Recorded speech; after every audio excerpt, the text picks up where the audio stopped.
All right, here we go. Which one are we starting with first? Which one are we starting with first? Let's see. Let's start with this one. Yeah.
Since I was born, but now I am getting youth. Hakuna motangu, hakuna toga book. Tó bá pọ́n mi lé máa pọ́n ilé sọ́bìnrin àkí ṣọ́fẹ̀ òkè tó oṣù náà máa fún. Mr. Kòràkárà máa lọ bèrè sẹ̀mú. Èèyàn tó ṣe náà máa ní pátí mi lè rí àtọ́jú. Ebu ló tún àná ọ̀sán ní kan wò ó. Okay now. Tupẹ̀sẹ̀ bí fi máa ń pẹ́. Àsìpadà wa tà ló wẹ́ ní bọ̀gẹ̀ mẹ́wọ́n. Okay. Ọkọ̀ yẹn ló fi fi ìrìkìlẹ̀ àyà. Màmá mú sí na nwa m etogo kwa. Maka na nwa m jẹ ló ń bà, òwe bute ike. Ọ̀gánílù na-ebute ilo nwanne m Ọ̀tà mẹ́wàá nke ya dịka akpa ya jọkwa. Buhari is dead and buried in a shallow grave in Saudi Arabia.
omi.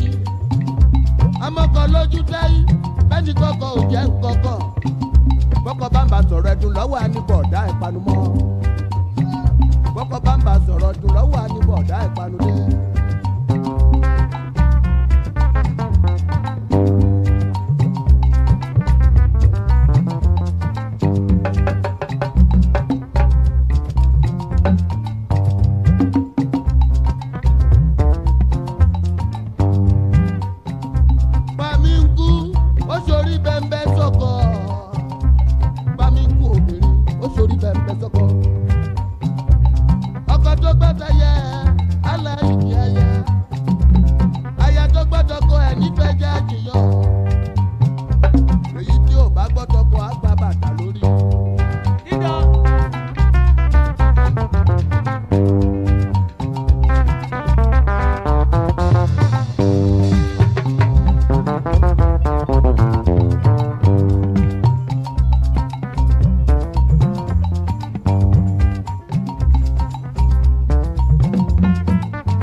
I'm going to be president of this country, whether you like it or not, and I will preside over the affairs of this country, including presiding over you. I think you must start adjusting to that reality. The sooner you do that, the less chest pains you'll have when that reality comes.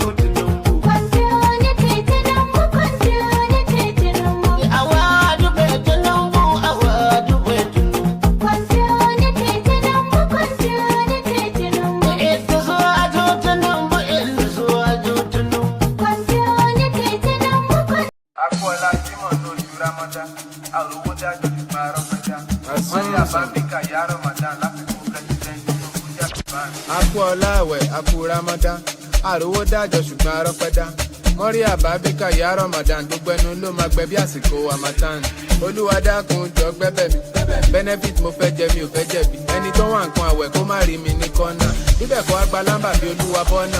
Báríkà yá Rasulullah, máàkì mi, pàdé lọ kí Jùmát.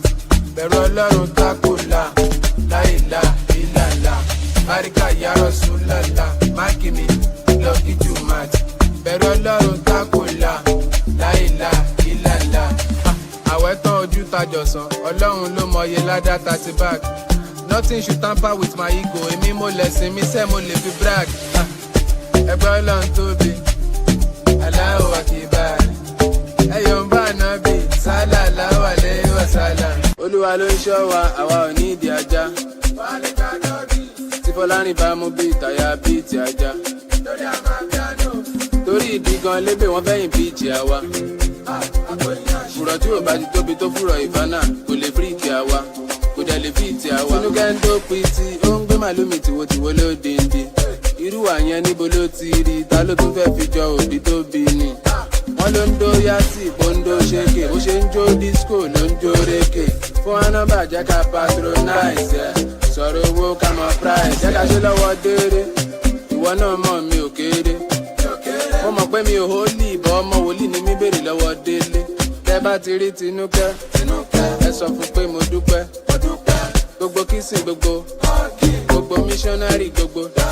Tẹ́ bá ti rí Tinúkẹ́, ẹ sọ fún pé mo dúpẹ́. Gbogbo kìsìn gbogbo missionary gbogbo délé. Tẹ́ bá ti rí Tinúkẹ́, ẹ sọ fún pé mo dúpẹ́. Gbogbo kìsìn gbogbo missionary gbogbo. Tẹ́ bá ti rí Tinúkẹ́, ẹ sọ fún pé mo dúpẹ́. Gbogbo kìsìn gbogbo. Ọmọ ìgbà wo ló jáná? Gbogbo scope mi ló ti ká tán. Ọmọge wá ná, I go chop before I chop you, ṣe lè dáná.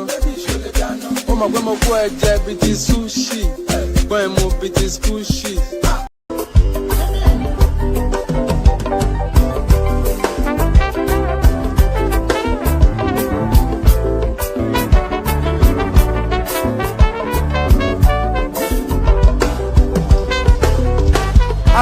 suffer no be small.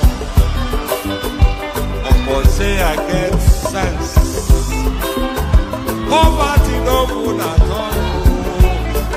Now it make I join this business. For one night you don't be it's so second. Everybody will pay up. If anybody follow Mumu, my brother, I go chop back. National airport, National stadium, President, my sister, brother, we be Mumu, I be the master. Oh, man, I go chop your dollar. I go take your money, disappear. For one time, little bit.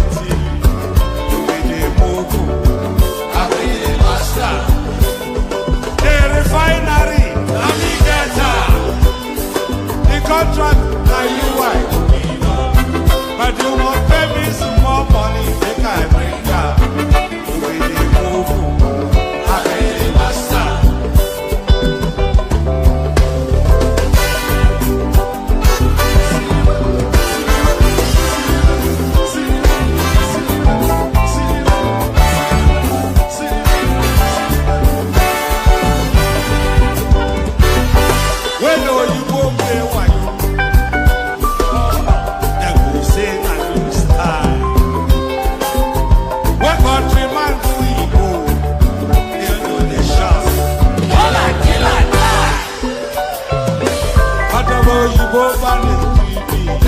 I say, I don't see them fire. That's why when they run enter my miracle, I will show them fire. National airport, National stadium, President, my sister, brother, you be the Mumu, I be the master. Refinery, the contract that you want, but you won't pay me some more money than I bring up. I be the master. Let me be the master.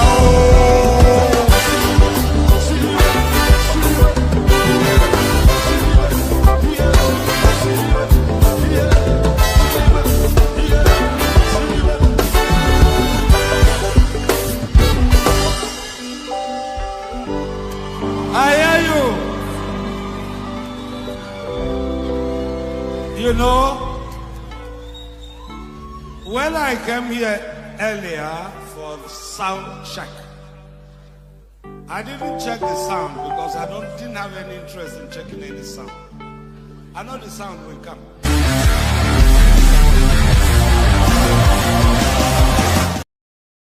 You know, I'm never quite sure what he said at the tail end there.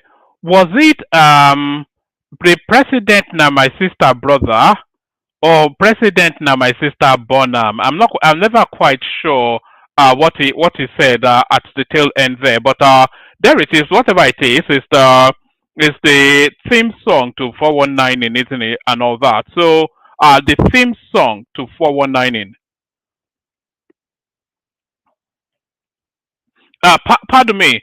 Good day to you. Good to be in your company. All that. Good day to you. Good to be in your company. And how are you? So, president now, my sister, brother. Does that even make sense? So good day to you. Good to be your. I think Choma is saying there. Good day to you. Good to be in your company and all that. Good day to you. It's been a moment, but we're back again. You know, I just couldn't bear doing it. You know, so I've got my windows open because I'm in my conservatory, as I always tell you, and I've got all these night, all these night crawlies are crawling. So yes, good day to you. Good to be in your company. You say I'm a bit ring rusty for reasons of not being on it for what, about 2 days, 3 days thereabout. You know, I just couldn't bear doing it, so I just took the time off. I was going to come on, then I didn't come on, but here I am now.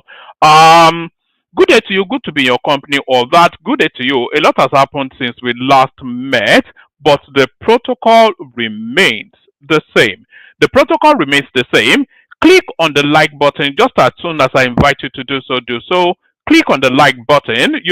They call it thumbs up for you that have not of sufficient literacy to understand what a like button is. So if you are illiterate enough not to know what a like button is, and you don't even know what a thumb up is, then just click on this. Do you see? What where my you should know what a thumb up is. So thumb it up. So just for reasons of the YouTube algorithm, we explain that all the time. So we invite you to do that. In fact, click on like and then come and tell me in the comment section that you have. So click on like. If you are not already subscribed, please do that as well. Like and subscribe. Share the links. You guys don't share. I think that's what actually put me off actually, because I don't see people sharing the links. It's not as though I get anything out of it outside of the interaction, but I don't see that members of the platform make the effort. Share the links. It's just as simple as that. So yes, like, share, and then subscribe. If you want to come and join me on the screen, the hyperlink that says StreamYard. So it's the first line item in all of the spaces that we're streaming to. So the hyperlink that says StreamYard, that's your ticket to ride right there. Let me pop it into Instagram as well. Over the time that I've not been streaming, do you know what I've been exploring? I've been exploring TikTok. Can you imagine it's just a den of all sorts. I was going to describe it as a den of iniquity, but that doesn't even sufficiently enough capture just what goes on there. So it's just a potpourri of the weird and not so wonderful. It's just so wild over there. But we'll talk about TikTok some more, and still talking about TikTok. Actually, we want to start establishing a presence there. So if you are not already following us on TikTok, please go follow. That's the next line item in the comment section right there. So like, share, subscribe. Click on the hyperlink that says StreamYard to come and join me on the screen if you are so inclined to engage in the conversation. And then of course, super chat towards the stream. So I'm expecting a plethora of welcome super chats for this session. So I want an abundance of super chats just to tell me how much you've missed me. And then, of course, say hello in the comment section so I can say hello back to you. I have no friends. Why else would I be streaming in the middle of the night if I had any friends? So I have no friends. So be my friend by saying hello in the comment section. Say hello. Tell us where you're joining us from so that we can acknowledge your presence and say hello back. And then that way, the cycle of civility completes. So say hello in the comment section, like, share, subscribe. Click on the hyperlink that says StreamYard to come and join me on the screen if you feel so inclined. Share the links just as widely as you can. Super chat towards the stream. Say hello in the comment section. So all those things is called engagement. So engage with what is going on here. So engage with it. There's just so much that has happened over the course of however long we've not streamed. There's just so much that has happened. So we do some readouts, we do a lot of headlines, we play a few clips, and then if anybody turns up, we have a conversation. So that's essentially the menu. That's the sequence of events. So we've had the by-elections, by the way. Good to see you there, Ayo. Is that Ayo, your more? So good to see you. Ayoyomo, good to see you. Ufuoma, always a delight. That's Adama right there. Is that our Adama or a different Adama? Chioma, of course, the bell of the ball. And I thought I saw Rational Mind earlier on in the comments as well. So keep saying hello in the comments and acknowledge your presence. Oh God Almighty, this guy again. On your let me not say what you are doing in Latvia, but I know what you're doing in Latvia, Rational Mind. That's Agbadorian right there. So tell and say hello, but also add where you're joining us from, just to celebrate the expansiveness of the reach of the platform. It touches all the four corners of the globe. this platform right here that you're listening to, it touches all the four corners of the globe. So the most psychedelic yet that I've heard, somebody telling us, there's a guy that used to join us from Afghanistan. He's a Southeasterner. What quite he was doing in Afghanistan? I used to be friendly with him actually. This is going back to about 2 years thereabouts. I'm still friendly with him, but we've lost touch. So we've got people watching us as remote and as and as exquisite and as exotic as Afghanistan. So if you can beat that, if you can beat Afghanistan, tell us in the comment section. So all that, shall we just get started rather than me just whittling on endlessly? So whittling on endlessly, I beg your pardon. So now we're going to start it off, kick it off with this one. Alaafin slams Oni demands revocation of chieftaincy title. So I'm not quite sure what chieftaincy title was given by whom to who, but the one thing that I am sure of is that as soon as this Alaafin was coronated, was installed, was crowned, this latest Alaafin now, as soon as he was crowned, he drew a demarcation line, a battle line with the Oni. He refuses to stand up to greet him whenever they are at gatherings because there's a historical undercurrent of who constitutes the preeminent foremost Yoruba king. So there's always been that.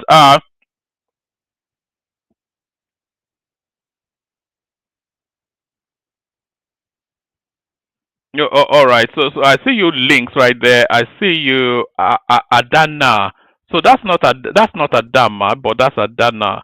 Uh, so there's been this historical chasm between the Oyo and the Ife space to to to to to determine then the contention really is who the preeminent Yoruba king is. A lot of people want to confide on the Oni of Ife, but even in that confinement, the Oni of Ife is not actually a king. Is a priest rather than a king. So by default, then the preeminent Yoruba monarch has to be the Alaafin of Oyo. And I'm not even saying that because I'm an Oyo man, but that battle line was drawn a long time ago, and the Alaafin now reigniting it. Alaafin slams Oni, demands revocation of chieftaincy title. So what are going here? What's going on? The Alaafin of Oyo, Oba Abimbola Akeem Owoade, has faulted the Ooni of Ife, Oba Enitan Adeyeye Ogunwusi, regarding the recent conferment of the chieftaincy title of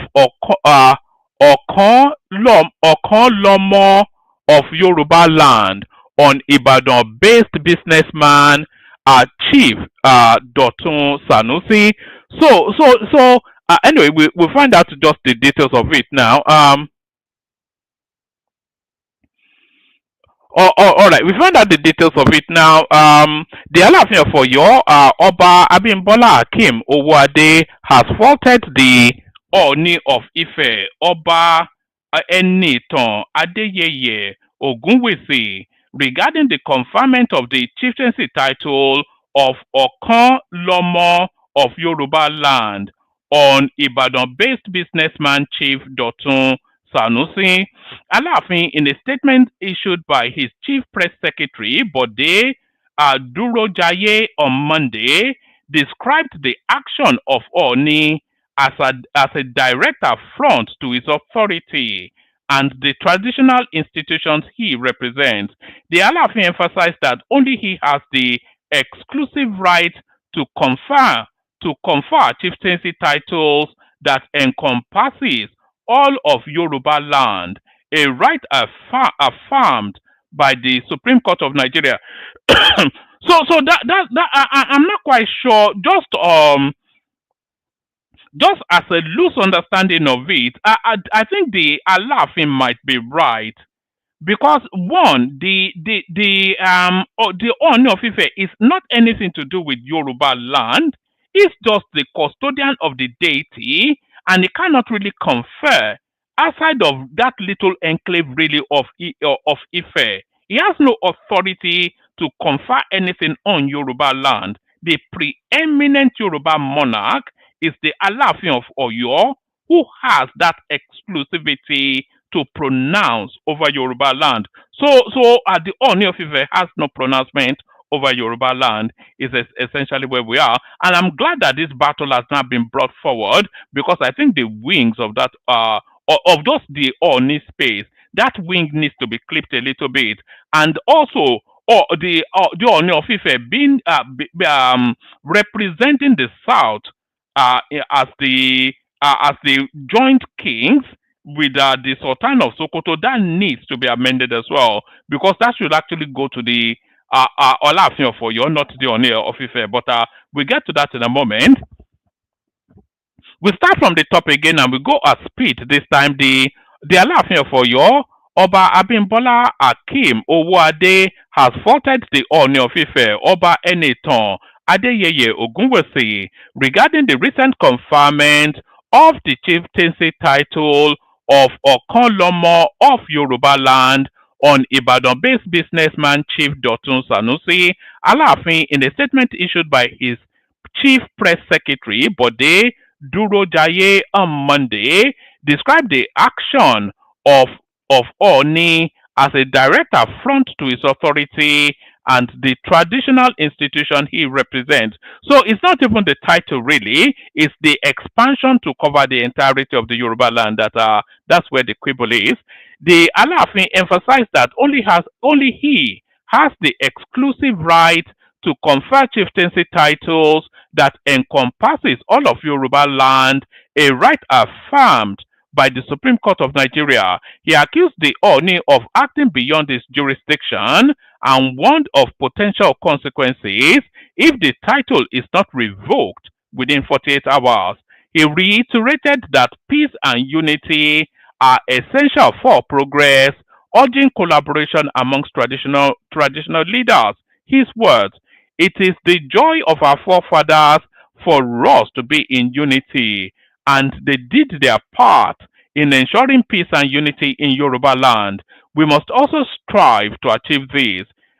God Himself is involved in our matter. Therefore, we must always at all times be concerned about the peace and unity of Yoruba land. We say we want development, but no meaningful and sustainable development will come without peace and unity. But it seems the Ooni of Ife is misconceiving. What does that even mean? But it seems the Ooni of Ife is misconceiving the Alaafin of Oyo, paramount with the heart of gold, and his peace initiative as a symbol of his stimulity, hence taking decisions that are not only ultra virus but also derogatory to the Titan of Yoruba land. So it's a battle for preeminence. That's just what it is. So maybe ultimately this battle will be settled in this particular little spat between the two of them. The instrument of office presented to Oba Ogunwusi during his installation specifically limits his traditional area of authority to Oromiyan local government, which has now been split into three local governments vis-a-vis Ife Central, Ife North, and Ife South. The conferment of chieftaincy titles which borders on Yoruba land by the Ooni of Ife is not only an affront to the revered institution of the Alaafin, who is the Titan of Yoruba land and who holds the exclusive right to confer any chieftaincy title which covers the entirety of Yoruba land to anyone. The Oni is behaving as if there is no authority to check and call him to order, and because of that above the law syndrome of his, he is in the habit of working on everybody's back, including the apex court in the country, the Supreme Court, which had ruled on the exclusive preserve of the Alaafin to confer a chieftaincy title that covers the entire Yoruba land on anyone. The dictum that nobody is above the law is now being put to a crucial test, and the reality of our times makes it very obligatory for the Alaafin to call the Ooni of Ife to order and demand revocation of the so-called Okanlomo of Yoruba land chieftaincy title conferred on engineer Dotun Sanusi within 48 hours of its consequences. The Ooni threatened. So of course, nobody has any expectation that the Alaafin threatens rather, but of course nobody has any expectations that the Ooni of Ife will acquiesce or act in any manner. So we want to see how that plays out. It's going to turn into a legal matter, and the wings of the Ooni will be clipped via the legal route. So that's that. So that's that. Now let's not get back to Nigerian politics. 2027, it will be difficult for Atiku to devise any winning game plan to unseat Tinubu. This is Arewa leader Sanusi. So nobody has any expectations of Atiku unseating Tinubu, and more so now after the by-elections. It's pretty clear now. They don't even have structures. They don't have anything. So nobody has any reason to believe that Atiku will do anything other than to collect his loser's medal in 2027 yet again. 2027, it will be difficult for Atiku to devise any winning game plan to unseat Tinubu. This is Arewa leader Sanusi. Former Secretary General of the Arewa Consultative Forum, Anthony Sani has ruled out the possibility of former Vice President Atiku Abubakar and ex-President Goodluck Jonathan defeating President Bola Tinubu if they joined the 2027 race. Correspondents report that Sani made this known during an interview with Daily Post, stating that Atiku cannot garner the same kind of votes he received during the 2023 presidential election in 2027. Sani stated that given the current political atmosphere in the North, the dynamics of zoning politics do not favor Atiku, as both the North and South desire the president to be from the as both the North and South desire the president to be from the North in 2031. According to Sani, Northerners will not support Atiku in the 2027 elections despite being from the region. He said, since most Southerners would prefer the presidency to remain in the South for 8 years, and most Northerners would prefer President Bola Tinubu because he is the only Southerner who has only one term of 4 years to go. It will be difficult for former Vice President Atiku to devise a winning game in the circumstances. So Atiku does have he has a game plan, no, but I'm not quite sure if it's a winning game. I'll play you a clip of his game plan in a moment. I told you the dynamics of politics of zoning does not favor Atiku because both the North and South want the president to be in the North in 2031. Note that in 2023, Bola Tinubu prevailed in the North despite Atiku being their own, all because of the politics of zoning. So that very much still in place. So what quite then changes that is there's nothing really that should change that. But it was talking about Atiku not having a game plan that will unseat Tinubu. I will argue that Atiku has a game plan, and if he's able to perfect that game plan, he may well unseat Tinubu in 2027. So here is Atiku's game plan. I did have it. Where is it now? I don't have it anymore. All right. I did have his game plan. Let me see if I've got it. If I can. Did I not upload that? I thought I did. Where is Atiku's game plan? Oh yes, it was too big to upload. That was what it was. Is that it? There was an article game plan that was circulating on. Anyways, game plan wraps around rigging. That's just what it is. Is it this one? Maybe. Let me see if it's this one. Yes. I did upload all of my clips in preparedness. I do try to be prepared, but yeah, article does have a game plan though. Let me see. That's it right there. Let's see. Uh, I want to play this now because it ties in nicely with this article. So I'm just uploading it now. This thing likes to take its time. So what do we do? Do we go on to another one or we wait for it to upload? Um, 2027 election, Atiku Camps mention what would happen if he withdraws and endorses Peter Obi. So that push still for Atiku. Oh, this may be it. Oh, all right. This is Atiku's plans for the 2027 election. This is his winning strategy. Watch this. Where's the booklet? Listen. Inside.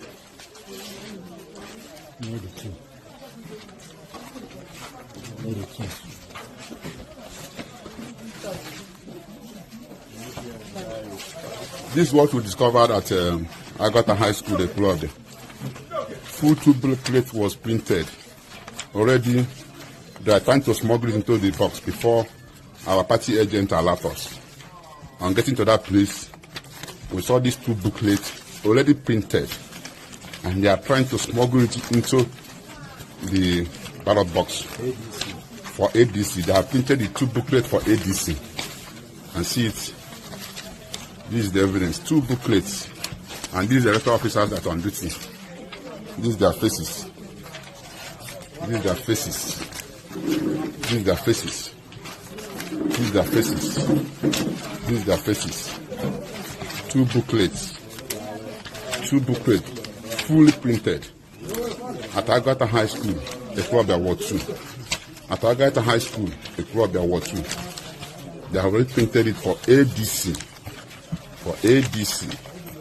For ADC. Two full booklets have been printed here. At Agata High School, Ekwabia. At Agata High School. Fully printed. Fully printed. Pardon me. Pardon me. So that's Atiku's winning strategy then for the 2027 elections. I wonder what level of involvement Peter Obi has in all that. So that's Atiku up to his old tricks. Grab it, snatch it, and run away with it. Grab it, snatch it, and run away with it. 2027 elections, Atiku camp mentions what would happen if he withdraws and endorses Peter Obi. That's never going to happen, by the way.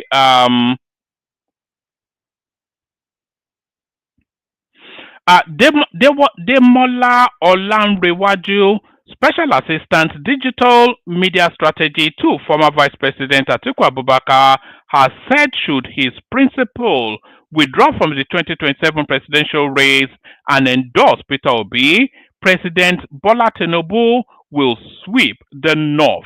I think there's some merit in that statement. There is some merit in that statement. They not always vote for. They vote along religious lines. They vote along ethnicity lines. But they certainly will not. They will certainly not be vote. We saw it in the last cycle of elections. Now, so what expectation do we expect that we see differently? They could not abide voting for a Christian from the southeast, and we saw that in the figures. 0.64% was what Obi got in Sokoto State. 0 point something percent was what he got in Bauchi State. Can you? They couldn't even 1% of the electorate in that state in those spaces, especially the core north. What reasons do the core north have to vote for Peter Obi? Because he's competent, Abi. Eh? or because it's a statement of fact. It's just there's no equivocating it that much, really. 2027 elections, Atiku's camp mentions what would happen if he withdraws and endorses P to B. Demola Olanrewaju, special assistant digital media strategy to former Vice President Atiku Abubakar, has said should his principal withdraw from the 2027 presidential race and endorse Peter Obi, President Bola Tinubu will sweep the North. Olanrewaju stated that the recently held by-elections are proof that political leverage is personal and not transferable. I think there's some merit in that actually. If Atiku drops, his vote will not go to Peter Obi. There's nothing he can say to his voters to vote for Peter Obi now. His voters are what are the reasons that anybody would vote for Atiku? They are voting. They will vote for him first because it's a northerner, and equal first because he's a Muslim. So those will be the reasons that a good 90% of Atiku voters, they're not voting for him for any capacity. They don't care about that. The voters of Atiku are voting for reasons of religion and tribe. So if Atiku gets out of the race, they are not going to go to Peter Obi now, a Christian from the southeast. That would never happen. They would rather go for the next best thing, which will be Tinubu, a southerner still, but a Muslim like themselves. It's not a portable sort of. There is merit in that actually. That statement. Demola Olanrewaju, special assistant digital media strategy to former Vice President Atiku Abubakar, has said should his principal withdraw from the 2027 presidential race and endorse Peter Obi, President Bola Tinubu will sweep the North. Olanrewaju stated this. Olanrewaju stated that the recently held by-elections are proof that political leverage is personal and not transferable. The political strategist was reacting to the triumph of APC in the special elections conducted in 12 states. Correspondents report that the elections were held to replace lawmakers who died or resigned. The APC secured a majority of the seats according to the results announced by the Independent National Electoral Commission (INEC).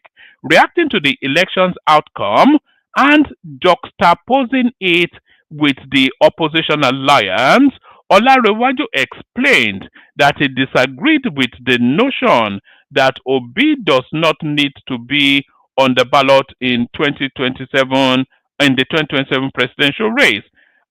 His statement shared on his X handle partly reads, Atiku and El-Rufai may endorse Obi and campaign for him in the north, but if Atiku is not on the ballot directly, his vote will not necessarily translate into victory over Tinubu.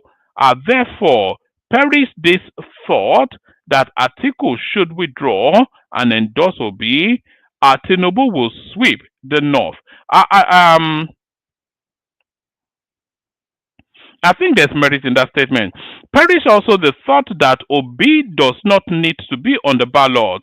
The opposition coalition will fail without him.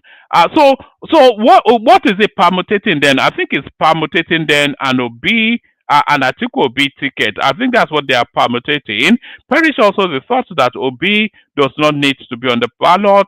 The opposition coalition will fail without him. I respect the aspiration of anyone else running for the party ticket, but we must go back to the basics, back to the fundamentals, back to the fundamental thoughts behind this coalition.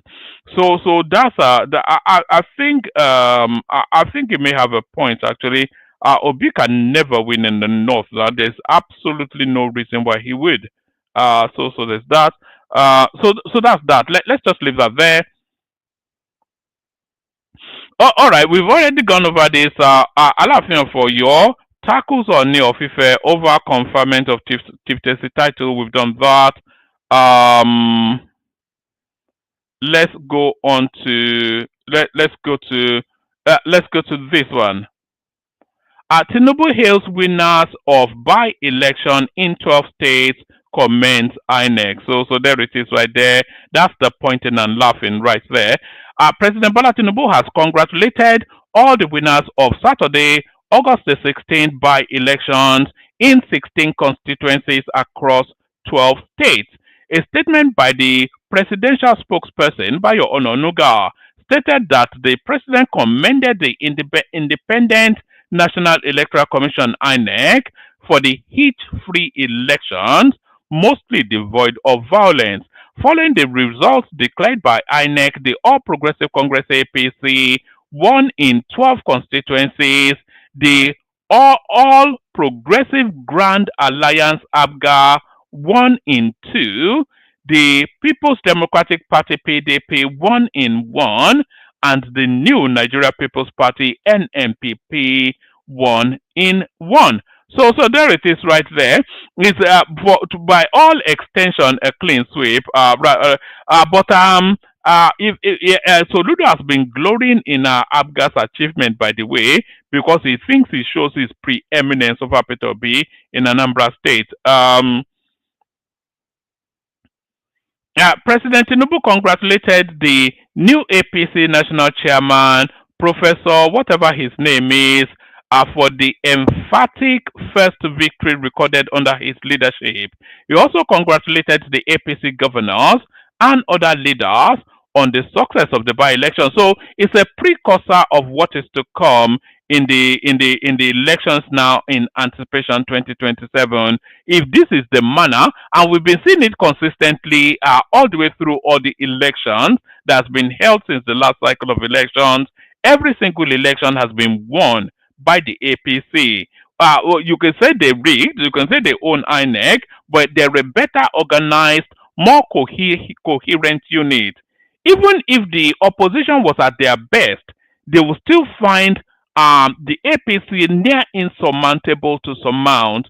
But the oppositions in all their satellite little pockets, they are all in disarray, and there are little skirmishes going on within the APC, but largely, to all intents and purposes, is a more cohesive, more coherent, more together sort of an entity, and that a long way goes towards why they seem to keep on winning. And of course, they control all the levers of power as well.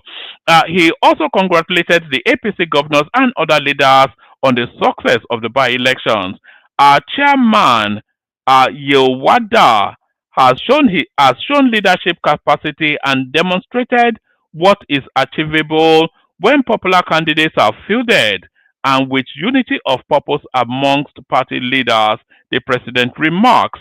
To all APC faithful and the electorate, thank you for the confidence reposed in our party.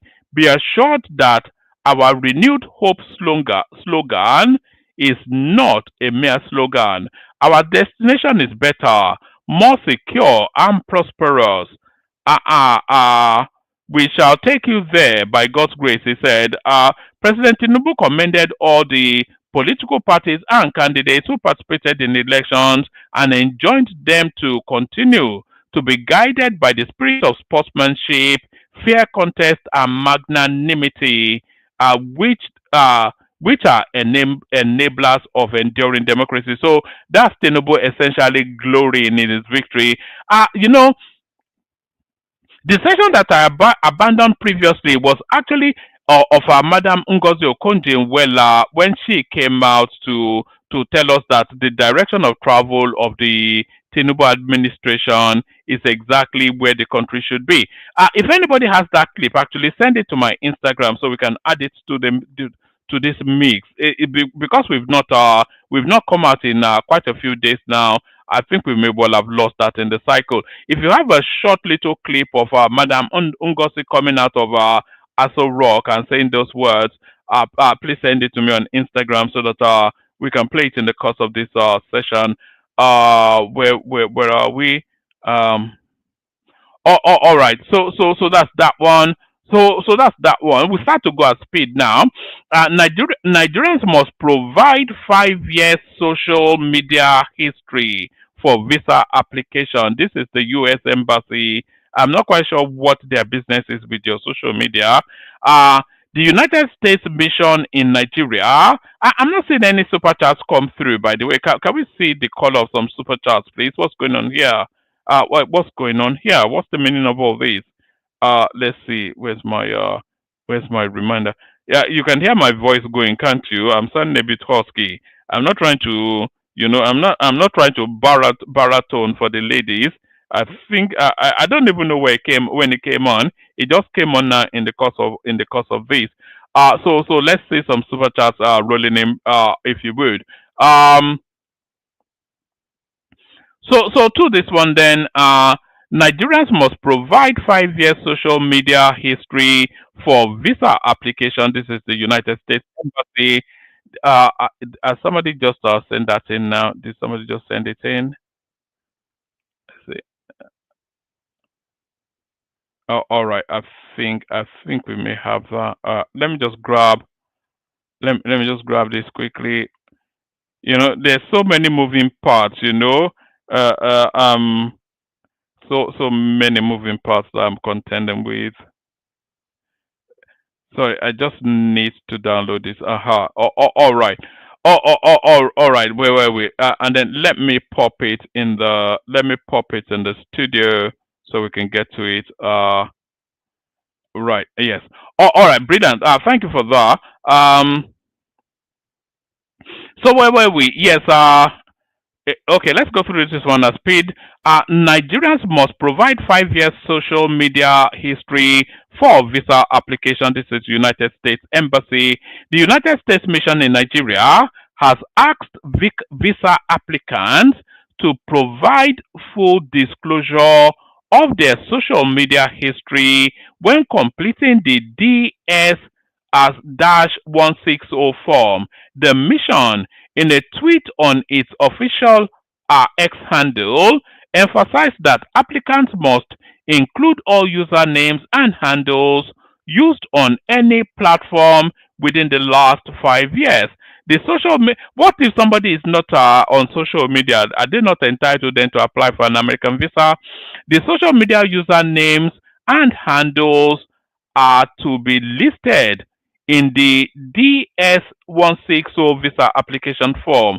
Also, the mission said applicants must certify that the information filled in their visa application form form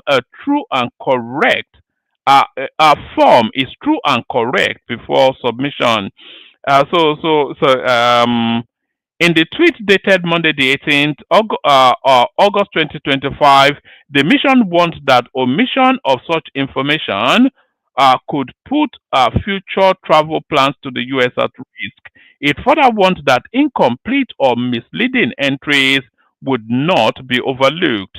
Visa applicants are required to list all social media usernames and handles of every platform they have used from the last 5 years on their application form.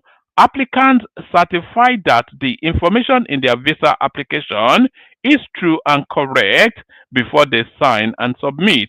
Omitting social media information could lead to visa denial and ineligibility for future visas, part of the directive read. So I thank God that I'm never going to apply for an American visa. I don't need a visa to travel anywhere. I carry a United Kingdom passport.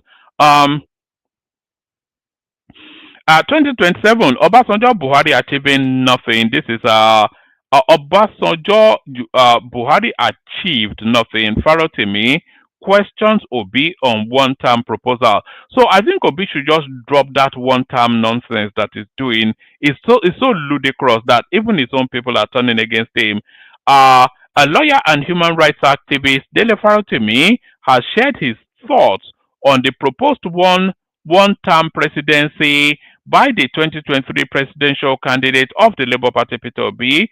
Farotimi said that it was not the first time the former governor of Anambra State was making the proposal, noting that Obi also said it during the 2023 election cycle. However, he said that Obi's motives for the proposal should be interrogated, adding that the issue is beyond mere declarations. A man says he's going to spend one term to do what? I think we should ask that question, he said in an interview published on Channels Television. Um, if I have a vision that can be contained within my lifetime, then it is not a vision. It is just an ambition. If it is a vision, I'll need my children's children to complete that task. So if a man says, I am going to run for one term, I am more interested in asking questions about his plans. What would you do with the one term? He added. However, Farotimi added that someone who already has his plans for the country penned down would not require many years to execute them and bring about needed change. So yes, if Obi has that plan, we would love to see it. Oh, yeah, because his only plan so far seems to be going around telling people that he will do it in a more organized manner. That seems to be the totality of his plan. Presidency mocks Atiku, others over poor result at the by-election. Oh, all right, I'll only give you about 2-3 paragraphs of this.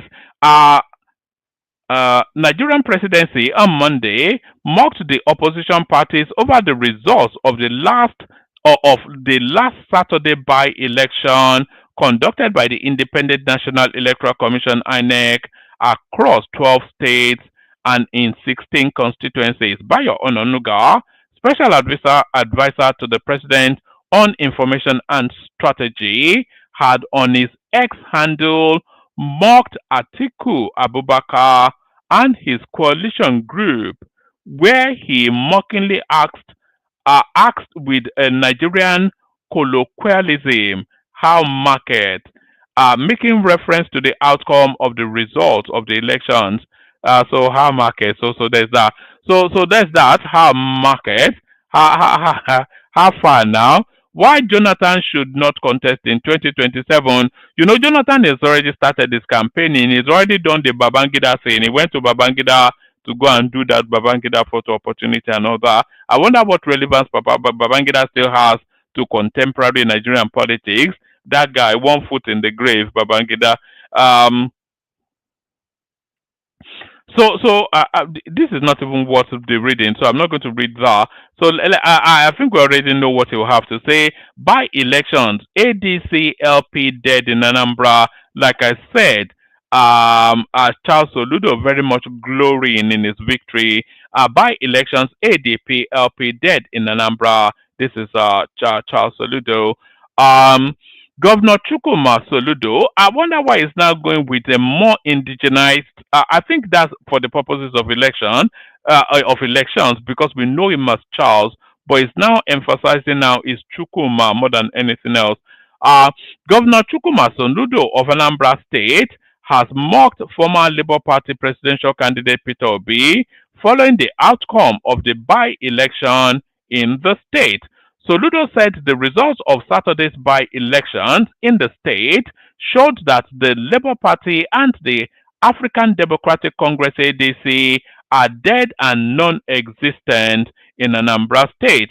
He made the remarks on Saturday during an event in the Nankar area of the state to celebrate the victory of the All Progressive Grand Alliance (ABGA) in the by-elections. Soludo also mocked Obi, who supported ADC candidates in the polls, insisting the party does not exist in Anambra State.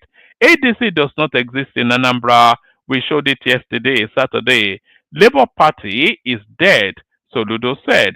According to him, the ADC opposition coalition had sought to use the by-election in Anambra to test its popularity, but the people spoke overwhelmingly with over 75%. He added, ABGA is our movement. So this is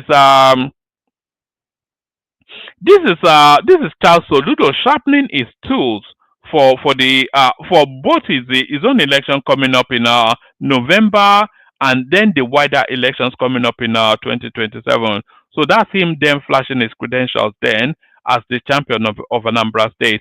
So that's Charles Soludo right there. Let me give you this one. This one will cut like a knife through the hearts of the uh, of the people that don't wish Nigeria well. U.S. reacts to arrest of Ansaru terrorist group leaders. So I'm always reticent whenever I hear the arrest of any of these people. I want them to be 6 foot under, because if they arrest them, then there are still areas of concern. Just do them away and let them be gone.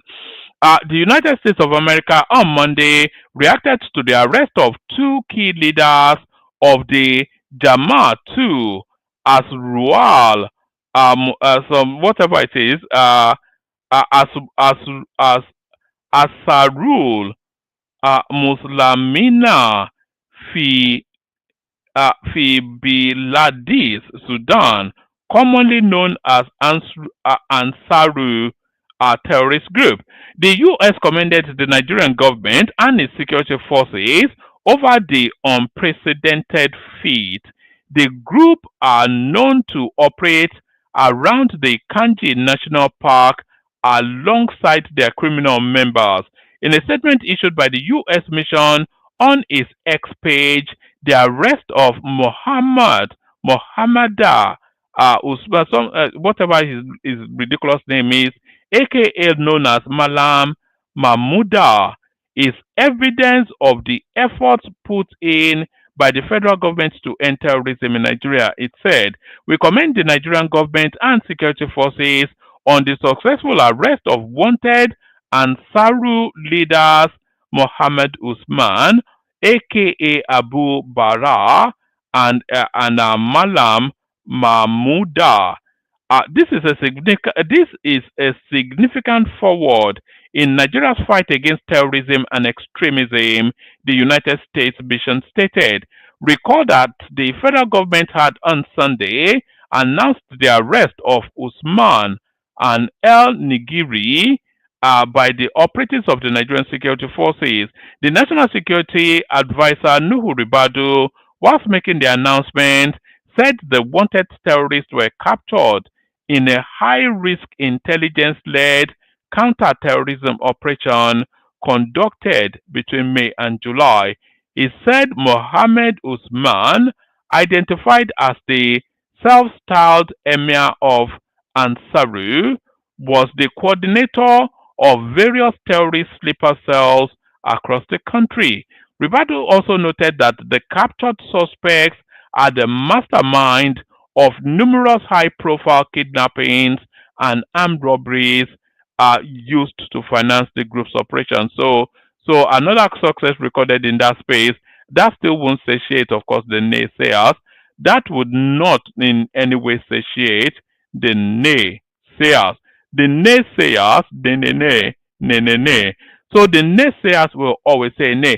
Oh, all right, I think that's sufficient enough of that. Let me play you the clips that we do have, and then we see if anybody turns up for the conversation. So we kick it off then. That Madam Ngose clip that I asked for, this is it.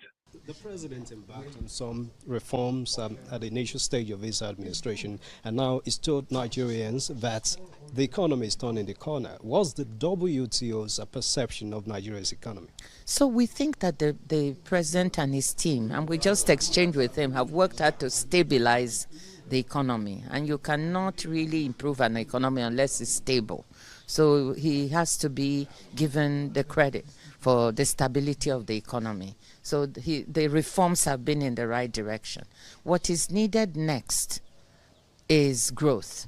We now need to grow the economy, and we need to put in social safety nets so that people who are feeling the pinch of the reforms can also have some support to be able to weather the hardship. So that's the next step.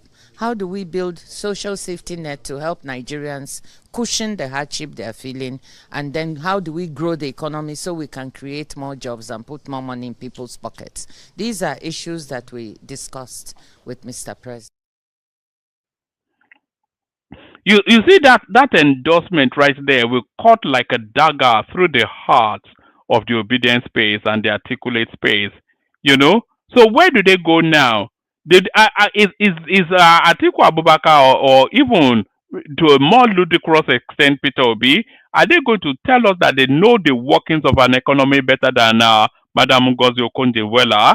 But Madam Ngozi is not saying anything differently from what Soludo has always told us or what Sanusi had always told us.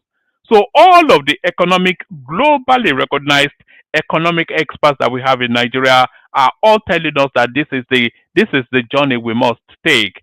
But I am a trader from Oka is telling you differently. He will do it in a more organized manner, apparently, allegedly. Still, on the ever expansive success of the Tinubu administration, here is another sample. What this? Where's the booklet? This one.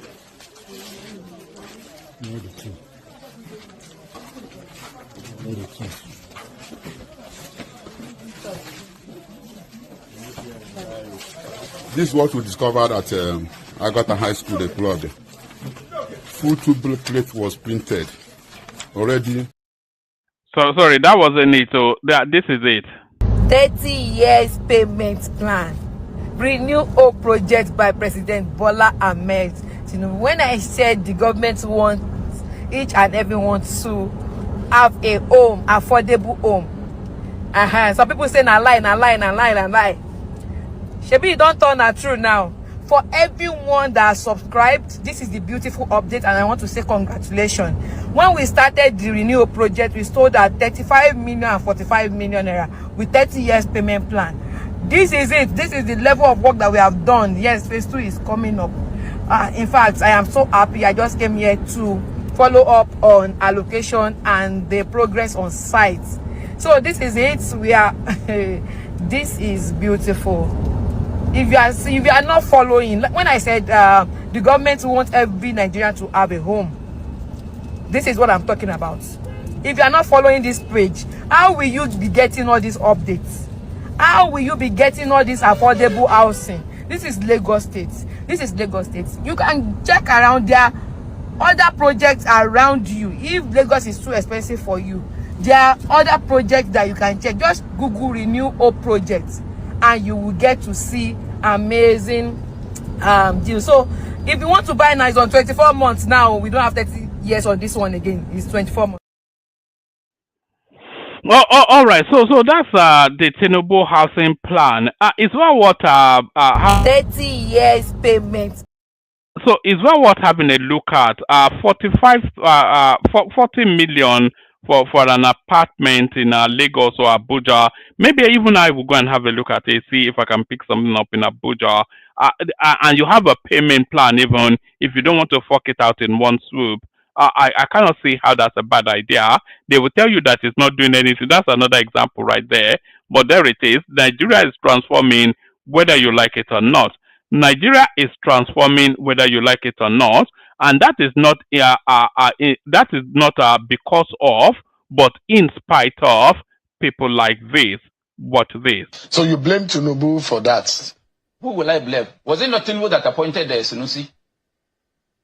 How? In the first place, was he not the one that canvassed for Sanusi to be made emir? Let him come out and tell you that he didn't, and I will give him instances. So, this accusation that you are making that... I'm not making an accusation, I'm making a statement of facts. If Tinubu listens to me, he knows that he did that.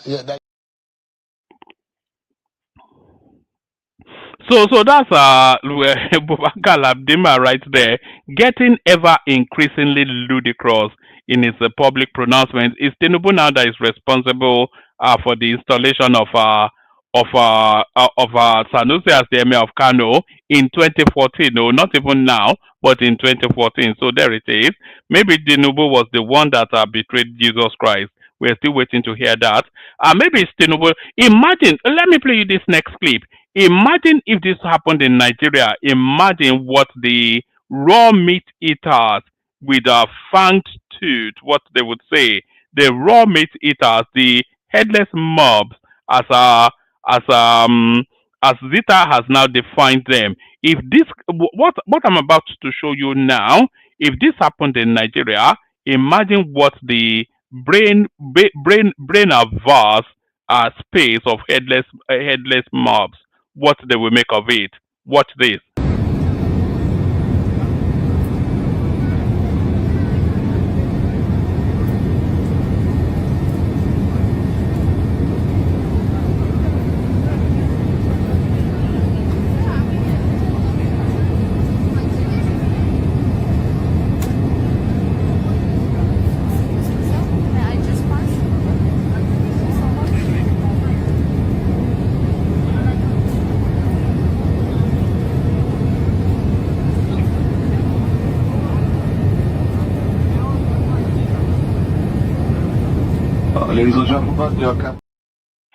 So that's unbelievable. That's Air India right there. So let's catch up with your friend of mine, Kemi Badenoch, who is many and everything other than being a Nigerian. So let's catch up with Kemi Badenoch. I am proud to be the daughter of Ghanaian migrants, and they're even prouder that myself and my honourable friend, the member for Erith and Thamesmead, are jointly the first women of Ghanaian heritage to sit in this house. This is true.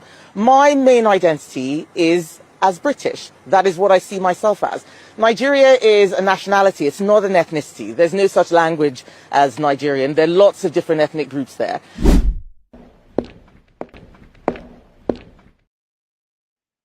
So there it is right there. Do you know what they call people like Kemi Badenoch? They call them coconuts. Do you know why?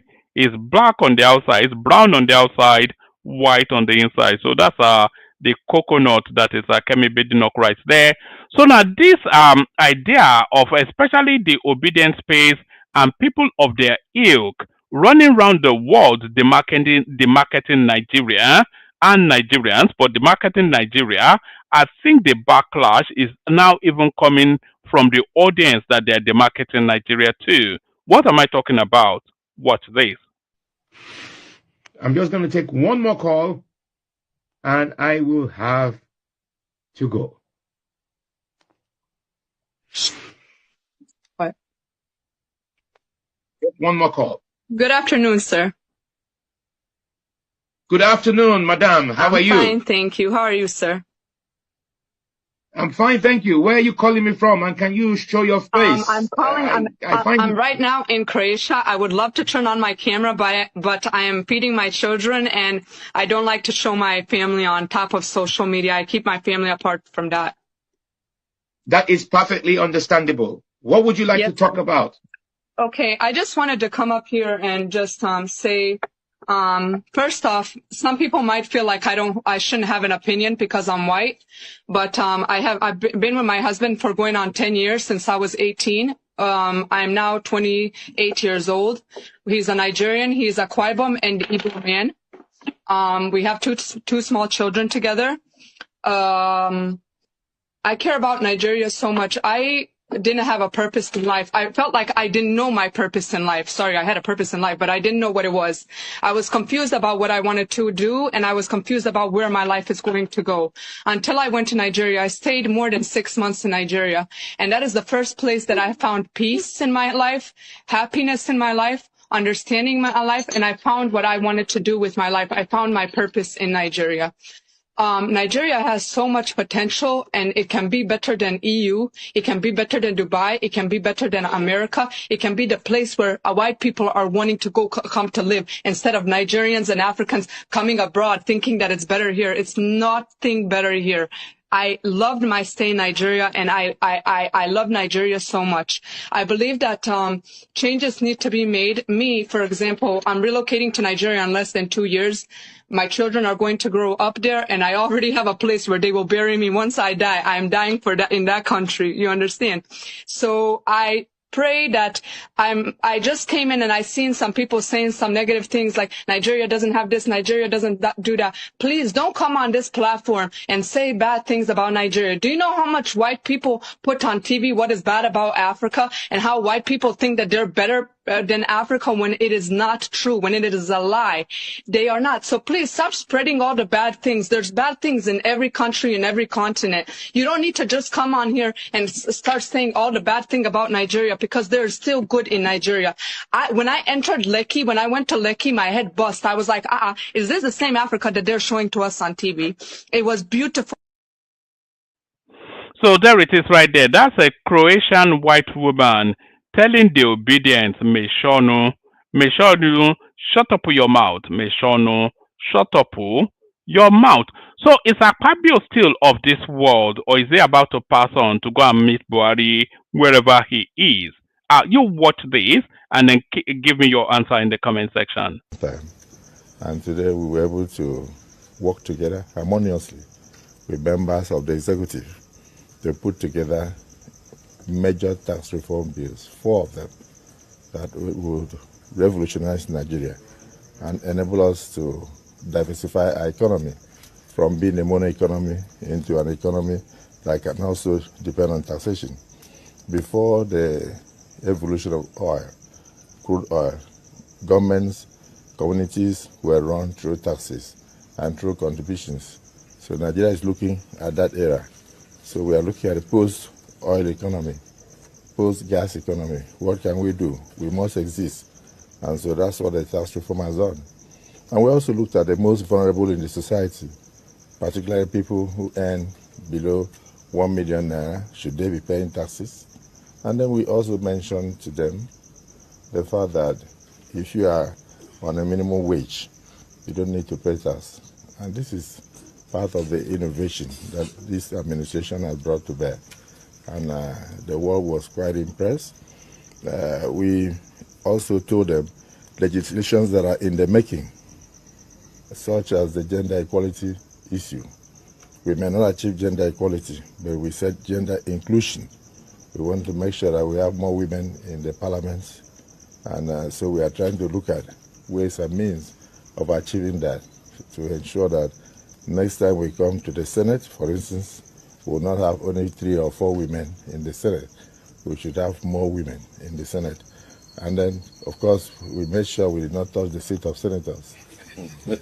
So that means that we are tinkering with parts of the Constitution to see where and where we can include more women in the Parliament without necessarily touching the current constituencies that have been created by the current Constitution. So many other amendments. And they were quite happy, at least judging from the ovation that we had. So thereafter, I proceeded to 1 or 2 countries because we are on vacation. And and today I said, I can't stay too long. I miss my country. So I rushed down this morning, only to see you waiting to receive me. Thank you so much. And I also noticed something. There were lots and lots of rumors. Where is the Senate president? so I said, oh, I thought people didn't love me. so I had thousands of calls from everywhere. And I kept saying, I'm okay, I'm okay. And they said, are you sure? Are you sure? One particular emir, I won't mention in them, His Royal Majesty. He said, okay, if you're okay, put it on video. No video. He said, put it on video. Let me see your face. So I did, and we started laughing. He said, okay, I'm satisfied. so I thank you so much, and I'm happy to be back. And of course, Mr. President has gone on diplomatic shuttles to try to bring more dividends of democracy to Nigeria. So it's important that I stay at home with the Vice President, if he's around, to make sure that we hold forth with the service chiefs and others, so that we can tackle some of the insecurities and other issues that plague Nigeria. But I'm happy to be back. Thank you for receiving me. Thank you.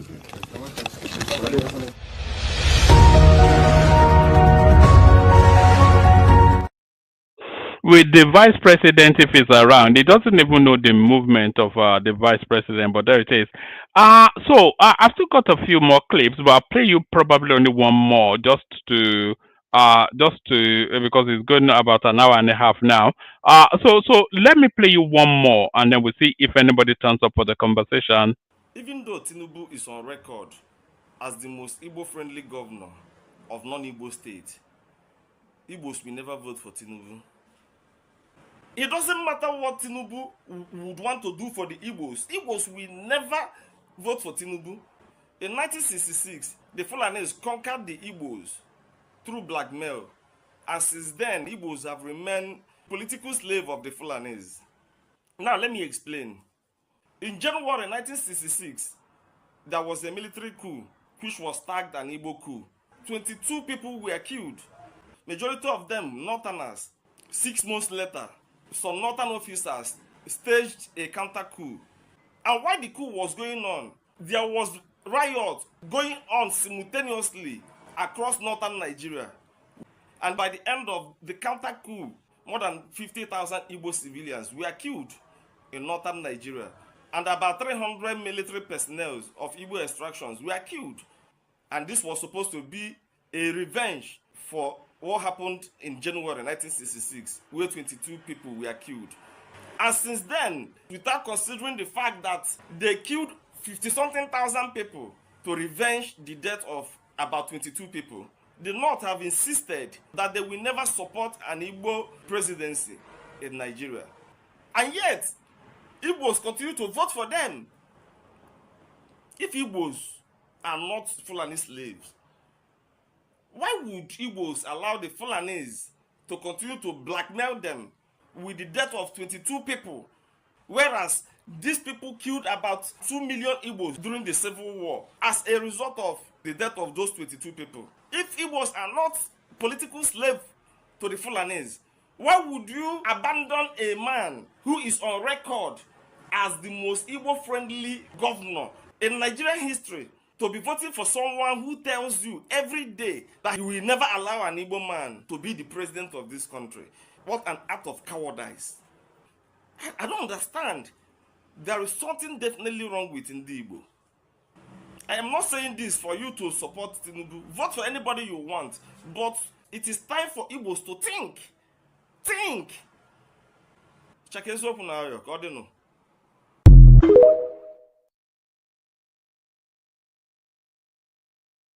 Ever able to get their hand on that guy, they'll probably just slaughter him. He's just always, sometimes I wonder if he's just riling against his own. Hold on. I wonder if he's just riling against his own ethnic stock. But then, of course, you see all manners of people critical of their own space. So hold on. All right, I think we've seen it. So you see all manners of people rallying against their own. So why can't you have that there as well? So that's just that. I think that's sufficient enough.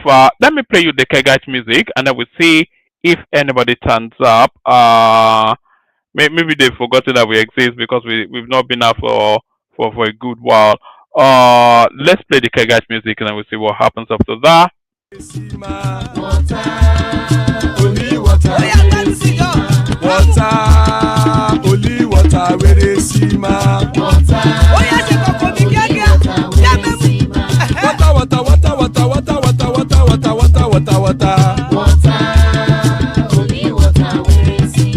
Hapa o naido. Hapa o naido. Hapa you don't come o.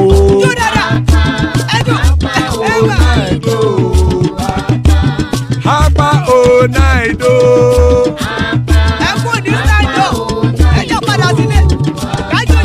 Oro kẹ̀kẹ́ ẹlẹ́mù yé o. Ibe sodi kẹ̀kẹ́ ẹlẹ́mù re o.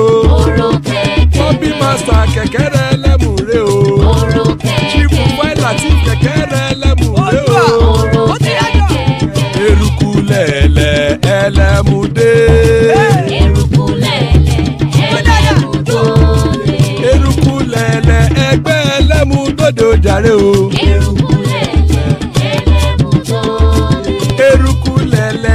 ààrẹ ti dé ẹgbẹ́ bọ́dì o. gbé bọ́dì ẹ̀ gbé. ọmọ ẹlẹ́yẹ ẹ̀yẹ o ó dilé o.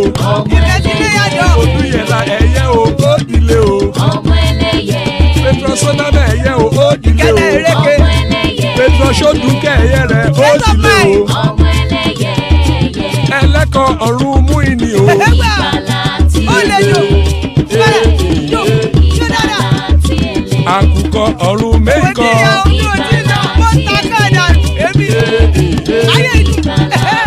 ikú kò ní ríwà gbéṣe o.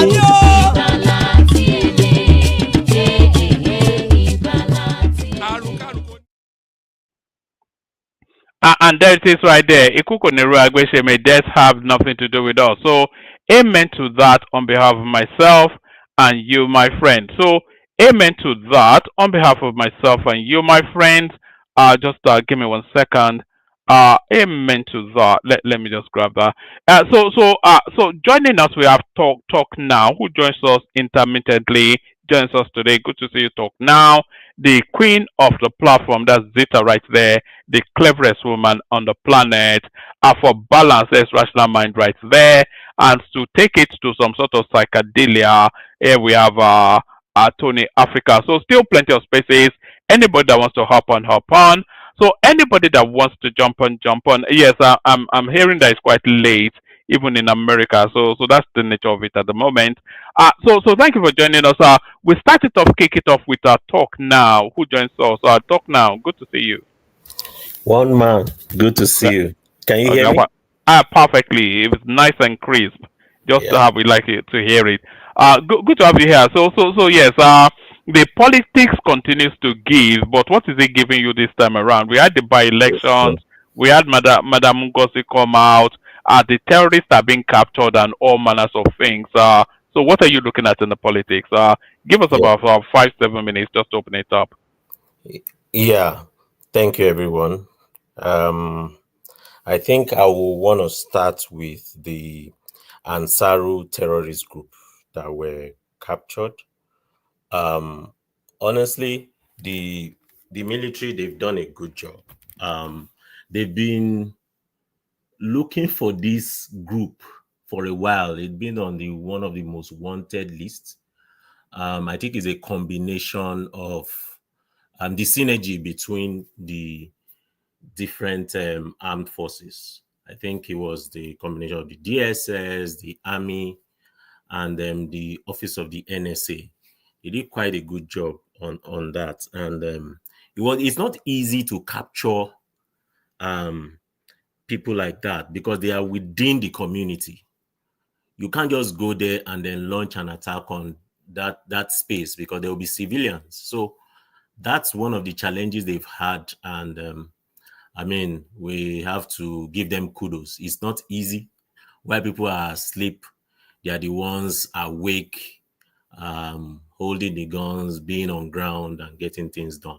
I mean, kudos to the NSA. They've done a good job on that. The only thing is they shouldn't allow these people to escape.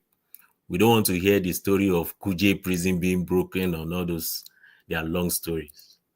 As much as possible, once they launch their investigation, of course, that will take some time.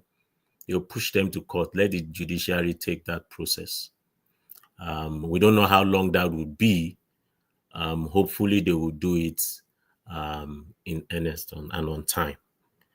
So moving to the political space. Look, one man, 2027 is taking shape already. We thought ADC would give the bite, but they only back. They can't even bite. It's clear that it's the media and the social media that gave them that bloom and that noise that they just got. Clearly, they are not on ground. Maybe they will be on ground at some future time, but at this point, they are only within their coven, within their space. They are not on ground. I mean, when you look at Kaduna, for example, you would think ADC will put up a good fight. That's the territory of El Rufai. This area, that is Rufai's, El Rufai's territory. You almost think at least at the barest minimum, you come close second. SDP did way better than them. So I was surprised at that result. Of course, we know APC will win it because in Southern Kaduna, really, APC had gained grounds in those spaces. I mean, people that are very grounded in that area can tell you this for sure. APC had gained ground in those areas. There's relatively peace in Southern Kaduna, unlike the last 15 years. Southern Kaduna has always been a troubled territory. I remember El Rufai himself said, even if he brings, he said if he brings Jesus Christ to run a race in Southern Kaduna and in his party, they will lose. That's a PDP-dominated area. I mean, APC has done very well, in all fairness. It also shows that PDP is also grounded. Because first of all, they do not have, their core leaders have moved to APC. And yet the people there, they voted at least relatively okay for PDP. People that didn't even spend that much. They didn't push that much. They didn't campaign that much. But they still had the people vote for them. It just shows that PDP is still the party that is still relevant than an ADC that was set up. ADC is not, they are not ready yet. Maybe they are doing their groundwork. As far as they're concerned, in the north, ADC is not there. I mean, the surprising one is Adamawa State. Look at that result. That's a PDP state. And APC beat the PDP in that state. That is ADC-dominated states based on what they said. Most of the PDP moved and followed Atiku Abubakar. Clearly, the people on ground, the PDP did not move with them. The grassroots PDP did not move with Atiku Abubakar. That's what it's showing. And the money shows the day. We can say, oh, this is just a by-election, but let's be clear here. I mean, this is an early indication of what 2027 is going to look like, whether we like it or not. They've done some off-cycle election. Edo State did their own. APC had it. And it shows the current chairman of APC.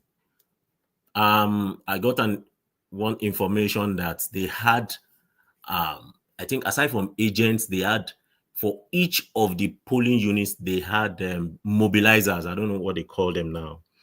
They had 10 mobilizers. Each polling unit, 10 mobilizers. Each polling unit. Those guys they are ready to work. I think the current... But that's what they mean when they talk about structures now.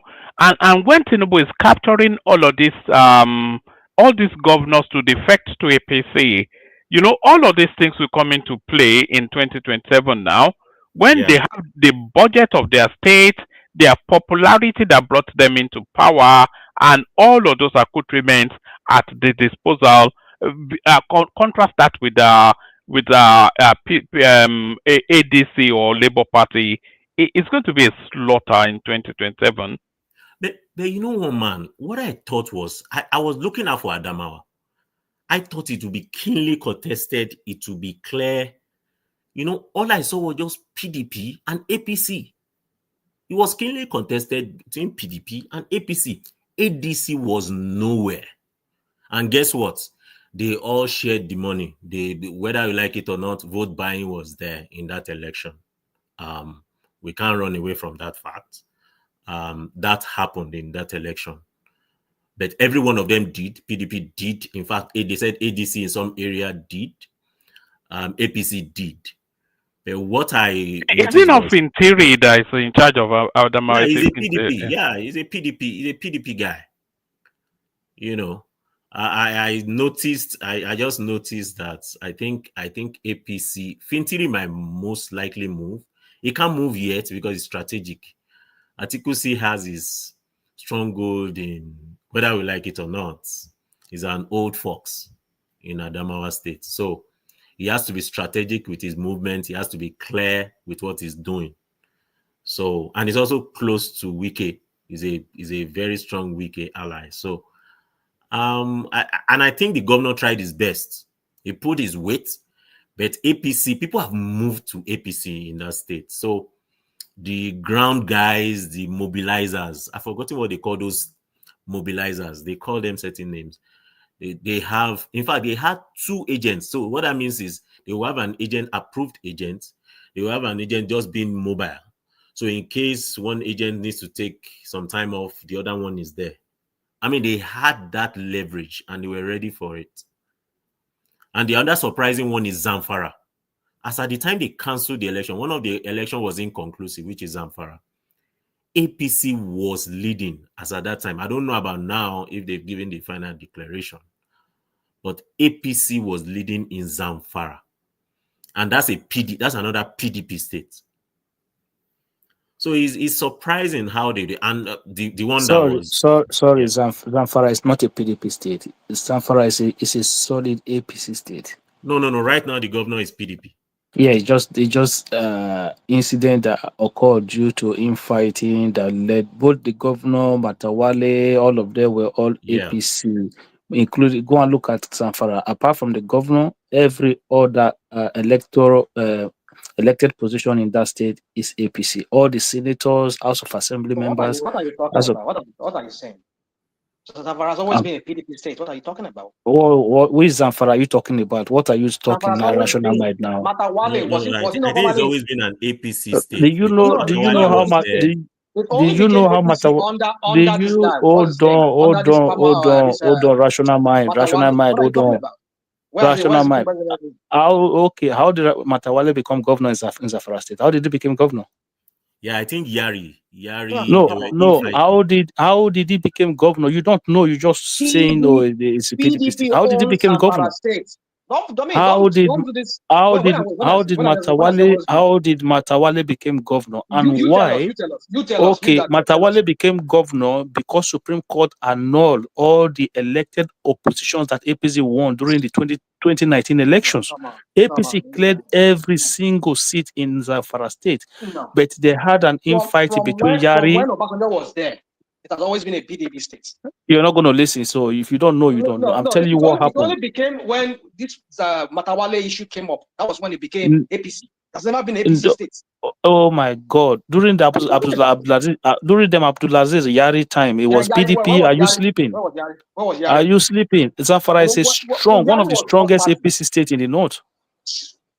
Okay, all right. Zamfara is one of the strongest APC. Go and look at the drought. It's one of the states that Tinubu even won as bad as he did in that northern region. Zamfara was one of the states that he won as a presidential candidate.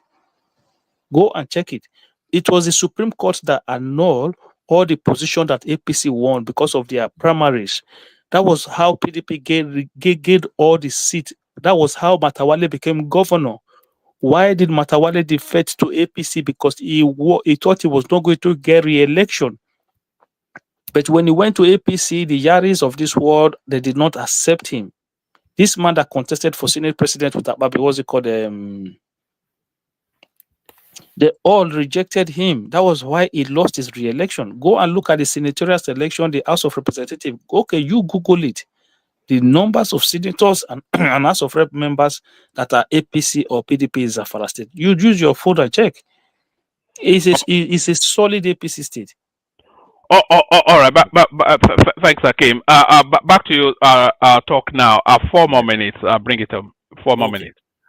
So I think for that Zamfara, Dauda Lawal wanted that space because he supported that. I think it's the House of Rep, so he supported that. But for some reason, it was inconclusive. There was a lot of fighting and a lot of things went wrong in that space. So it was inconclusive. So I guess they will have to reschedule that and do it again. But from the look of things, the gap is looking like APC is winning that space, irrespective of whether Lawal wanted the PDP to win that state. But all in all, it just shows that there are still 2 major political parties, the PDP and the APC. And whether we like it or not, the governors to... What are you making of this Goodluck Jonathan being courted by the PDP? Honestly, Goodluck Jonathan shouldn't even meddle into it. No, but I can tell you this for sure. He's not gonna have that vote that he's looking at. It's not gonna be the same. The North. I know some people might vote for him. The PDP has their ground in the North. But look, I'm not sure they want to repeat a Jonathan that was already president. I don't think it will work. It's possible it can work, but the calculations are not clear. I think he knows too. He's trying to make some moves around. He's also a smart person. I mean, he's been there for 6 years. That's not a joke. He understands the political structure. He understands when to make a move and when to stop. You will probably want to also, do his consultations and be clear about what he wants to do. Because if it's clear that he's not going to win, he's not going to do it. I can tell you that. But if he's going to run, that means he's rest assured that he has a chance. But if the election happens today, he will lose. If it happens today, he will lose. So I don't see that happening. I think he will need to be careful. He has some level of respect within the political space. If he goes into that election and he loses his respect. There's a way politics, when you lose an election, there's a way you lose your stand. There's a way you lose some level of followership. That happens to every politician. So, I mean, the noise is loud now. Let him just enjoy it. But if he wants to go in, he needs to have a clear path to victory. If not, he's not going to just run for the sake of running. It's not kumbaya. It doesn't just work like that. So people permutators do different things. They permutate all they want. But politics generally doesn't work that way. It doesn't work. All right, give us a little flavor on the Oni versus the Alafin versus the Oni, or maybe anything else you'd like to speak to. Just give us a couple more minutes, and then we're going to Zika. Okay. If not, then Tony. Yeah, I think the final one is, I think it's a painful one, and it's a painful thing to say, but Obi's support is dwindling. That's a fact. One of these no. Do you think Obi's support is dwindling, or sorry, you still have the floor, but I've always maintained that the Obi strategy, it was always doomed to fail, because it wasn't campaigning on ideas, it was campaigning on criticism. It was a campaign of calumny, and it keeps on raging and railing against government policies, and as soon as those policies start to compound, and the impact of it is being felt, then it has nowhere else to go. It's okay for him to be the main opposition, and that's fair. We want it. He needs to keep doing that. But the only problem is in-house is not properly structured. Look, as an opposition, your house has to be structured properly. Your in-house has to be structured properly. The winning is not about you. There's a carriage that comes with it, and everyone that is following him. Unfortunately, look, one of the errors of the obedience is not registering themselves as a member of Labour Party. A lot of them just voted for Obi. That was the error. He should have just stayed in Labour Party, structured Labour Party. There are fights everywhere. There will always be fights. PDP fought. They are now trying to smoothing things out. It will always happen. That political party, human beings will fight. People, different interests. When it comes to politics, there will be different interests. One of the major errors, I don't know who's advising him. Whoever is advising him needs to be fired. He shouldn't have left Labour Party. He should stick to his guns, stay there. He doesn't have a leverage. He's either here or there. Trust me, if Obi tells you vote for EDC, vote for whatever, the likelihood of his strength of his word is not there anymore. It's dwindling. It is showing. In the last election, it showed.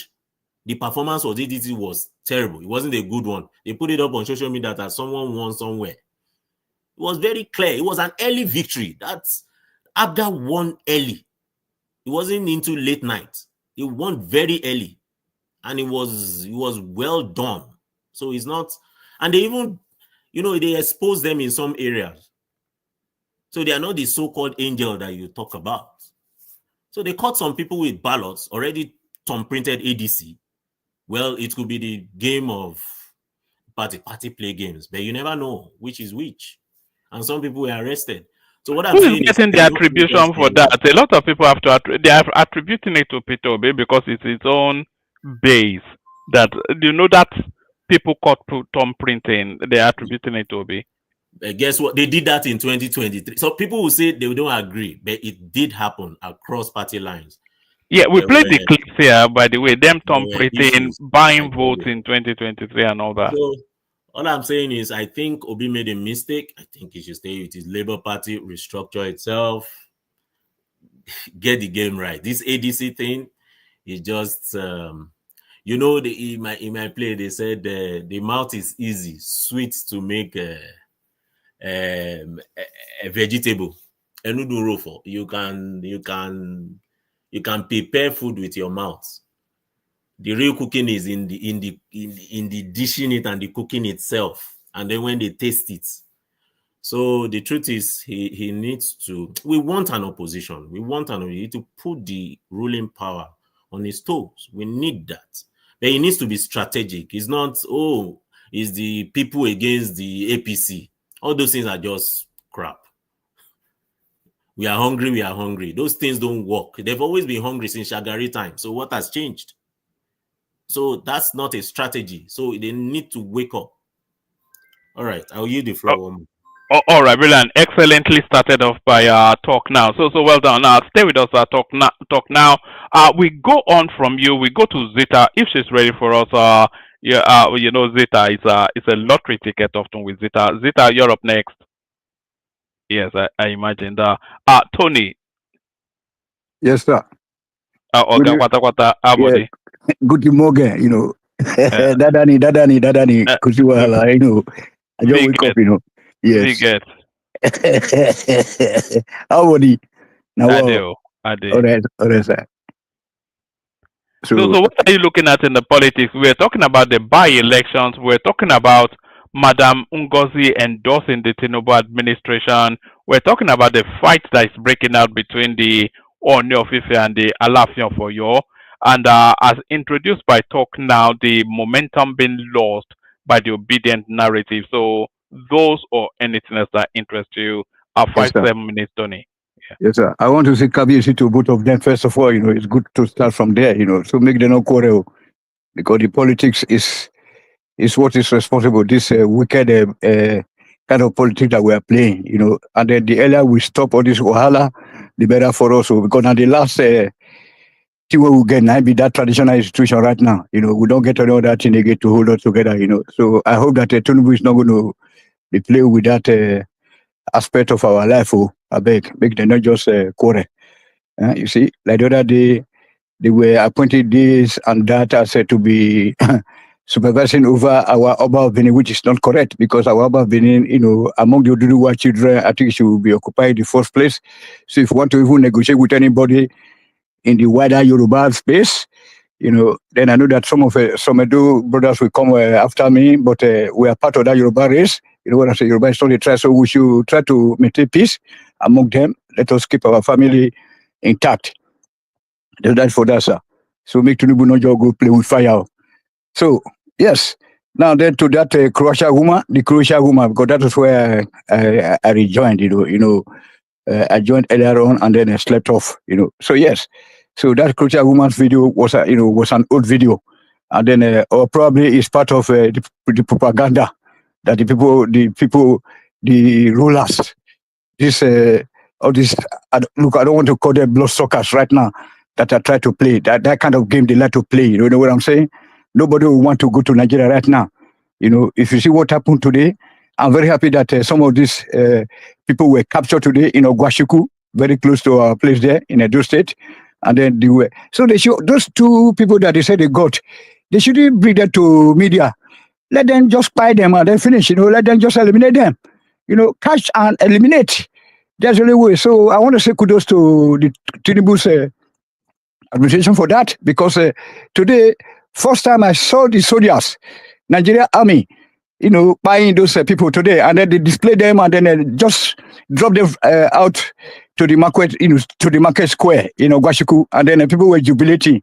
Thank you, our Nigeria Army. Thank you, our Nigeria Army and police. They went to the bush, fetched these people out, and then eliminated them. So I want to see if there's going to be any bounce back from this northerners. So so I want to say kudos to Tinubu for taking of that. Then yes, to the election also, the so-called election, which I will refer to as war. That war where they just hold yesterday. That will not be election now. Forget about all this structure that this guy was just talking about, our brother there, would it be structure? If you want to do any election in Germany or the USA, people just go to the local government offices or whatever outside. They put two votes, and the only two government officials will just say, drop your ballot or whether you want to, whatever, and then you get off. Not be like this one would they do for Nigeria. Would it be structure? So is he coming to give 1,000 naira that can't even buy you abado? Now they say that the structure. There's nothing like politics in Africa. So that's why the Tinubu need to do something about this power that he has grabbed, and then try to run away with it. He shouldn't run away with his power. Let him do something with this power that is holding right now. I saw a lot of Northerners are crying. The Arewa conference or whatever you call them, they are crying today. They are seeing Rufai from the Right TV was, tackling one of them. You know what I'm saying? Because that guy was saying that they should do away with this zoning system. That time for South, time for North. This is what we have been clamoring for a long time. The Northern and the Rufai was asking him if it were to be under a Northern administration. Will you say that?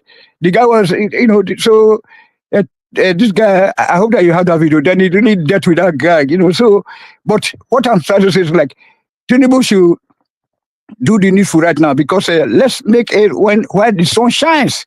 You know what I'm saying? It should divide this country immediately. If they say they want to restructure, divide it now, because that's what we asked him to do. That's why we supported him, not to come and govern the country, because the country has been damaged beyond repair. Nobody can govern Nigeria. So all this all this permutation we are making. So already now, Tinubu have told them that I've got the power, like I said earlier on, that it's better to even stop all this so-called election, because just amount to wasting of money. Even though, because we know that there is no electoral system in Nigeria or in Africa, by large, all Africa. So anybody that grab the power, let him call these white people bluff and try to see how you can be able to help our people. Use the resources that we have in our continent to better the lives of our people. That's all they should be aiming at, not organizing election, wasting money. The money that was wasted yesterday could have done something more tangible for us, You know what I'm saying? So either to to set up refineries around the country, whether in a modular you call them or whatever, or setting up market or cleaning up our roads, instead of wasting the money on election that we eventually end up at a court that doesn't exist. You know what I'm saying? So all this kind of all these people like to come here to speak grammar about structure of this and that and that. We are not there yet. So we are not capable of organizing an election. And then meanwhile, also, like I keep saying, countries are not built by means of democracy. You know what I'm saying? It is strong men will come into a country at a point in time, and like if Tinubu said that is strong enough, let it stop all this organizing elections, bring the money that is accrued to the country, use it to develop place, set up businesses, companies, and everything. Let us have a power, and then let the people try to fend, for themselves, henceforth, if they're able to provide the electricity. And then they should concentrate on doing that, even if it's going to take 1 year, let them do that. So let's stop all this election. Let him, because nobody's, they're not the fear, they're not the fear, they won't come to challenge Tinubu, so it good as it be the way we're there, because already people have decamped, many people have been coming to his party, everybody look for favor, they need money, so he's buying them over, but use that power to better the life of the ordinary man and Nigerian child. That's for that, sir. Which other topic was it, sir? All right. We were also talking about Madam Ngozi coming home to endorse Tinubu's reforms. Yes. And then talk now introduced that we're seeing somewhat of waning of the obedient movement, that they're running out of steam. Exactly how you have. I mean, you have been telling us about this Tinubu something. So when when I saw that woman, I was so upset. Really, I said, "My God, this what woman, this what is causing trouble for me and one man. Now this woman, they just called the talk show." I was wondering. I said, "Okay." Then I was expecting these people, the Igbo people, to attack this woman, but they didn't do it. I said, "My God, because of Chioma." So I have to be very careful. The way I talk about the Igbos here, okay? Because sometimes when I sit down here in my home, like as I was watching the videos wedding the other time, or and then I will wonder, oh, if Chioma had a baby for one of us, what is going to happen to that baby in future because of this fight between, like we have this Edo governor the other time, because the Igbo was, the wife was an Igbo. Edo people said, no, we don't want this first lady for Edo State because an Igbo. Ondo State the same Tony, thing. how you be in your house fantasizing about No, hold on, madam, wait, no verse, With Vaseline in hand and all that. Madam, no, wait. So, Madam, let me speak. So then I say, oh my God. So Edo State, they say no, they don't want that guy. This Akintude Ighodalo, Abina Babajide be name. That powerful guy. This Ighodalo now, one man. That is a very powerful guy now. That was the chairman of Nigeria Sovereign, whatever conference and many things, and then the owner of many banks and a lot of, he was the one that actually helped Obaseki to bring all this, to attract all these refineries and the power companies to Edo State. But at the end of the day, because the wife was an Igbo woman, they didn't allow this guy to have peace of mind to be our governor. Now we have a governor that couldn't even, I mean, you see, so I think the rest is just a history. So, and that is what we are. So so that's why this Igbo something, let me let me talk with the Igbo matter. So I don't want to even, because I was expecting these Igbo people to also attack, assuming that it was a Yoruba man or a Benin man that went to Tinubu. Sorry, Tony. Yeah. I think that even that attack thing has is run out of steam. Because it's almost getting ridiculous now. Everybody say, Soludo said the same thing. You attack him. Sanusi says it. You attack him. Madam Ngozi. So at one point, do you have to concede that things are improving? These people do understand what they're saying. So I think they've attacked too many people, and it's now getting difficult. It can't continue forever now. Although I still saw it on that what's that your friend Elvis? I still saw him trying to do that. That ship has no. Elvis did not do that. He was even very correct. He was just. If you look at the monologue, it was so lovely. Elvis is a big guy. He's a big gunner. Not big boss for Lord. We can play with that. So in the thought through now, like you yourself also, you're also very good. The last encounter I had with you. It was very nice, like the monologue you gave that day, it was for the people. You are fighting on behalf of the poor masses of Nigeria, just like Elvis right now. Both of you are the same now. You should come together as brothers, you know what I'm saying? Unless some panelists that are doing that, but not him himself, because that my opinion just now, you need to go and listen to him also. We want the Igbo people to be attacking Igbo person when they go to Tinubu. The other day, our Oba went to Tinubu. It was a big trouble for these Igbo people. They say, why? Then the other one will talk about the Wale Soyinka. They said, professor of rice and beans. And then, our, so all those countries. But an Igbo woman, but this woman is not an Igbo woman. This woman is from Edo State. It's an Edo area from Ogwashiku. I actually found out that her mother is Yoruba. Yes, and then she's from that Edo space now. She's from Ogwashiku, the same kingship, the same everything. So the son of the Oba of Benin is also the king there in Ogwashiku. And then, but she's married to an Igbo family. Just like hold on. Just like a Desiani. No, like just like Desiani, Alice Imadueke woman. So that one is from Ijo. What tribe now? I ask you. Now Gwashiku, now it's from it's Shakiri now, is it not Shakiri? no from this Ukwani, all these people from Oshimili. They are aligned to what tribe? What tribe? Okonjo, no, they are not. No, they are from Benin. They are Edo people. They are Edo people. If you go to that data, hold on. You have also look me there. Who is Yoruba? We hold on. Then we have a boom, which is Edo and Igala people there. So you don't have to tell me. You are not coming here to tell me that Gwashiku is Igbo. It's not an Igbo. You know, we have some Igbo people there who cross over from the river right area. They came over. Or tribally, they are Igbos. They are not Igbos. They are not Igbo. They don't agree that they are Igbos. Okay, some people from the social media they may be claiming that. Because they are state. No, Tony, it's not a matter of agreement now. It's a matter of DNA. If they are genetically Igbo, whether they no, their DNA is Benin DNA, sir. But some people came. Hold on. Right up to Nicha. Hold on, rational mind. Some people cross over one man. You know, you need to look at it. It's so complicated there. What an convolution one column. So, but the people don't agree that Agbo, all those people, you know, they see their names. Okonjo is not an Igbo name. You know, you say His one name. It's an Edo name, Okonjo. If you go to that place there, you see those names there. We have Ogbe. Hold on, my friend. But the husband is Iweala. You see, huh? So it's ni Okonjo. You know, ni Okonjo. So what are you telling me? I know you are here I thought that you are from Edo State or Ondo State, but I don't know why you are trying to help people to come and grab land in our place now. People cross over to come and do business. You know, they came to our place there. You know what I'm saying? So that's what we're talking about. Tony, what are you talking about? They grab land. No, you are here to. Now, who create this land? This so-called land, this land you people this is the boundaries that you people are talking about. River Niger is there, River Niger is there. River Niger, people cross over to come and do market. Up to Delta State, you will still find Yoruba speaking people. Okay, yeah, Olukumi, I just said it just now. So that is Western region.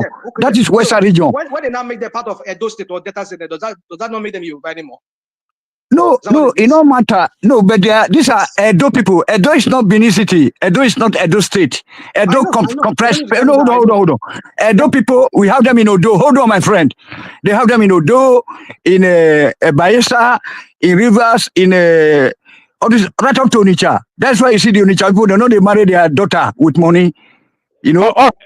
Tony, bring it back to the politics and then bring it home. So we go to rational mind. Yes, sir. Where was that? This rational mind, you were talking about Madam Ngozi's endorsement of Tinubu, and then you were going to. My brother is controversial. Yes, it's always controversial, and then you were going to talk about the obedience space possibly losing steam. Yes. Yeah. Thank you very much, sir. That is where rational mind just tried to come and cause a traffic jam for my head. So, but yes, so it's very bad. Let us start calling spade a spade, like one man is doing right now, and then Organaja watch man also. I like the way now they do now. Okay, now the objective, and then we the panelists have to also follow suit and be say the right thing. If to say now another man ain't talk him or another woman talk him, they for chop and raw. The Igbo people for chop and raw. They for not just fry them at all. They for not just kill us. They will swallow them just like that. So that's where, and because for me, Tinubu is not doing anything good for us, to govern the system. But the way they cause wahala, it will help us it will speed up the process of dividing the country, which is my main agenda here. So Tinubu, please, not let any election take place, capture the whole place and divide the country, so that you can be able to have that kind of majority. That's it, sir. Woman went to the moon. All right, brilliant. That's the inimitable Tony. So thank you, Tony. We go on from you, Tony. We go to Rational Mind. Floor is yours. The conversation, your contribution. Rational Mind. Woman, how we did? I do, I don't come out for the last 2-3 days, but it's like your wife don't it don't affect your my wife is Ondo now, so my Yoruba. You sound more like an Ondo person to me than even a laughing guy. Give me. All right. So, anyways, I greet everybody. I greet the first speaker and Tony and everybody, Madam Zita and our friends in the comment section. past 5 years in Riga.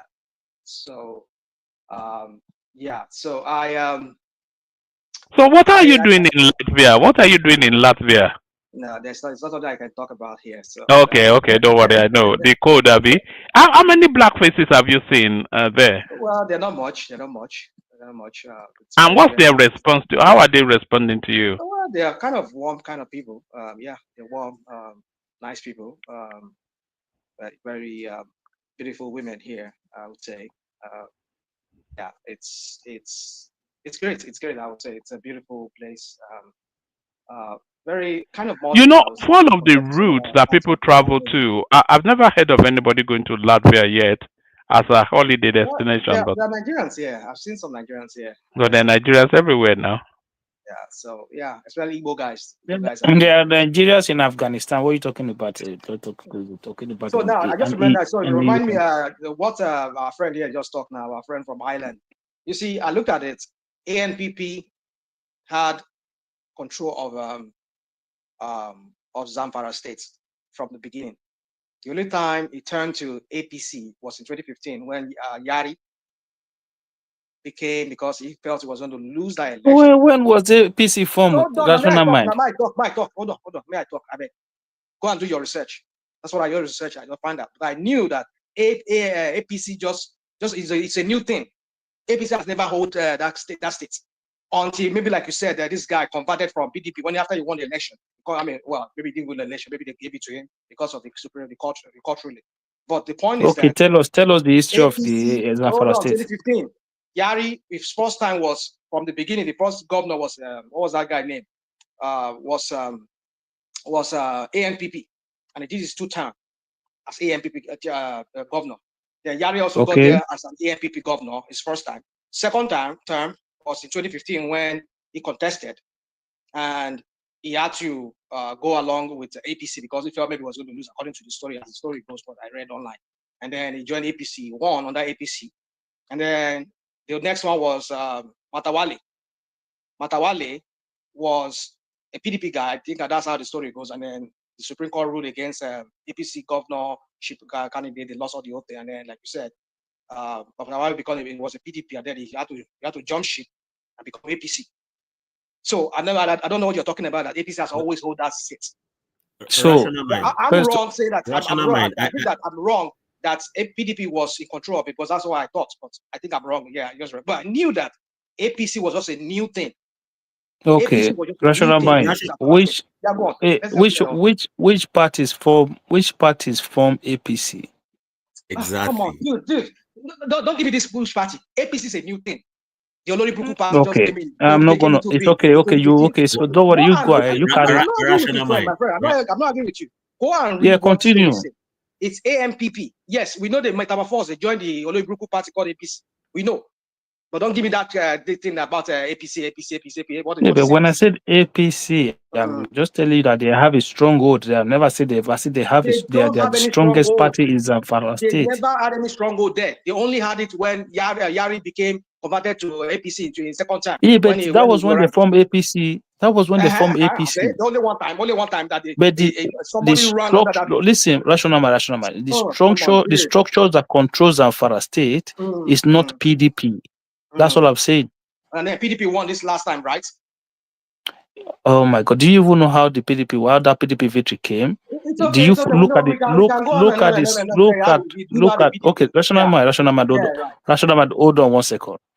The guys that are controlling the structure of that state, right? They want all the senatorial seats, all the House of Representatives seats.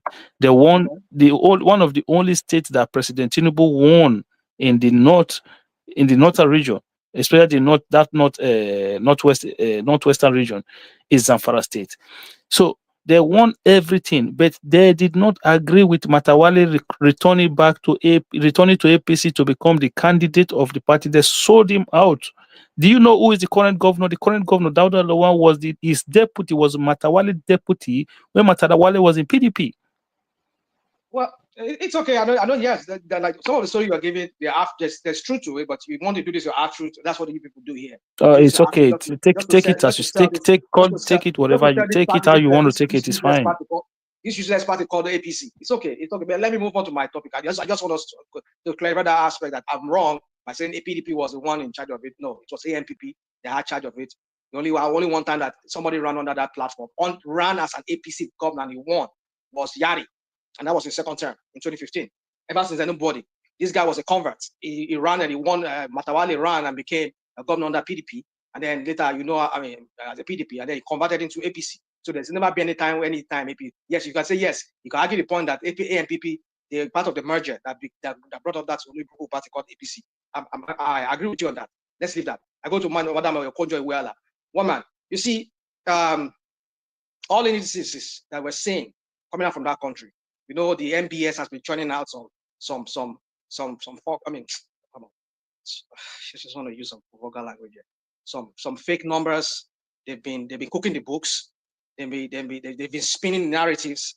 We know what is going on, but you know, like I say, the means we determine the end or whatever they are turning us as. We're going to see how it's going to turn out, because apparently there's still food inflation. Go and listen to this guy that Chinua Kimbaloye interviewed a few days ago. He explained it as an economist. He explained it.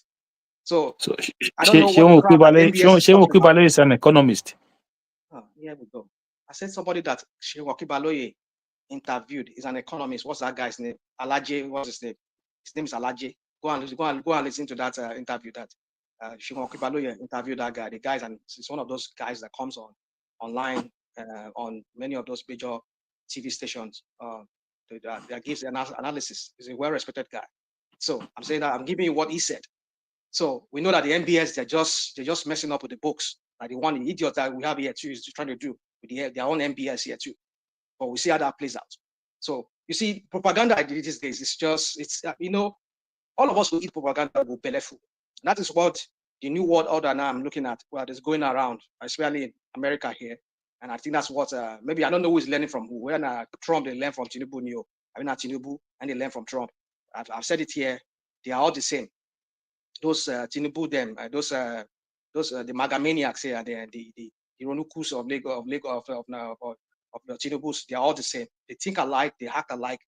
They just want to bring about some kind of they want to rewrite stories. They want to they want to churn out some kind of figures. They want to just rewind people's brain. You know, that's what they do. But let me go to National Mad. Can I ask you a question? Dude, let me okay, wait. I have so many things I want to say. I beg, no verse, Akim. Okay, what's your question, please? Very quick, please. I don't want to sound. I was going to ask you that. I was going to ask you if they are cooking the book, why don't they just put inflation at 5%?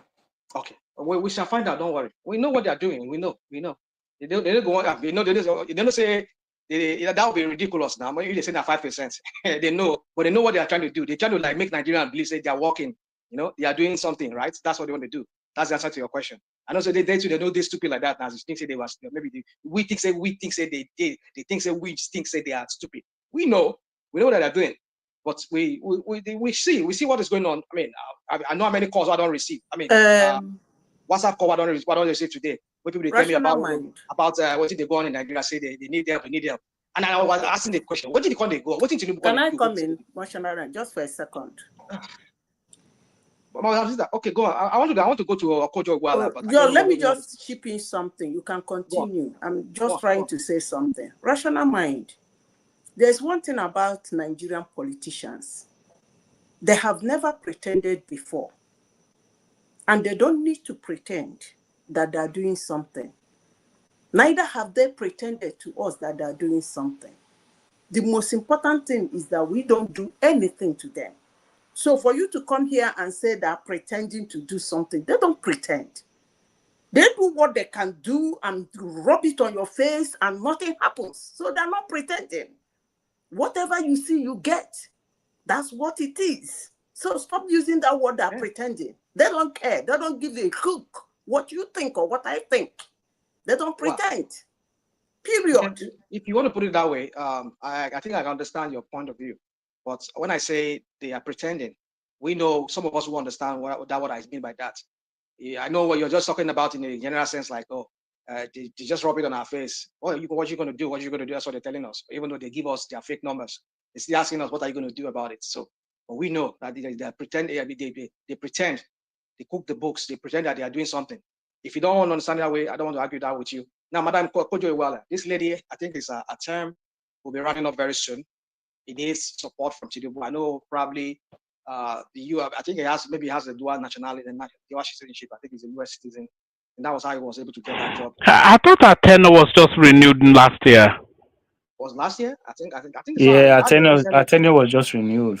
Was just renewed, but I know there's something coming up soon with that. I don't know whatever. But my point is something have to be coming up. Now you don't know where to go. Something have to be coming up. No, you guys should allow rational mind to finish. That's why we're quiet. So we will correct. We'll correct some of those wrong impressions. You said what? What did you say, my friend? I said they should allow you to finish. We'll correct some of the wrong impression. That's it. So my point is that Okoje Iweala, being an WTO World Trade Organization as the head of it, became a toothless, just as the UN has become so toothless now with this whole Ukraine and these guys usurp the authority of Trump. Now they don't even hear United Nations now they intervene in anything anymore. The same thing with this slamming of they dash everybody tariff, like saying that in the do bed in the celebrate in the give birthday cake to everybody. That's the US president. Just slam everybody tariff. And what has Okoje Iweala done about it? There's an article in the WTO that says you can never ever jack up tariff like that. It just became a useless head of WTO, and it's coming to Nigeria and telling us that Tinubu's why is he not spoken against Trump and all this thing what they do? The whole world is shouting now. Look at how there's a slowdown in the economy of the world now. The whole world is just, even China now. I was reading a few days ago that some people, they don't get it, some young men, they don't lay them off from China from their work. Now some of them they pretend to the work. They pay like how much they say they pay $50 to one company where we just make a come office. They go pretend like say they see the office. When I saw that, I was like, yeah, where did they go? There's a slowdown. The whole world is right now. The economy, the recession we should have had probably. Maybe they just try to divert or try to put it forward for that recession to come. Maybe that's why this guy is doing what he's doing. This economic crap that he's doing, that is tormenting the whole world now. We're going to see how that plays out with the recession that we should have had a long time. That as they keep postponing itself somehow. But my point is that this lady is toothless. All the grammar, everything, all the book we read. Why no? Tell Trump, say Trump, if you do this kind of thing. There's an article in our WTO that I think the United States also it's a signee to that charter that you cannot judge the slam anybody tariff. Put tariff on people, say you cannot do that. But he's not saying anything. And now you can come in Nigeria now. I can't start lecturing us, telling us how Nigerian economy is doing very well. That Tinubu's reform is active.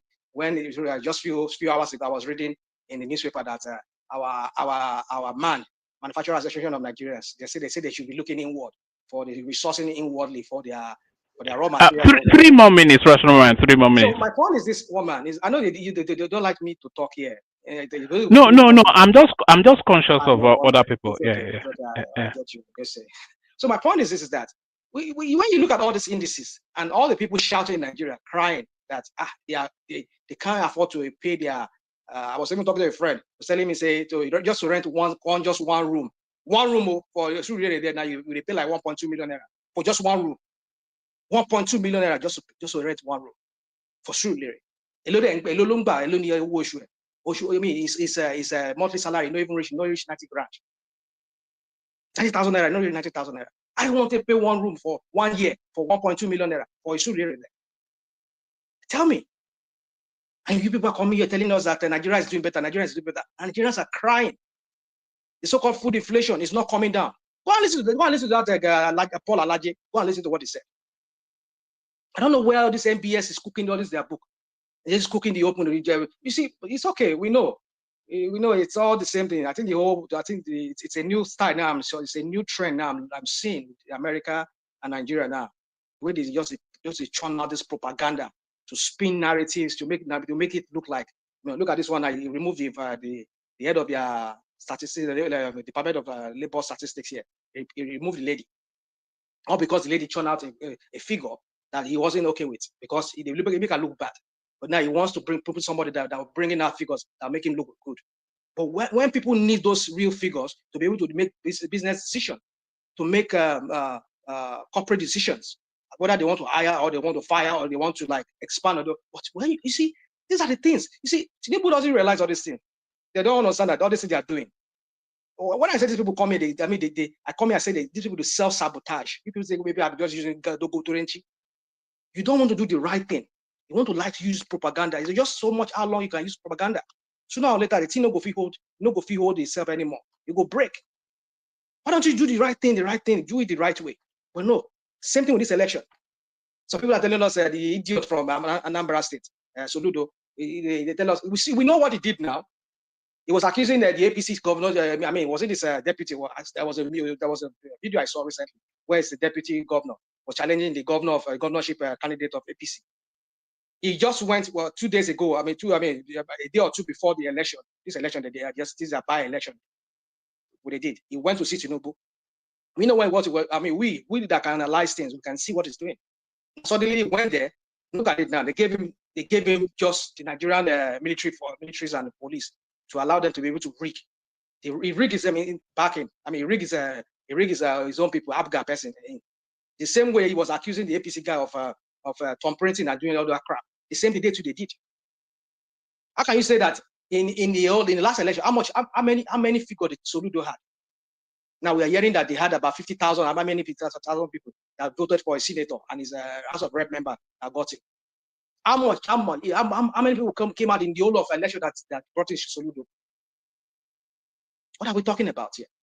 The same thing with other states where APC control, because we know that it's dilly-dally with Tinubu, so that Tinubu, you know who Tinubu is now. If he cross Tinubu path, Tinubu will give him the treatment of those states now. He will give him. Tinubu, take Tinubu any 1 minute to do that. He will come out. That's why they do all this crap that he's doing. They attack Obi like say they pay him making the attacker. But my point is just that woman. When I come here, I speak in general terms like this. It's just because I don't see anything that these people are just. I know it's the propaganda, or propagandists Congress. That's what they call them now. So for me, I'll just conclude this way. For me, all these things that we come here, we do. Time will tell. We'll see. Because I know it's a new thing now that most countries are doing now, especially this American government now under Trump, and this one that is there in Nigeria. They are all using propaganda. But there's so much how long you can use propaganda. Sooner or later, the whole truth will come out. I leave it at that one, man. Thank you. All right, brilliant, excellent. So that's the excellent Rational Mind. Stay with us, Rational Mind. I'll check the private chat as well. So we've gone from Rational Mind. Let's go to Maurice, then from Maurice to Akim. Maurice, you're up next. The conversation, your contribution, Maurice. Well, one man, thank you so much. Greetings to the entire house. There are a couple of issues that are on ground that was mentioned, and I would like to take them one after the other. But I would like to start by saying that as Nigerians, we must learn to talk in a very respectful manner and always give room for superior arguments. And sometimes when we are talking in a platform that is internationally, spread like this, we should be very sure of what we are saying so that when we are talking, people will see some sense of maturity as well as sense of knowledge in what we are saying, because this is a platform that will educate the public, give them a lot of information, and let them be aware. So that's my appeal.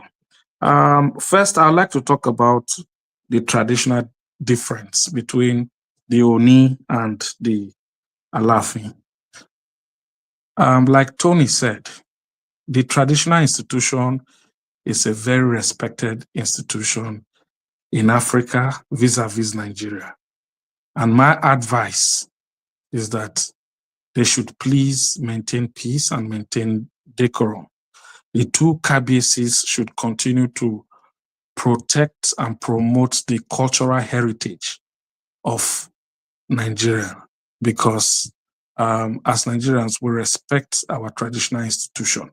But I would also like to advise that traditional institution should stay away from politics in any form, because one of the major reasons why you see traditional institutions lose their values is because of their participation in politics. They should try their best and see how they should, disengage themselves from political activities. When you are a traditional ruler, every party is your party in the sense that your subjects belong to various parties. So do not show any favoritism and do not try to, shoulder one candidate of a particular party over the other one. Be the father of all and disengage from politics. Because when they involve themselves in politics, it reduces the respect that, they enjoy from, the public. This is my sincere advice to all traditional rulers across all boards, across the length and breadth of Nigeria. Desist from participating in politics. Play your role as a traditional ruler. Play your role as a traditional custodian of the traditional institution in your domain. The other thing I would like to talk about is I heard somebody discrediting, the speech of the white lady who was giving her own account of her experience in Nigeria. We should not discourage people from expressing their experience in Nigeria. Nigeria is a God-blessed nation with abundant human and natural resources. Irrespective of some of the lacuna, misrule or bad leadership, we all know that Nigeria is a blessed nation with a lot of potential. How to harness the potential is actually our problem. As we have problems with leadership, so do we have problems with ourselves. What is the commitment of the average Nigerian to loyalty? What is the commitment of the average Nigerian to the growth and well-being of the country? We take undue advantage of ourselves. We do not show true commitment. People want to say it's because of the leaders. If the country is moving on well, people will be loyal to the country. But with all that bad experience, when we travel to the Western world, nobody tells us to behave well. We obey rules and regulations. We obey law and order. But immediately we bought our flight back to Nigeria, we still want to behave the way they behave there. So I just want to appeal that we should stop discrediting, stop demarketing Nigeria. We should also talk about the positive part of Nigeria so that... My brother, hold on. Can I interject you? So when this our friend Tony was talking about that video, you see, what they've been doing, not you one man, but I know people send you all these videos. I'm sure that's what happened. People send you all these videos, all these APC Magamin, this APC maniacs. They will send you old videos just to justify crap. Now Tony said a while ago that video is it's a old video, but trust APC them now. They will go and recycle whatever. I've seen so many ones that they've sent you one man here that they will say that the one we were showing us about the railway track the other day, and one other one you played recently that I saw. Somebody said, you see, rational mind. So rational that mind. video, 10 years old video. Rational mind. I gave you when you were talking and they were trying to interject, I said they should allow you to express yourself. I'm only interjecting you, my friend. You can choose to not allow me to talk, but I'm telling you okay, that's what no, it's okay, but please, it's okay. I'm not doing politics here. I am talking based on reality, okay? So please, I don't want to be joined into that, okay? But if you want to take on me one-on-one, right, I'm ready to take on you one-on-one.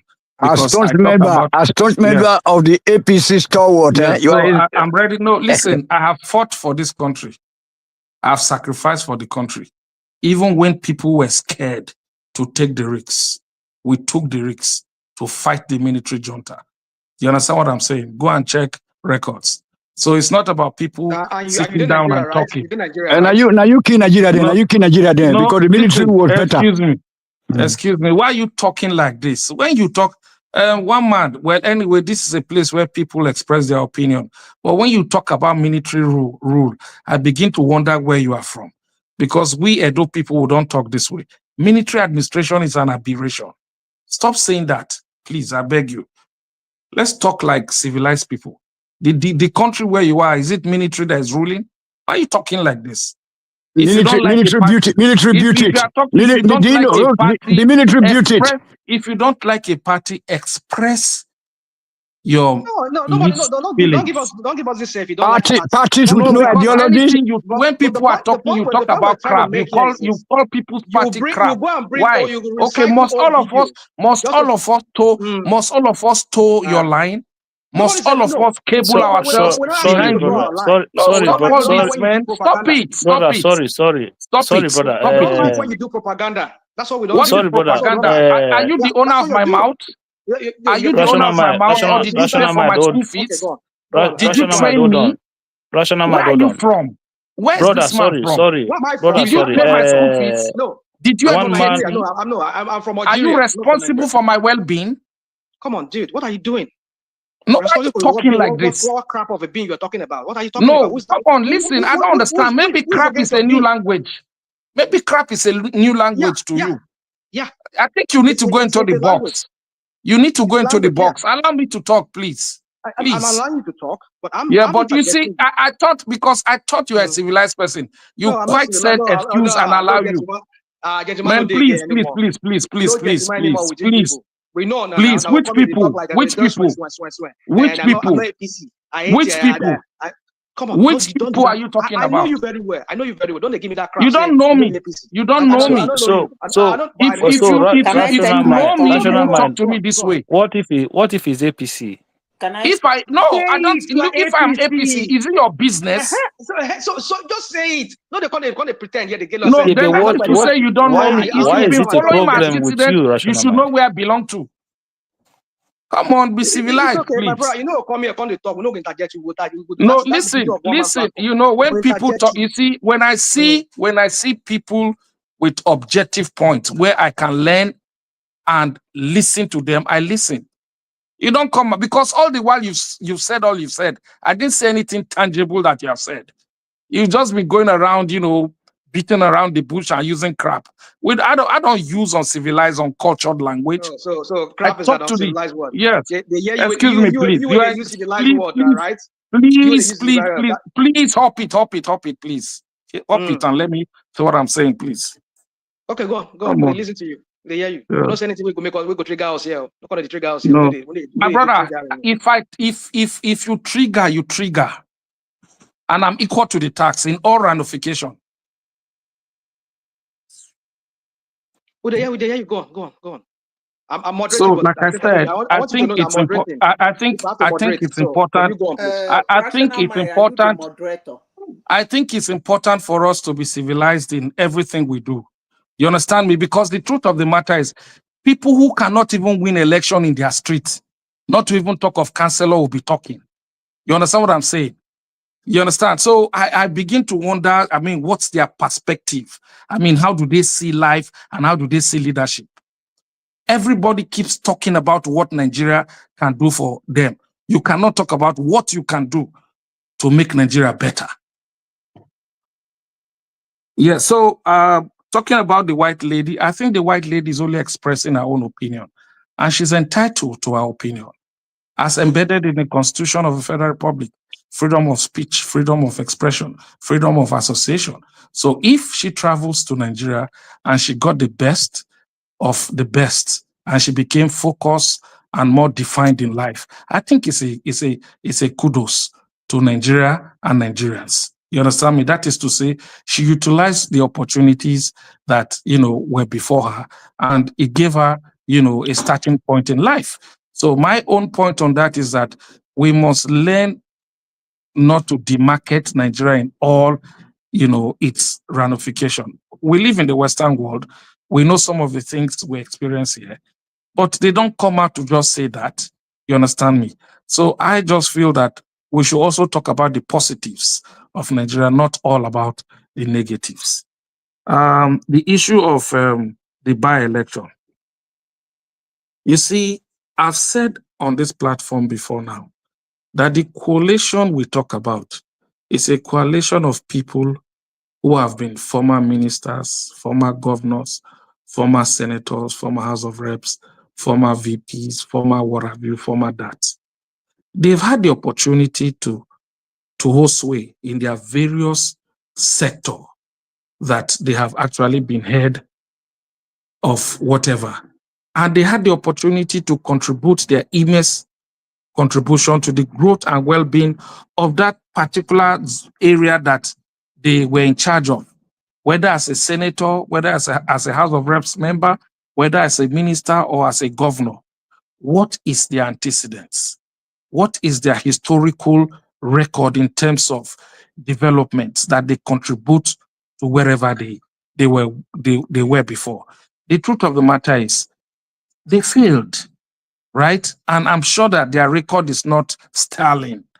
But because they are not in the scheme of affairs, because they do not control the political will of the people, because they cannot influence, certain things, and because they are not in the key decision-making sector, they now come out to want to stand as opposition.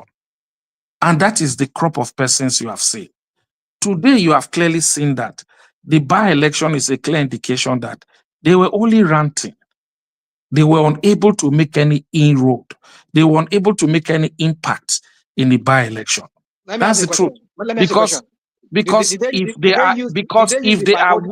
they are on ground, they should have been able to make an impact, and Nigerians would have seen the impact of Nigerians would have been able to see the impact of their presence.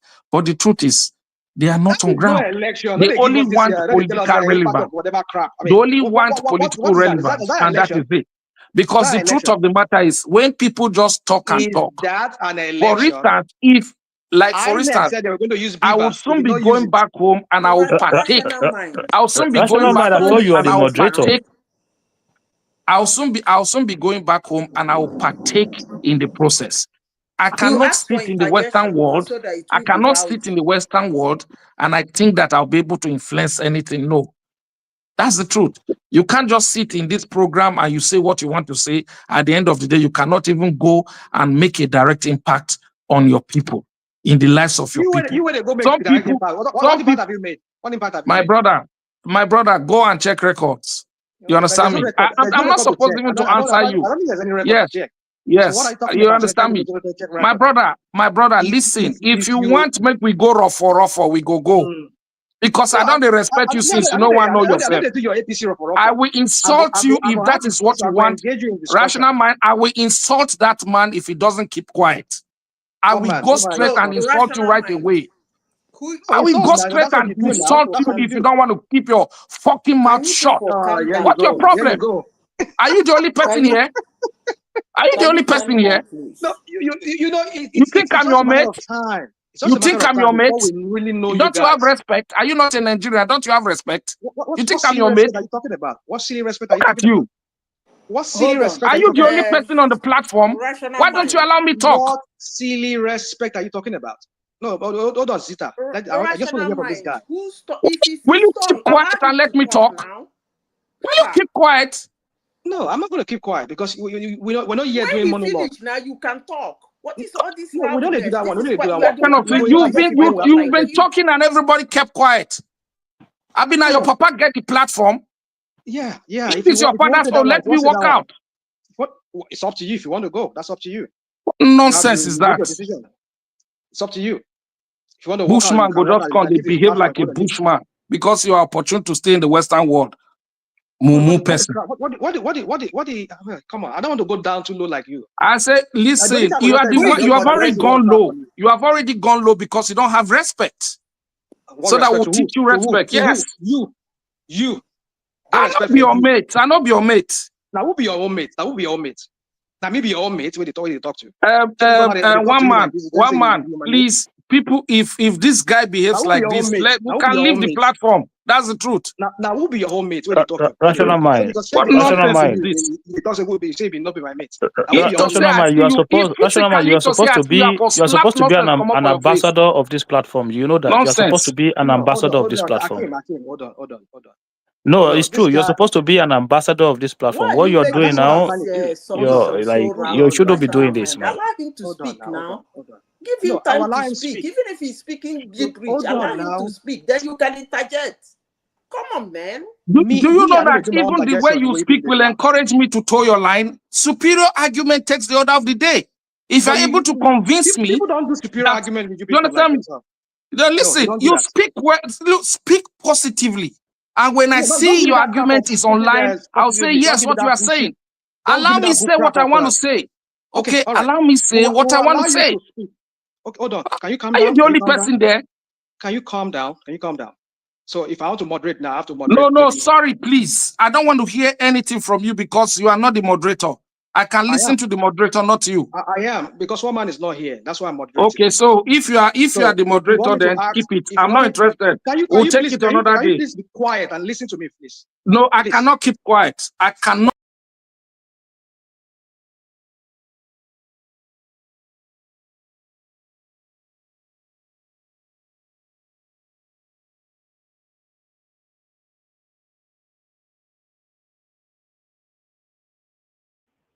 What happened? Where's everybody? Where's everybody? Everything just I don't know. What happened? No, I did not. Then what happened? Somebody else Why are who has you kicking access. people out? What rational mind? I did I not. don't You know know what I just happened. said? I did Did not. you kick me out? You're the only person that have access to this thing. You I say you did did not. not. Who One else man, if did you it? did, one man, if you did, let them know that you did. No, I did not. Oh, I did not. So I who did did? not. I mean, you're just. I wonder if Choma snuck in. It may well be Choma. Maybe he did. I did not. That feels like a Choma No, sort what? of a No. thing. I didn't hear today, doctor. Okay, rational mind. Let me take my space, please. The noise is too much. People are talking and you just interject. Fine. If you are moderating, moderate well. You understand me? I don't know for him. You don't tell me how to moderate. If I want to moderate, I will moderate. I moderate different I ways. think the truth of the matter is you're so disrespectful. I've not said I've not. You just you said we gave you opportunity. You said everything you want to say. It was my turn, and you started interjecting. Why would you do that? Why would you do that? Because we do that here. We interject people here. No, but you interject people in a very matured way. So one man This is came not the on. first time I've been here. One man came on at 1:30 a.m. We in But Europe okay. we stay awake. Let's just move on. Let's move on. And Go on, please. The guy having the floor. You have 3 more minutes before we move on. Just go on, please. No interjection. Just no, go on, you can have the floor. I wish you well. All right. Rubbish. So, Madam Zita, if it's your turn, if you want to take the floor, if Kim wants to go, anybody wants to go, you can go. Rubbish. Rational mind. Give me the topic. Which topic? One man, I think the topic he gave us was that Nkojo Wela visited. I just started talking and the guy just came and just, Dude, but you said you I are don't done blame talking, him. right? Did you say you're done talking? You said you're done. Can you eject What is wrong with this guy? I'm going to remove you, Mr. Morris, or whatever they call you. Please just leave him alone. Just let me go. I'm still here. No ejecting of anybody. We're already short on panelists. I'm not ejecting anybody. Yeah. We don't need touts in this. Oh no, please now. Let's not. Why would you be using? Who are you calling tout for God's sake? It's okay. Shoma, don't use that word. No, why would you use that? Don't try it. Can you imagine that? Who are you calling tout? Apologies. It's a figure of speech. Choma, are you sure if you see me physically, you'll be able to call me tout? So do you think you're more educated than me or what? Hold on, Choma, what level have you attained in life? You are meant to de-escalate, not escalate. Can you imagine? I should say tout. Yeah. Who is this person? No, don't now, please now. He needs to just be quiet. He said he's gonna give the floor. Give the floor and be quiet and hush. You talk too much. Well, okay, let's move on. So, are you trying to say that there's a cab? I will delete all of you from this platform. Shut okay. up. Quiet. Oh no! Don't use language like that now. I don't know you before, so why would you call me that? Oh. Apologies, Maurice. It gets like that sometimes. We all get it, so it's nothing personal. Everybody gets it. You should take control. If you are here, you should take control and control this thing now. What man? It's always like this when it's always election. No, it's when they do. All right. We go at That speed girl, now. who be that girl when go call me tap? All right. Everybody hold. We do it this way. Because if you make No. Can you hold on? Sorry. When I say everybody, You it want me includes. to moderate because I'm fit to go to bed. All right. Let's do it this way. Morris gets 2 more minutes, 3 more minutes to bring it home because it was interrupted quite heavily. And it's quite a strict 3 minutes. So just have the floor and flow. Morris to Zita. We go with the 5 minutes still. Zita to Akim. Akim to Simba, etc., etc. The super tatas Choma, the one that's with the one with the potty mouth coming swearing at everybody. So that's Choma I and never AB. said. Thank you to those. We still expect more super chats to come in. We cannot tolerate not having super chats on the platform. Thank you, everyone. See you tomorrow. I'll hand it over to Rational Mind and Choma. To between them, they'll moderate. Thank you, everyone. Okay, Morris, speak now. Morris, is your 3 minutes, you said. Yes. Go on.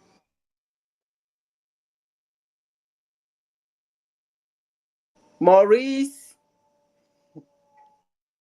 Sincere apology to the house. This is not my character, but it's okay. Oh, So like I was saying, so I think at this level it's important for us to champion the positive part of Nigeria and also criticize the negative parts. My own style of criticism is positive criticism.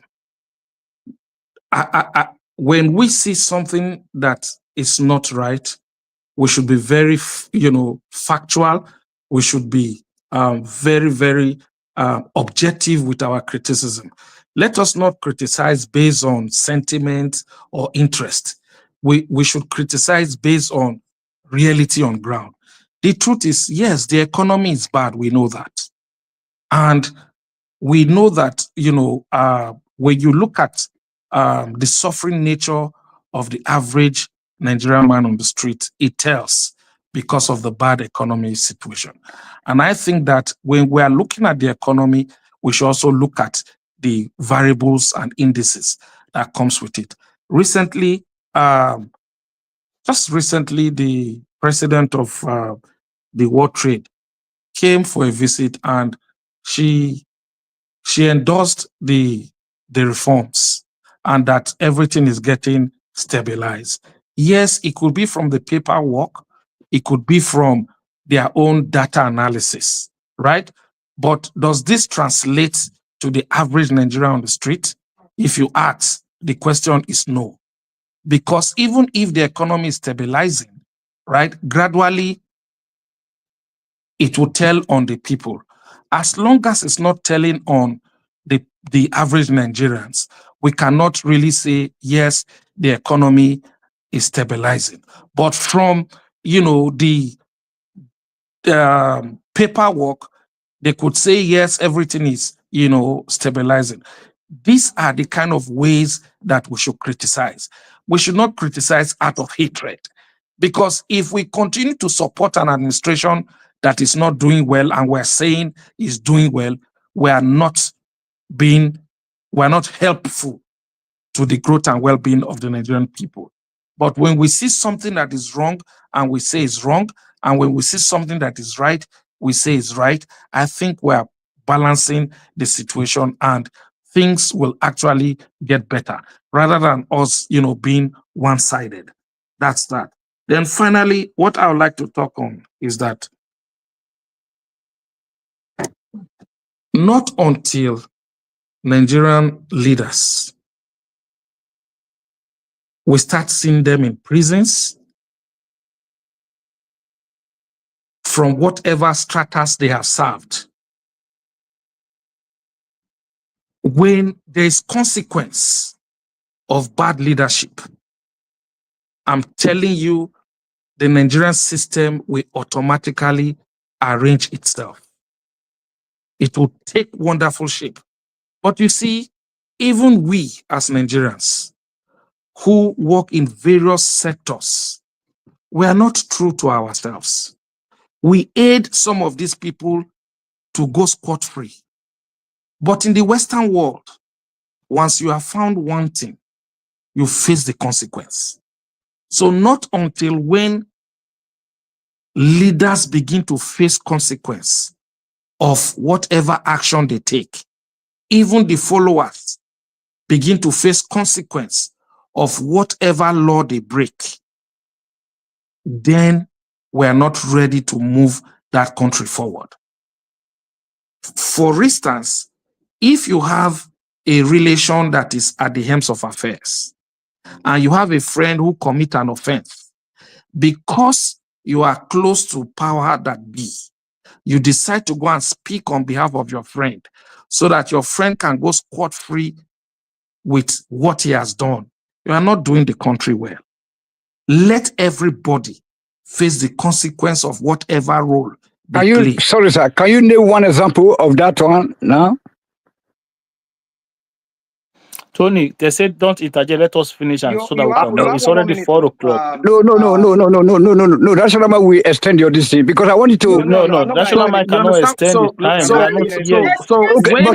But you cannot go scot-free without being, without being interjected.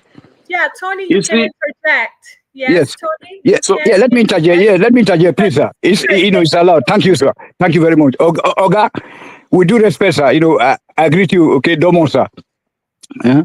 So the thing is, say Nigeria, they pursue Nigeria from common Ghana. They kill us in South Africa. German, they drive Nigeria back. England, they deport Nigerians. Now you say good. They talk say Nigeria good. And then what is your opinion about this bogus, project? This TIF project, when they talk about 10 million bridge to repair, it will cost $4 billion, whereas to build a new one will cost $2 billion. So I want to educate us as one of the chieftains of APC, sir. Well, the truth of the matter is, you see, when people see it from afar, leadership is not the way you see it. You see, there's one sector of Nigeria that people don't look at, civil service. Once you hit level 12 and above, those people are the major problem of Nigeria. But nobody look at it. The Nigerian civil service need to be properly restructured. They need a serious reform in that civil service. Without the leadership drive? Can I say something to you? Yes, sir. It may interest you to know that governors, chairmen, and even presidents are actually not signatory to the various accounts. They only have approving power. I can speak on that very well. You understand what I'm saying? So, but you see that even when, let's take for instance, Canada, most of the kids that are here schooling, they are children of civil servants, top civil servants, PAMSEC, directors, etc. Somebody can win election as a senator for only one term and may not see political limelight again till he dies. But a civil servant can start eating and aiding stealing of money from level 12 until he retires after 35 years. You will see him wear old tuxedo suit. You will think he's not rich, but he's thinkly rich. Nobody look at that area. Nobody also look at the sub-national government, the governors. With the kind of money they get now, what role? How many of us are on the necks of our governor to ensure that they give account of the monies that they get as governors? Everybody concentrates on the national. I think we need to change our strategy. Every individual please, that please, is responsible. please, sir. I'm sorry, sir. I'm sorry, sir. I was asking you about the image building, the image building of Nigeria. Tony, yes. Hold on. This guy has 1 more minute. One more minute. We have to move on. But let him respond now. No. You don't ask too much question. We'll move on. No, the question, no, the previous question, where I was asking about, Tony, his accusations of not building our image. Tony, we Yes. don't overflow that image thing.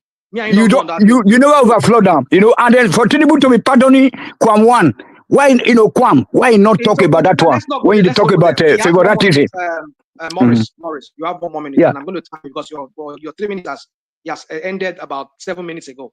So please. Well, take you 1 more see, minute. when you, for me, Kwam one is not an issue. In a system that is functional, by now he would have been resting in jail. That's the truth. Thank you, sir. Thank you, sir.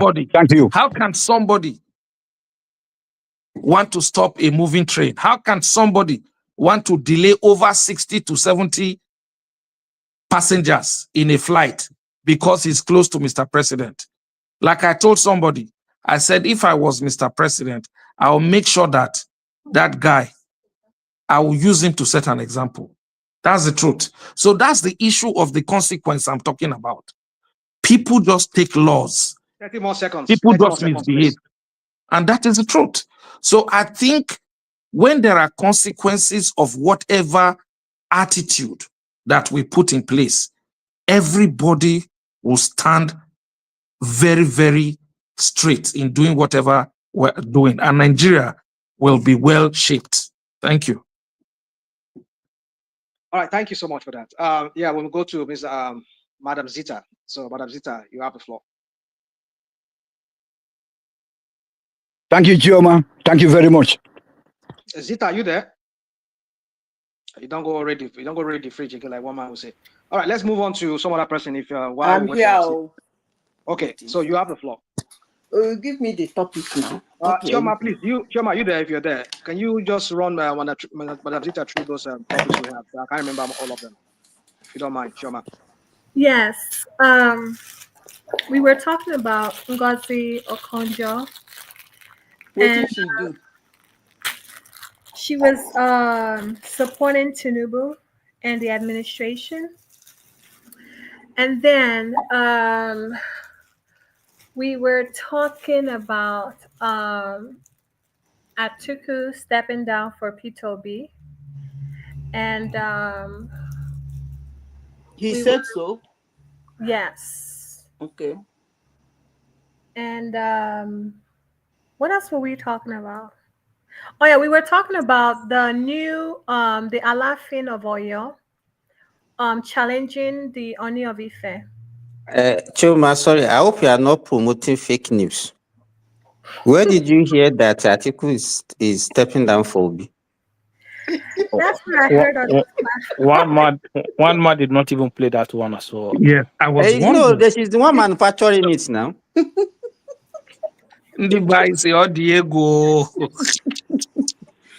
Sorry, can you hear me? Continue, my dear. Yeah. I can hear you, woman. Go on, but you sound too faint. You sound too low. Yeah, 1 minute. Go ahead. Is it me? No, the by-election result. He's talking about the by-election result as well. Okay. Okay, so that's all you people are talking about today. Okay, let me start from the first one. Shoma, you will guide me as I go along. The next one you tell me. Let me start. You know, I'm not that young. The first one you said Okonjo Iweala supported Tinubu, right? Yes, ma'am. Yes. It is her fundamental human right to support whosoever she wants to support. And her name is Okonjo Iweala. She's just one woman. So she has the right, just like you and I, to support anybody she wants to support. That's her human right. As a bona fide citizen of Nigeria, she can support whosoever she wants to support. Whether the person is an idiot, the person is a fool, the person is not doing well, the person is dead or alive, it is her fundamental human right to support somebody politically. Period. Nobody should abuse her for that. You are supporting somebody. Rational mind is supporting somebody. What is Remy, my guy, is supporting somebody. Simba is supporting somebody. So it's not something somebody should be held accountable for. And then if you think she has a clout that her support might bring a damage to you, all you need to do is to convince her why she should leave her support and support you. That's how it works. Instead of abusing her or insulting her or talking down on her for her fundamental human right, that's actually really, really wrong. And I know most Nigerians do that. That's not right. Please, let her be. But if you think she's of somebody of importance that can spoil matter for you for supporting somebody you are not supporting, go to her and make sure you convince her to support who you are supporting. Period. Next topic. By-election result. By-election. The by-election, you say are laughing off for you. Why are they fighting? Yoruba people should settle them on that one. Then the next one is, you said, what's his name? You said by-elections. By-election wasn't a surprise because the people, everybody jumping up and down for months now discussing, it was obvious they didn't do anything. And when it comes to politics, if you don't do anything, you don't win. It's as simple as ABC. They didn't do anything. And I've been saying that for months now on this very platform, that those guys are not doing anything. Number one, they're not presenting any different, and they're not saying anything different they're going to do. So why would they win? You are bringing same old as the same old that is sitting in Aso Rock. And then you are not saying a different thing from what the same old is saying. Okay, the same old sitting in Aso Rock is doing something. You are not telling us something you are going to do different from what the same old that is sitting in Aso Rock is doing. So they actually did not do anything. We shouldn't be talking about their failure because they were bound to fail. They never did anything.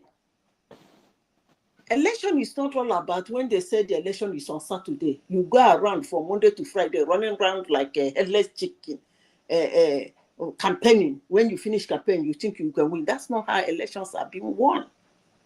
Trust me, you got to do something. When I mean something, you have to do.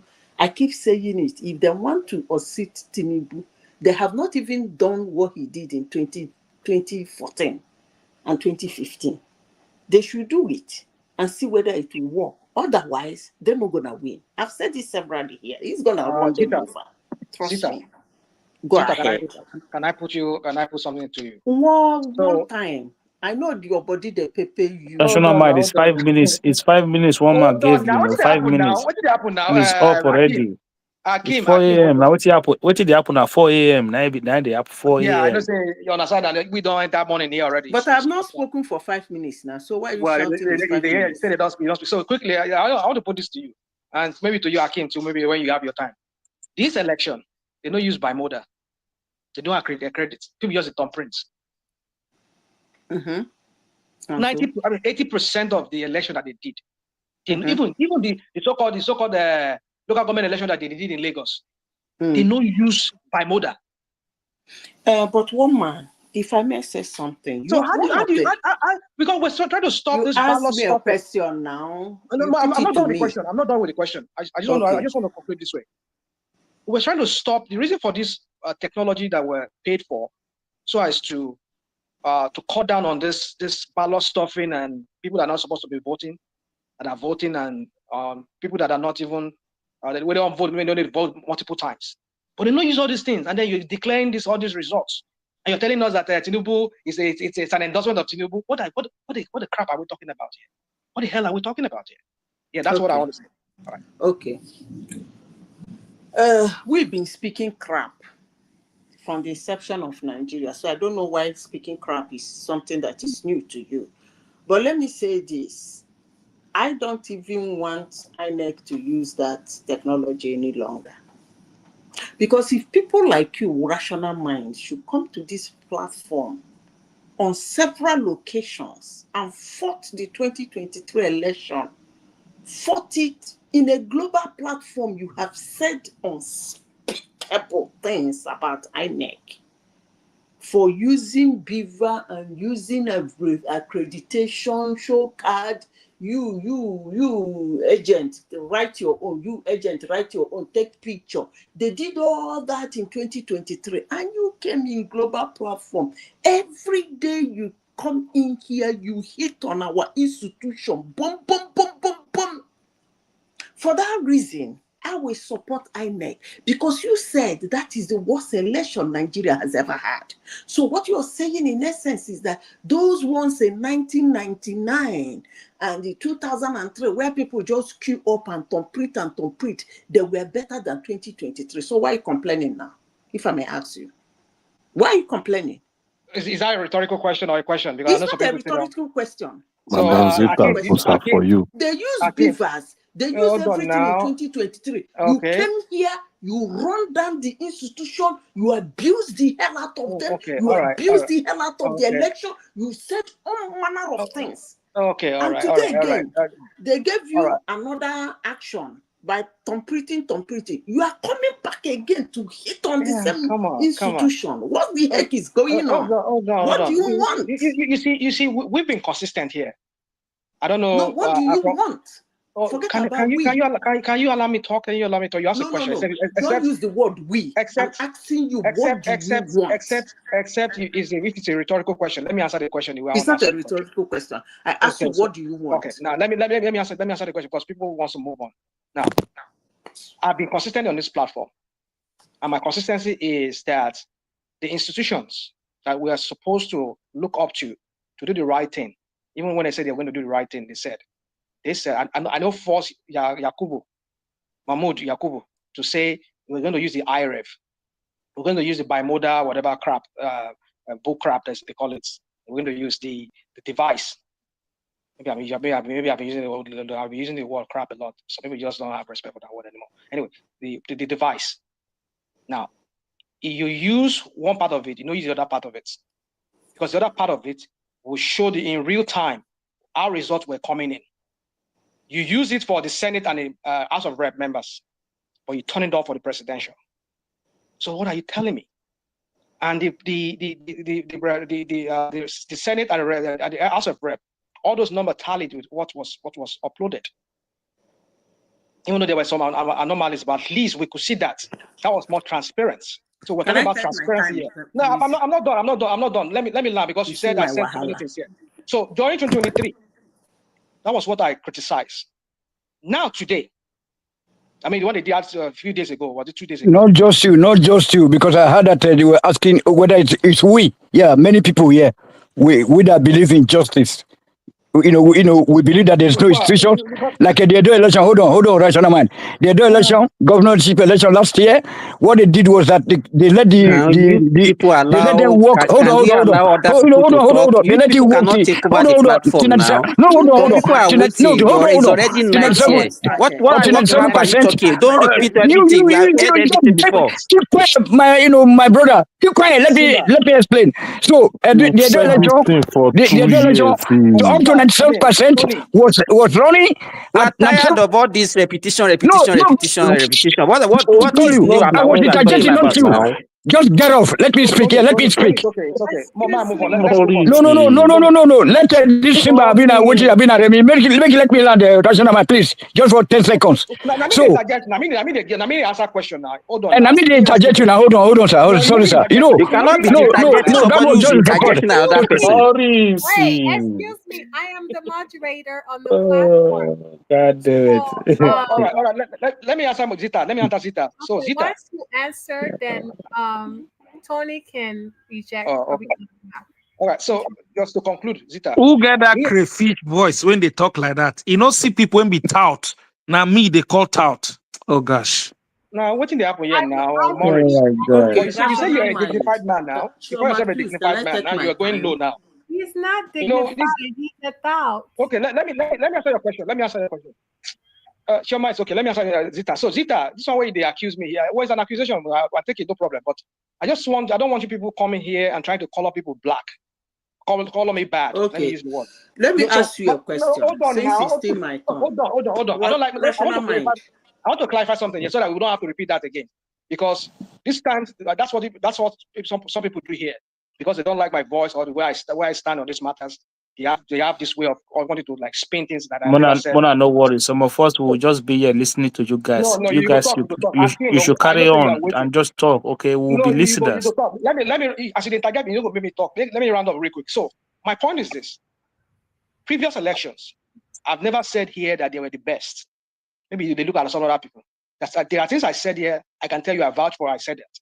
Only 2023 election that I said. Mahmoud said he was going to do this. I don't repeat myself on that. I already said what I want to say on that. So please don't come here and spin Well, things. you said And that's the use worst election Nigeria has ever had. It's one of the worst elections, if not the worst you election. Said Yeah. it is the worst election. It is the worst election. Yeah. And you didn't say it once. You didn't say it twice. You didn't say it 3 times. It was election. like Yeah. you sing it like a national anthem. Yeah, it is the worst election. Anyway, that's by the way. But the question I want to ask you, do you really think that other parties did enough to win the election? Madam Zita, you keep asking him questions. You kept asking him questions. We don't have time for all of this now. Akim, it's my turn now. It's your turn, but make your submission. You make your submission and let other people make their own submission. So what's your no, problem? Your submission cannot be you asking him questions. Okay, you know what? Zita, let me let you flow for 3 more minutes. Then we'll go to Akim. So reserve those questions for later. Me and you go tackle that, please. Okay, so another thing is Chioma said that they didn't do enough to win the election, period. If they do enough, they will win. Chioma, you said Atiku has stepped down for P2B. Yeah. All I can say, okay, I wish them luck. Then which other topic again? I want to round it up before it's 3 minutes. The guy that was spied, the military, the terrorist. I've spoken on Okonji. They don't fire them. They arrest them. They arrest 2 of them. 2 of those. So what are they waiting for? I don't know. You ask Tinubu now. I don't know what they're waiting for. They should be fired. Then Okonji, I've said it. Okonji has a fundamental human right to support whosoever, and people should stop abusing people because of who they support. All you have to do is to get them on your side. I rest my case. I can interject. Thank you very much for resting your case, so that the rest of us can raise our own case. Okay, thank you very much. Now speak. Yeah. Good evening to everybody. Look, I will start on the Okojo where it was not supporting Tinubu. Okay, it was just making a comment on the state of the economy and the reform that the current administration have put in place regarding the Nigerian economy. And she didn't say anything out of the ordinary. She said the president have been able to stabilize the situation, and that he should be given credit for that. And I don't see anything wrong with such comment. And she also went ahead to say on the micro side that the government should try to put palliative in place to help reduce the hardship, the pain of the reforms. So I don't know what she said that people are catching fever for, people are getting headache for. It's not like she goes there as I just do for second term, no. So I will say that let us get certain things straight, okay? So if on my side, on the macroeconomic side, I think Tinubu has done fantastic. I think the reform has been they were always needed. Okay, and for you to have a president who looked at the situation and didn't try to sugarcoat anything and just say, look, we have to go the hard way. I think my only problem with Tinubu is that as a government, what they should have done in the first place is to first of all communicate to Nigerians and say, look, this is the situation that we are right now.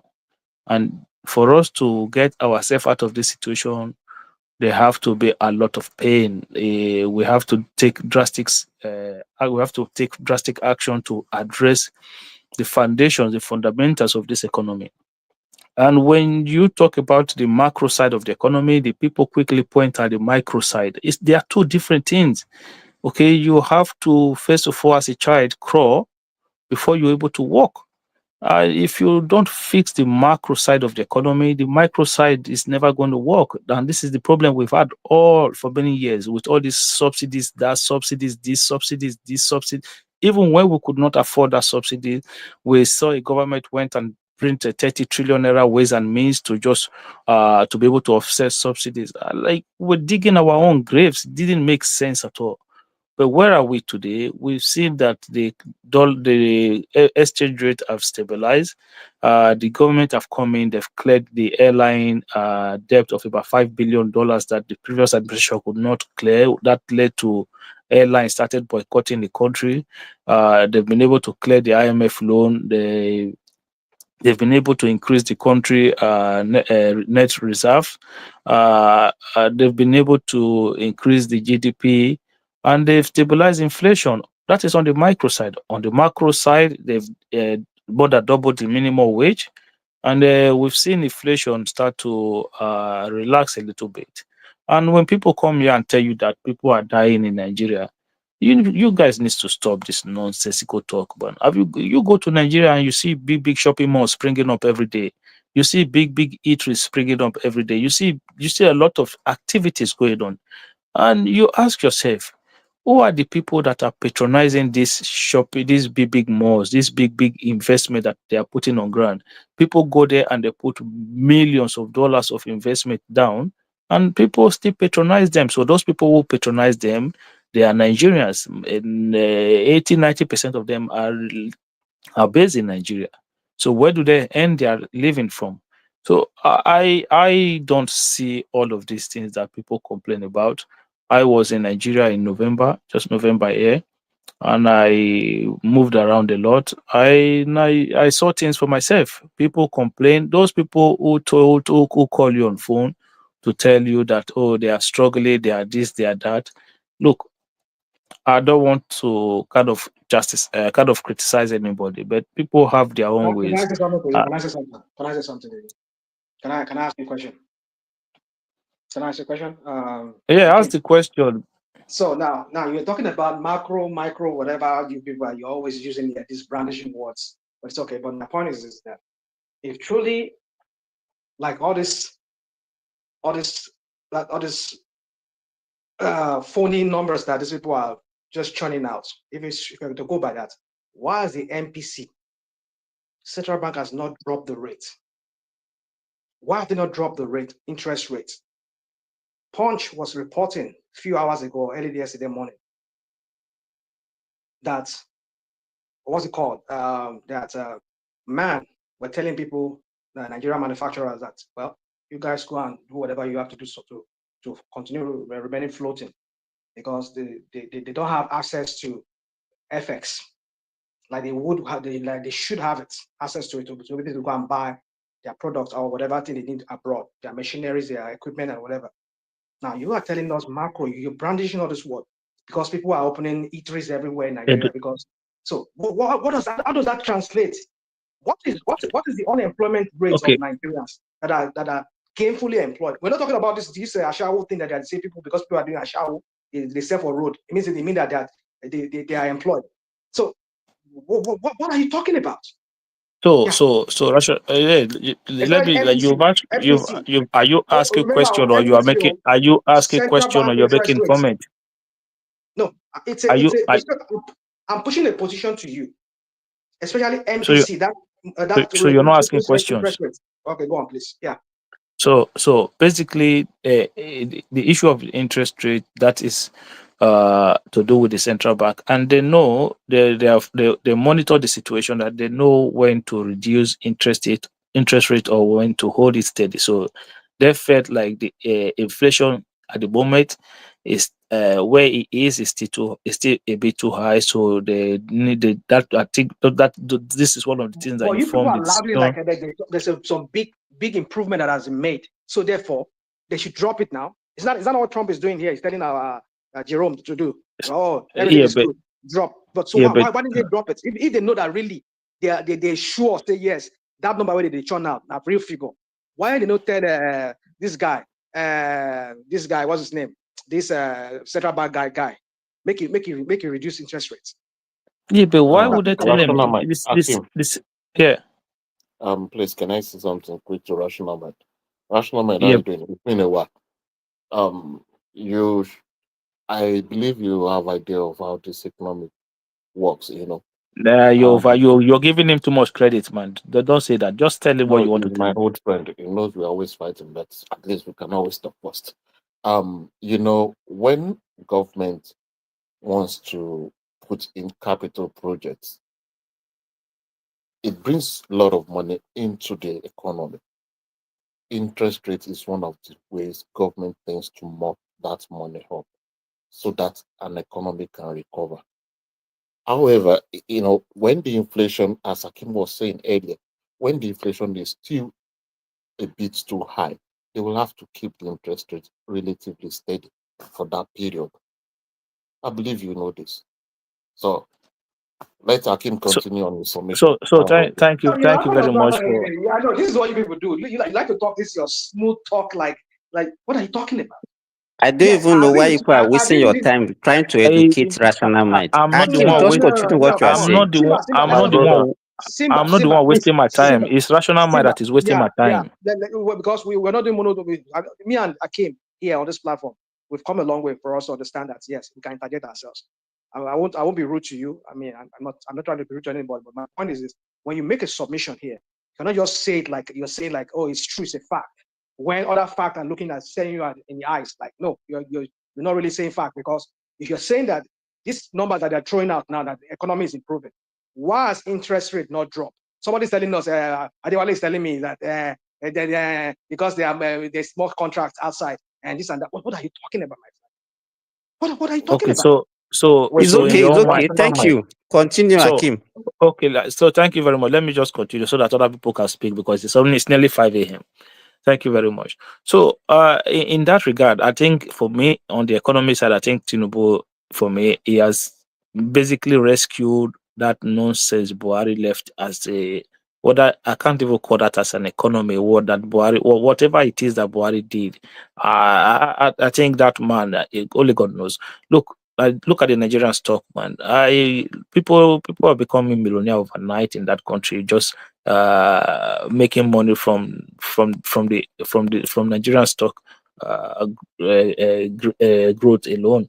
So there are a lot of positive things going on around the economy, but people just want to say, oh, they are hungry, they are this. But I don't see it that way, and I've tried to explain to a lot of people. Even it got to a point whereby someone was using generator price as an example, not longer bag of rice.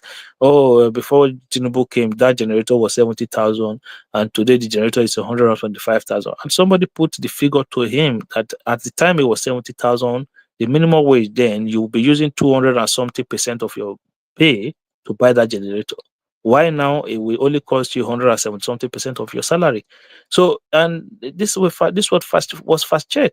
But then they'll turn around. Not everybody are salary earners in that country. But you forget that when the inflation happens, everybody adjusted according to inflation. Whether you are a bricklayer, whether you are a carpenter, whether you are selling tomato, everybody adjusted. Both so those landlords. So when somebody tell you I don't have more money, it means that they are not earning money through whatever means. Whatever means you are earning money, you've adjusted. So for somebody to come to you and say, oh, they are poorer today, how? How are you poorer today? Yes, there was inflation, but you've adjusted your income as follows. If you're selling something for 10 naira before, you are selling that for 40, 50 naira. Everybody have adjusted. So what are we complaining about here? Nigerians are not poorer today. Is that what No, you're they are saying? not poorer. Nigerians are not poorer today. What are you talking about? Nigerians are not poorer today. No, Nigerians are not. I was on this platform and I engaged Pansat last time, and I engaged him. I said, look, a civil servant of today with 2 children in the university, in a public university, is in better position than before Tinubu become president. And I engaged him because now you don't have to worry about the tuition fee. So all the noise that I'm making in Nigeria, people are making Nigeria on major TV station that Nigeria is in a quagmire when it comes economically. Nigerians are not poor. All that number that recently that we saw. Rational mind. I'm asking you those. Hold on. I want to give you fact now because you don't give me fact now. They don't say Nigerians are not. Now United Nations. What was that? The one I saw a few days ago. They gave a number in the north. They said about 70% of the poor people. I mean, is it 65% of the poor people, of the 133 million people that are in 133 million people that are in abject poverty in Nigeria? And you are telling me when Buhari was there, it was under 100 million. Now Tinubu got there. Do you think it's by food? Do you think it's by food that they talked about? When they talked, no, rational. Hold on now. Hold on. I'm not doing food. Hold on. They give you figure. So I know. When they put this in rational mind, hold on now. When they put this information together, you think they just do it by food that you eat? Come on, don't sound condescending. I mean, It's not condescending. It's not, because most of you people, when they say abject poverty, you just refer to food. There are a lot of things that are put into consideration. Access. What do you have access? Rational mind. Abject poverty. What do you have access to? What do you have access to? Mind? Akim, please, rational mind. Please, let me ask you something quick. Okay, go on, please. When last did you go to Nigeria to see the situation of things by yourself? I was there last year. Yeah, I was there last year. It's a lie. You didn't go there last year. You are lying. You were not there. So suddenly it's today that you are just telling us that you are in Nigeria last year. Are you not on the same platform? You are not there. Don't lie to us. You are not in Nigeria. I don't want to argue with you. Okay, you know what? Why should you be lying? Simba. What does that even matter? I'm there. I'm not there. What are you talking about? What does that even matter? Wait. Okay, let me explain why it matters. Nigerians are not in poverty. Let me explain why it matters. I was in Nigeria 3 times last year. I just came back 2 weeks ago again. Okay. So I can tell you that the noise we hear over here, we have to take it with some level of care. These people are living their lives. They are living their lives. Does that mean that they are okay? Does that mean they are happy about their life? What do you define rational mind? Okay? Rational mind. I just told you, when they say every time they release a figure to say to talk about abject poverty, the first thing that goes to your mind is that the people don't have food to eat. You need, come on, man. So what did you think they were talking? What did you? But that was what came. That was you. The first thing you said to me was that, oh, do you think people are not hungry? I said, no, they are not hungry. And you say, oh, well, United Nations. You started quoting United Nations. Let me break it down to you. You see, because when I talk here, I don't like talking too much. That's why I just use the word. I just use food. You don't like too much, but your mouth has not shut up since the beginning of this.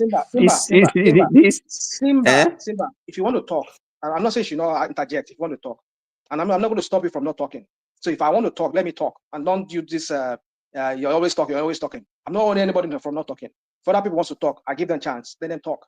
Please, let's stop this. It's because I'm passionate about what we're talking about. If I'm not passionate about it, if I'm indifferent to it, I will just keep quiet. So my point is this, please, let's understand that. I'm not trying to override anybody's conversation. I'm not trying Continue. To be like, you are not a woman now. All right. I'm not a woman, but I'm trying to make you understand so that we understand ourselves. Yeah, can you just rational mind? I'm going to go into other topic quickly so that other people can speak. So okay, just round up. Do whatever you need to do. You come back later to it. Go on. Just go on. All right. Okay. So thank you very much. So like I was saying, I was in Benin in November. I went to shop malls. I went to ShopRite in the that Benin mall. I even went to a restaurant where people will eat and pay 10,000 naira to go. I saw a lot of new eateries, new mall, new days. I'm like, come on, where, what are we talking about? It's like, okay, understanding Nigeria is a third world country. We understand that. Nobody's arguing that. But it's almost like as soon as some of us just land in Western world and we see things that they've achieved in maybe 50, 100 years ago, right? And then we just start questioning a government that is trying to reform a system that have been backdrised for many, many years. Look, you one thing I give Tinubu credit for is at least he's trying to do it in a different way. It's not following the old order. It's trying to change things. At least give those changes time, and let's see how it goes. Before we start, after 2 years of trying to remove subsidies, trying to unify the exchange rate, next year the new tax law is going to start. Implement student loan. Can you just name any government that have done that much in 2 years since 1999? You won't be able to name any government that have done that much in 2 years. Like, give the man time to do whatever he wants to do the things that he needs to do, and let us see where we are going. So that woman coming to say, look, these are the direction that everybody wants a country to go. It's not bad. I think for me, it's a good thing. So I will say that the by-election, this is the side where I have grudges for Tinubu. This idea that Monday Okpebolo, they now have more vote in Esa Central, right? They now have more vote in a by-election than he got when he was running for governor. It's nonsensical. And Madam Zita was right. When those of you told us that 2023, I came here and I said 2023 election was one of the best elections Nigeria ever had. I saw a lot of sitting governors running for the Senate, and they lost the election in their own state. That never happened in Nigeria. That never happens. And I say that was the work of Beaver's machine in that election. We saw state like Borno State, state like Kaduna State, state like Katsina State. We saw numbers dropped. State like River State, we saw numbers drop. We saw true reflections of the people coming out. Unlike before, when people would they'll just tell you 1.5 million in River State, 2 million in Kano State, 9 million in this, that million in this, that. But what Beavers was able to do was that he cut down. But what killed Beavers was not INEC, it was the Supreme Court. The Supreme Court judgment of Adeleke versus Oyetola that automatically destroyed Beavers. It rendered Beavers useless.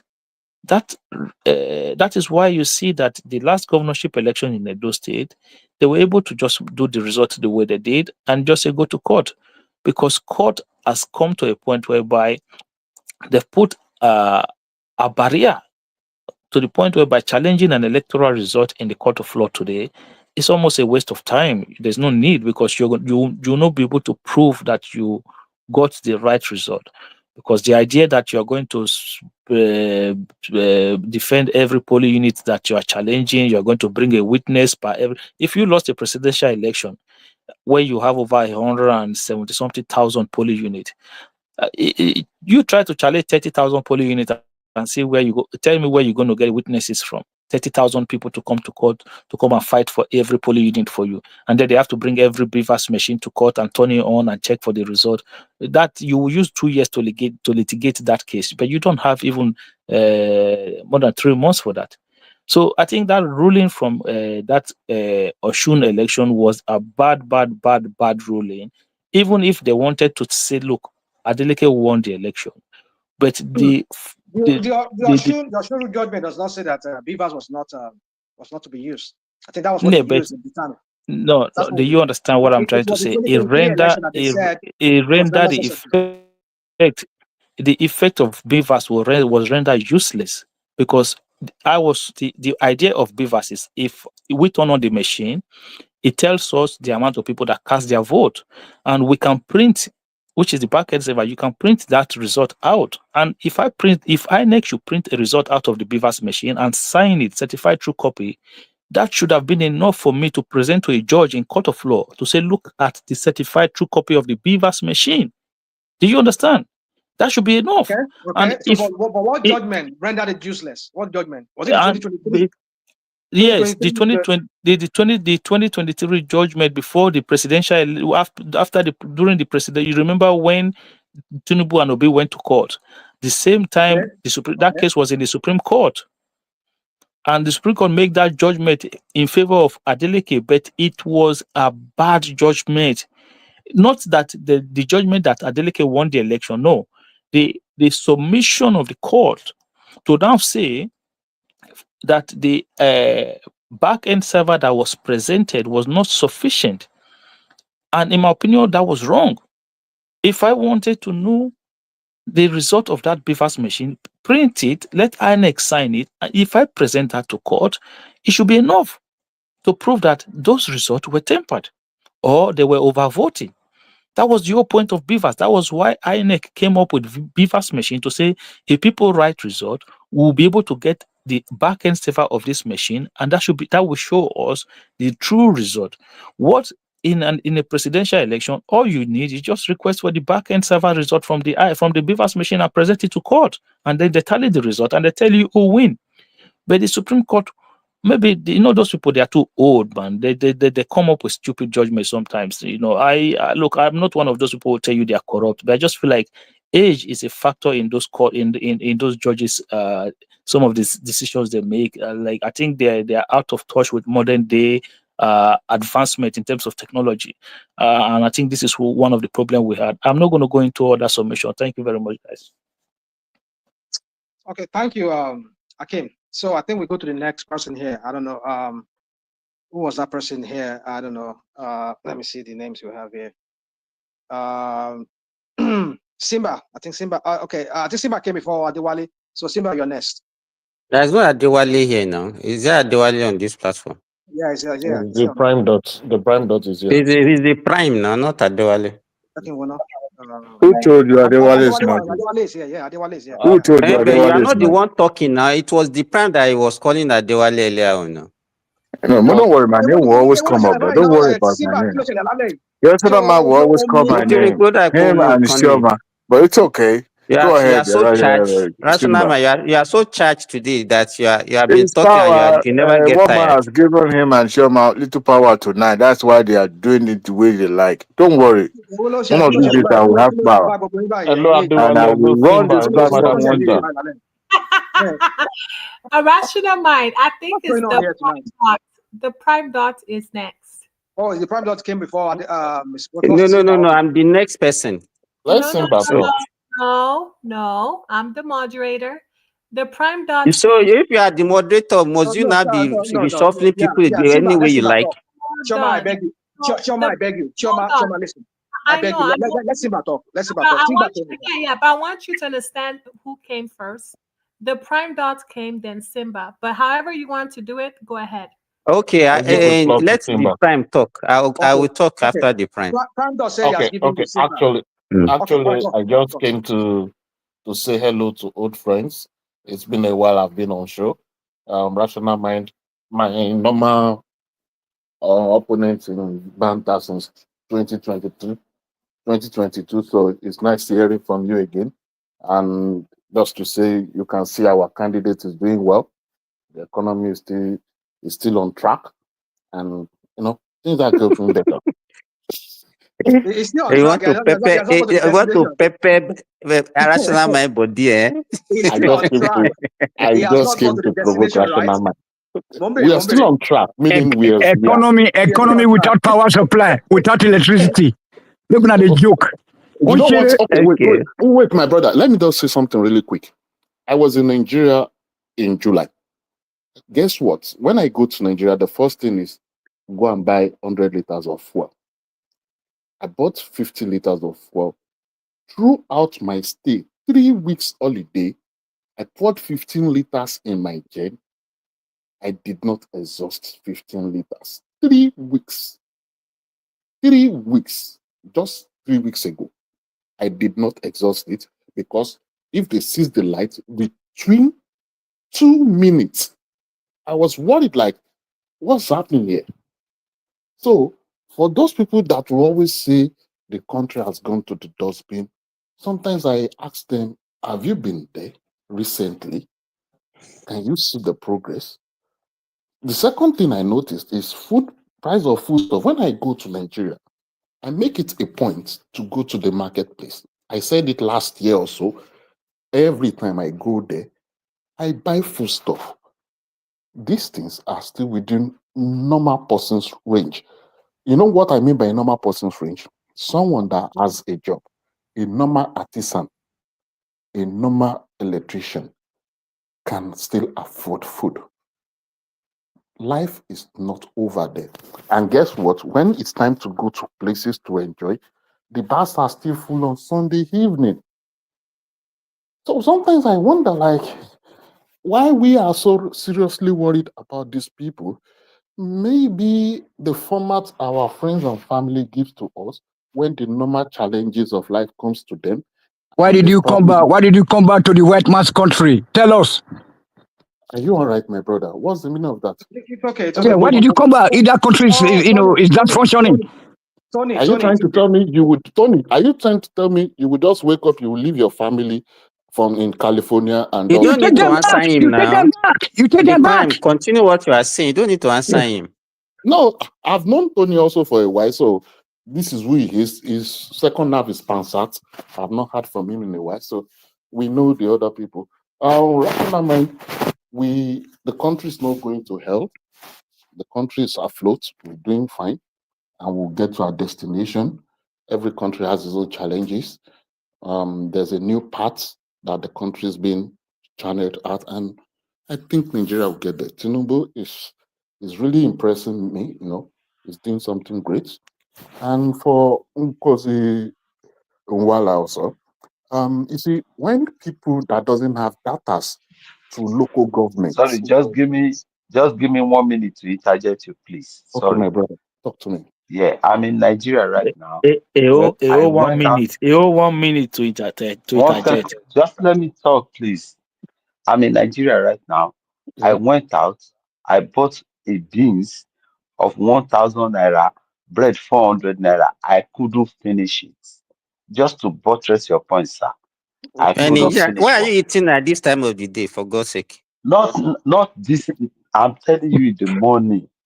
That's all I just told you now. I My didn't say brother, I now. bought a paint of beans for 5,000 naira. I bought these things, bought Gary for 3,000, a bucket of, the normal 4-liter bucket of paint for 3,000 naira.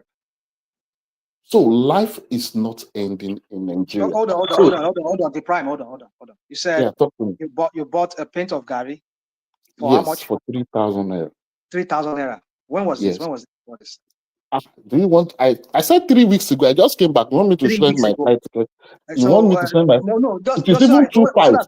So that I It can was tell people Gary back Jebu home. that was 3K. Well, I have a question. Are you drinking Gary and water, or how are you making your Gary? Let's not do that. Let's not do that, Choma. Hold on. So I want to ask you, what market did you go and buy that in Lagos? So I can tell people when they come in, say they need money. I said, go and buy that Gary for 3,000. Rational, don't let people fool you when they are calling you. Simba, I'm not asking you They questions. are lying to you. Don't let them. They are just using that one to get opportunity. No, listen, Simba. No. Okay. So the prime, where? So where? Tell us where. What's the market did you buy it for 3,000? When you're going to Abule Egba, okay, the market after Super, that is where you will find the cheapest item, cheaper than my two. So if you have people around, the place is a bit rough, but you will find very cheap items there. People in Nigeria knows that. It's not to do Okoba. House people just go there for cheaper stuff. My friend told me, like, he stopped his wife from buying those essential things from genders of this world. That they're gonna put like 2-3 times the price on it. So that's the normal price. I can even show you some of the food stuff. So it's not even like I still have my boss, everything full in here. So this is just the situation. My brother, you mind for a second? Do you know there's a market grocery store in Mushin that's been subsidized by the state government, Lagos state government? It opens on Wednesday and Saturday. I heard about it. Opens on Wednesday and on Saturday. You can go to YouTube and watch that grocery store. It's on YouTube. Go to YouTube. Nigeria is more than just Lagos. Listen, rational mind. I'm telling you the truth. It's operational. Morris, it is functioning. As a matter of fact. Anyway, go ahead, my brother. Go ahead. He said Nigeria is more than Lagos. Those food items come from inside. And they could have easily gone to that market. Why is it that anybody is not going there? Go and buy cheap food cheap there.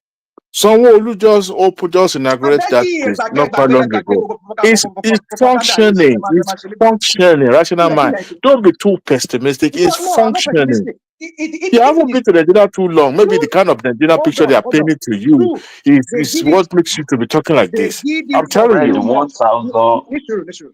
This 1,000 bread 400 is Surrey I bought it and I ate it. Yes, you are so daft, irrational mind. Use your brain. I keep on telling you this. You never use your brain. That's what I'm telling you. I know you are going to go down. Then you sound like you big girl. Them song. Can you, if I catch you, they'll just eject you. Who are you? You know who I am? I'm a moderator. You think I'm rational mind? IPOB idiot. Did you think I sent you? Let me put. I brought him in. Let me take him out. Okay, you are taking him out. Okay, that's fine. He's back. Yeah. Okay. I brought him in. I know he was going to do this crap. So, yeah. IPOB member have rejected you. Try to So, come back. okay. So the issue is this: the food prices are coming down, and people are catching up. You see, the problem is this: most people that are skilled, not like the tech people, a good carpenter, a good electrician, they're still getting by in Nigeria. Most of us grew up in Nigeria. We came to Obodo Oyibo as adults. So we also understand that, okay, we can always measure the difference like here. Things are getting better. The pace might not be at the pace we You want. see, the prime. Sorry, I don't like to interject. I don't know target, but when you say something that triggers people like me, yeah, I kind of wonder. Now you live abroad. I'm sure you make. I'm not trying to say this is exactly what you make.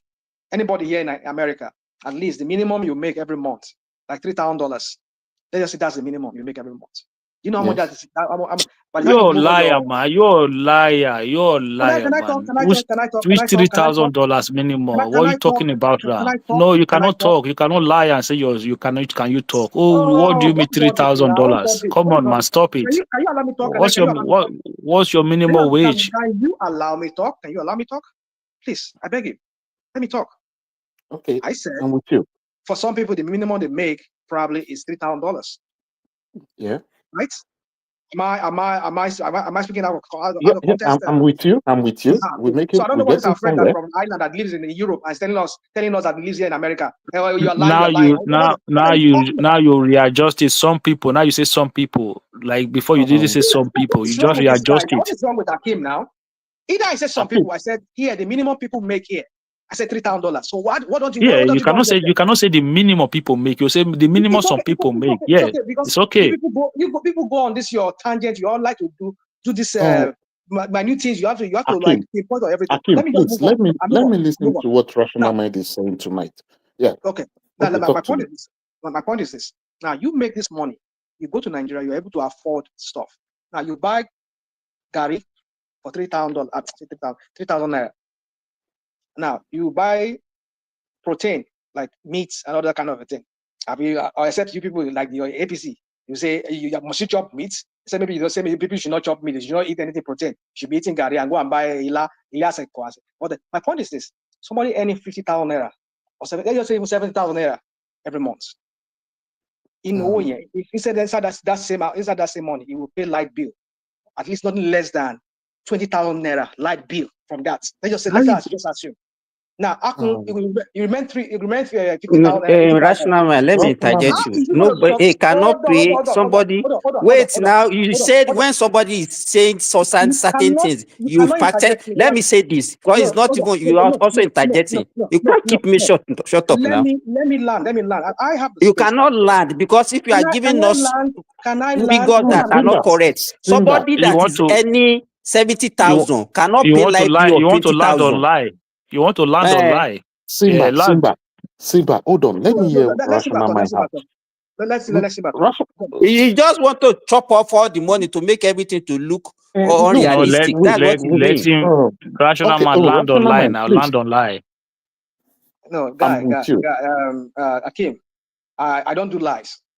I don't do your propaganda, your crap. I mean the crap of. I've been in Nigeria for more than 1 month now. Even 10,000 naira this thing that I bought on my this thing, I've not finished it. You have been in Nigeria. Why don't you sit down in Nigeria and sit down and make your money in Nigeria? I beg, stop that rubbish that you're talking about. So you know it's rubbish. You people will come here. Okay. You people that you remember? Rational Mind. Hold on, please. You remember last year? I was talking about my. If you allow me to finish what I'm saying, I beg your pardon. Okay. Just let me land. Now, because I want to start massacring all this money that people are saying I'm lying, right? When people go to work, they receive salary or whatever they receive every month, 70,000 naira. How are they going to manage 70,000 naira when you have to buy Gary 3,000 naira what's it called, Ikegari, 3,000 naira. They're going to eat protein. Inside that money, they will pay their children's school fees. Inside that same money, they will have to buy clothes. How are they going to survive with all those guys? Are you, Dude, hold on. Let me land, please. Now, you came from abroad. You are using your own abroad capacity because you are able to come. You're able to buy 3,000 naira worth of Ikegari. This is our friend that lives in Saudi Arabia that makes Riyadh. That makes money in Riyadh. I'm sure in Riyadh, that big lamp and then you're telling me that you're not comparing yourself to somebody who lives in Nigeria that earns 70,000 naira. Okay, wait. Rational mind. I understand what you're saying. I get the picture you're painting. Let's start like this. Other people on this platform can fact check the number of civil servants in Nigeria. Majority of our people are into trade. Majority, I don't think the staff strength of the federal government and all the 36 state government are up to 10 million workers. No, can I interject? The total strength is under 2 million. It's not up to 30 million. Okay, now, thank you for that. So, now, we all grew up in Nigeria. Some of us did not live for this Oyinbo land at age 10 or 5. Some of us were in our 30s when we left. We understand how our economy is not the former economy. Just because we've lived here for so long, we often forget that the Nigerian economy is not the former economy like Europe, where people live on grants and so many additional benefits from friends and family. Now, if that is the case, I make specific that the majority of the low-income earners in Nigeria, they fall into the artisans class. Can someone remember last year when I was talking with one man about my kitchen cabinet of about 1 million last year, done by a normal, not the designer, a normal carpenter around the block. The guy, it was so difficult to get him to do other things because he had other jobs. Imagine he makes 2-3 million in a month.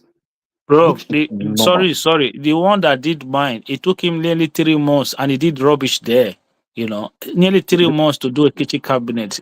He did absolutely rubbish. And why was it difficult to get him? When you build house in Nigeria, you will get to understand that those artisans that are diligent and skillful, they are their prices are higher and very difficult to get because they are always busy. So, also there is this other part of the economy that is growing, especially the prime. Sorry, let me interject you for a few seconds. Yeah. Just 2 weeks ago, my younger brother started a 4-bedroom bungalow. And I called a bricklayer for him. 4 of them did the job, and he did it under 3 weeks. Do you know how much they collected? 700K. In the job that they did under 3 weeks. 2 weeks. 700K. Rational mind, you will be just shocked when you get to my brother Simba. Rational mind, you'll be shocked. Can I interject? Sorry. Okay, talk to me. What did you say, Chuma? That's very small money they made because they have to divide it with 4 people. How much is that per person under 2 weeks? No, because you know what? Because the narrative we normally paint here. You look at what you're talking about. They are not the one buying material. They are not the one buying material. It's just workmanship. Rational mind. Workmanship that I'm talking about. Okay, just workmanship for 700,000. Yeah, just workmanship. Yes. For what were they doing? No, Remy, hold on now. Remy, calm down. What were they building? Don't mind me asking. No, I just say 4-bedroom bungalow, and they from foundation to lintel level. That's all. And they have not even finished it. How much was that? 700K. Only 700K. How much is that in dollar? No, you Only don't. Oh The God, purchasing you see power where of it's going now? That's how they shift grand. how You much? see, he's asking in Chairman, dollars. Chairman, Is let it me dollars that explain. they're spending? Chairman, let me explain something very No, quick. you should ask how much Yeah, it is. You should ask how much is it in yen. Can I contribute No, also? no. What Let me percentage? No, especially Chairman, I want to ask you one question. What percent? I'm not asking you to give an answer, but people should know. What percentage of your income goes to rent? From that person that earns 700K, the four of them probably that's about 150 or so. What percentage Mm-hmm. of where they are sheltered? Because a house is a house. The main function of a house is to protect you from the element of weather. So, for where they put their head as their shelter, what percentage of that income they made in a month goes to rent? It's not even a month now. That is Considering not even the a month. price, considering the price of can gas, I it's very small. No, I'm Okay, asking you I what beg. percentage of your can I income say goes to something? rent? She doesn't want to tell you. No, I'm not asking the exact number. Okay, 20% of my income goes to rent, 40% of my income, because we all live here. We know what percentage of our incomes goes You to know what? rent. Let me you want me to put answer your it question? this way. You want me to answer You your hear question? what Let I me mean? put Rational it mind. this For those who live in Lekki, that money is not. But if you live in Abule Egba, you live like a king now. It's not Okay, even so you Abule, are but okay. I'm talking about I'm somebody talking who's about living in I think I'm Lori. just not nice. So forget about those things. This These mental people are abuse living is in not for Lori. nice. They are not even living in Lagos. Simba, let me add to what you said. Amongst Most four of these people, artisans, sorry, What did you say? What did you say, Kyoma? you share 700 amongst four people. That's It's very. not a month. I said they did it under 2 weeks. It's still small. Four yes, people. it's not. Okay, We know. continue. We know. Let me add this to this. Most of these artisans that you are talking about, some of them are even building their own or their own house, little by little. They are not paying rent, and this is not the work they are going to do for the whole month. That is just for 2 weeks. After 2 weeks, they go to another one, collect another 700 or 800,000. Why are you Remy, laughing? Why? I know a Togolese boy who is a bricklayer in Benin. Who built I his own? want to give an example. He built his own house in Benin. There, he's a I bricklayer. want to give He's an a builder. example of one man He I built know. his own house in Benin. Yeah, I want He's to a give an builder. example of one man. That same house that you, rational mind, will have to Let go me with give you an example of a man. $100,000 to go There's, and get there, a place there in this Nigeria. man, this man used motorcycle to carry cement for people in a local community from one place to another. Can you believe that under 2 years, this guy built a house, 3-bedroom flat by himself? From the process of just, you want to buy cement like 3 bags, you help you carry it to where your site is. And he's so super busy, Monday to Sunday. In fact, they're also begging to come and carry from different dealers. And You from the cannot go. process, You cannot go hungry in Nigeria if you are yeah, hardworking. If unless you you are can work, lazy, you will not go hungry in unless you that are country. lazy, there will You be can something never for you go to do. hungry. Some people Country are where you can sell pure, And yet all of you country are where you here. All sell of you pure are here water. in Ireland. You are here in Europe. You are here in America. And you can This never is go not hungry. a matter of Get here in Europe or here Can we in. allow the prime to finish his own Okay, When let submission? me. it's my turn to talk, I want to talk. Okay, It's my turn. No, it's so my turn. so Actually, the issue is this. As I said earlier, people are living their life happily. Just like the United States, every man should be at liberty in pursuit of peace and happiness, or how it's phrased over there. They are happier than you in America. They are happier than you in Europe. They are happier than you in Asia. Take it as a fact. And rational mind, there is the surprising thing you're going to get when you eventually go home. Those people calling you that life is about to end, you'll be shocked how much they've moved ahead with life. And also, I don't need to know. I don't need to know. All right. More. I know. Because I hear. I see them. We do you video. know the It's you okay. know I don't the, want to the argue with you funny guys. thing, you will you know be the funny Let thing, me humbled. argue with Pastor. you You will guys. be humbled. You Yeah. will be humbled a lot. You You will know, think you know about the last part is this. The young generation, the Gen Z, they are good at tech. They earn $1,500 from the same job you will reject for $7,000. But the purchasing power of their $1,500 I wish you well. Thank God for the tax that is coming to at least give a kind of level playing ground to all of us, because you'll be shocked what that money purchases for them. So it is what it is. At the end of the day, we are all striving to live a fulfilled life. Wherever you find your happiness, stay there. It was really nice talking to everybody. Yeah, I just want to Smith, quickly add to what you said, because you guys were talking about minimum wage the other time. I want to break something down for you. Most people that are earning minimum wage in Nigeria, they are not taking 70,000 home at the end of the month, because you are not factoring housing allowance and so many allowances. From the federal government payroll, the least they take home is about 115 to 120,000 naira for level one that they take home at the end of the month. And most of these guys, if they are not looking for sending their children to private school, if you send your kid to public school in Nigeria, is free of charge. I don't know whether you have to buy books for them, but sometimes they also provide lunch for most of these primary school in Nigeria, because this is free education. It's all over the country. So if you are sending your kids to public school, both primary school and secondary school, that means you don't need to pay you don't need to pay school fees. So unless you are looking for more better quality, and if your wife is also working, maybe you don't have more than 2 children for a family of 4, I think they will survive. But if you're having like 6 or 7 children with a minimum wage of 70,000, then you are putting yourself in trouble. I think everywhere in the world, even in the Western world we live, everybody plan very well. They plan ahead and they cut their code according to their size. In fact, people in Nigeria, if you look at it from scale to scale, they have a propensity to live a happier life than we in abroad. Because we in abroad, everything is super good, but the bills you are paying is a lot on your part. You pay this, you pay that. How much is it left for you? How much tax are they paying in Nigeria? Even the people that are making millions, they're not paying nothing. It's just a ripoff. So I'm not saying that people are not really suffering. There are some that probably because of their ineptitude, or probably they don't want to do something. But in that country, if you really want to work hard, if you want to do something, you'll find something. Whether you have skill or you don't have skill, you will survive.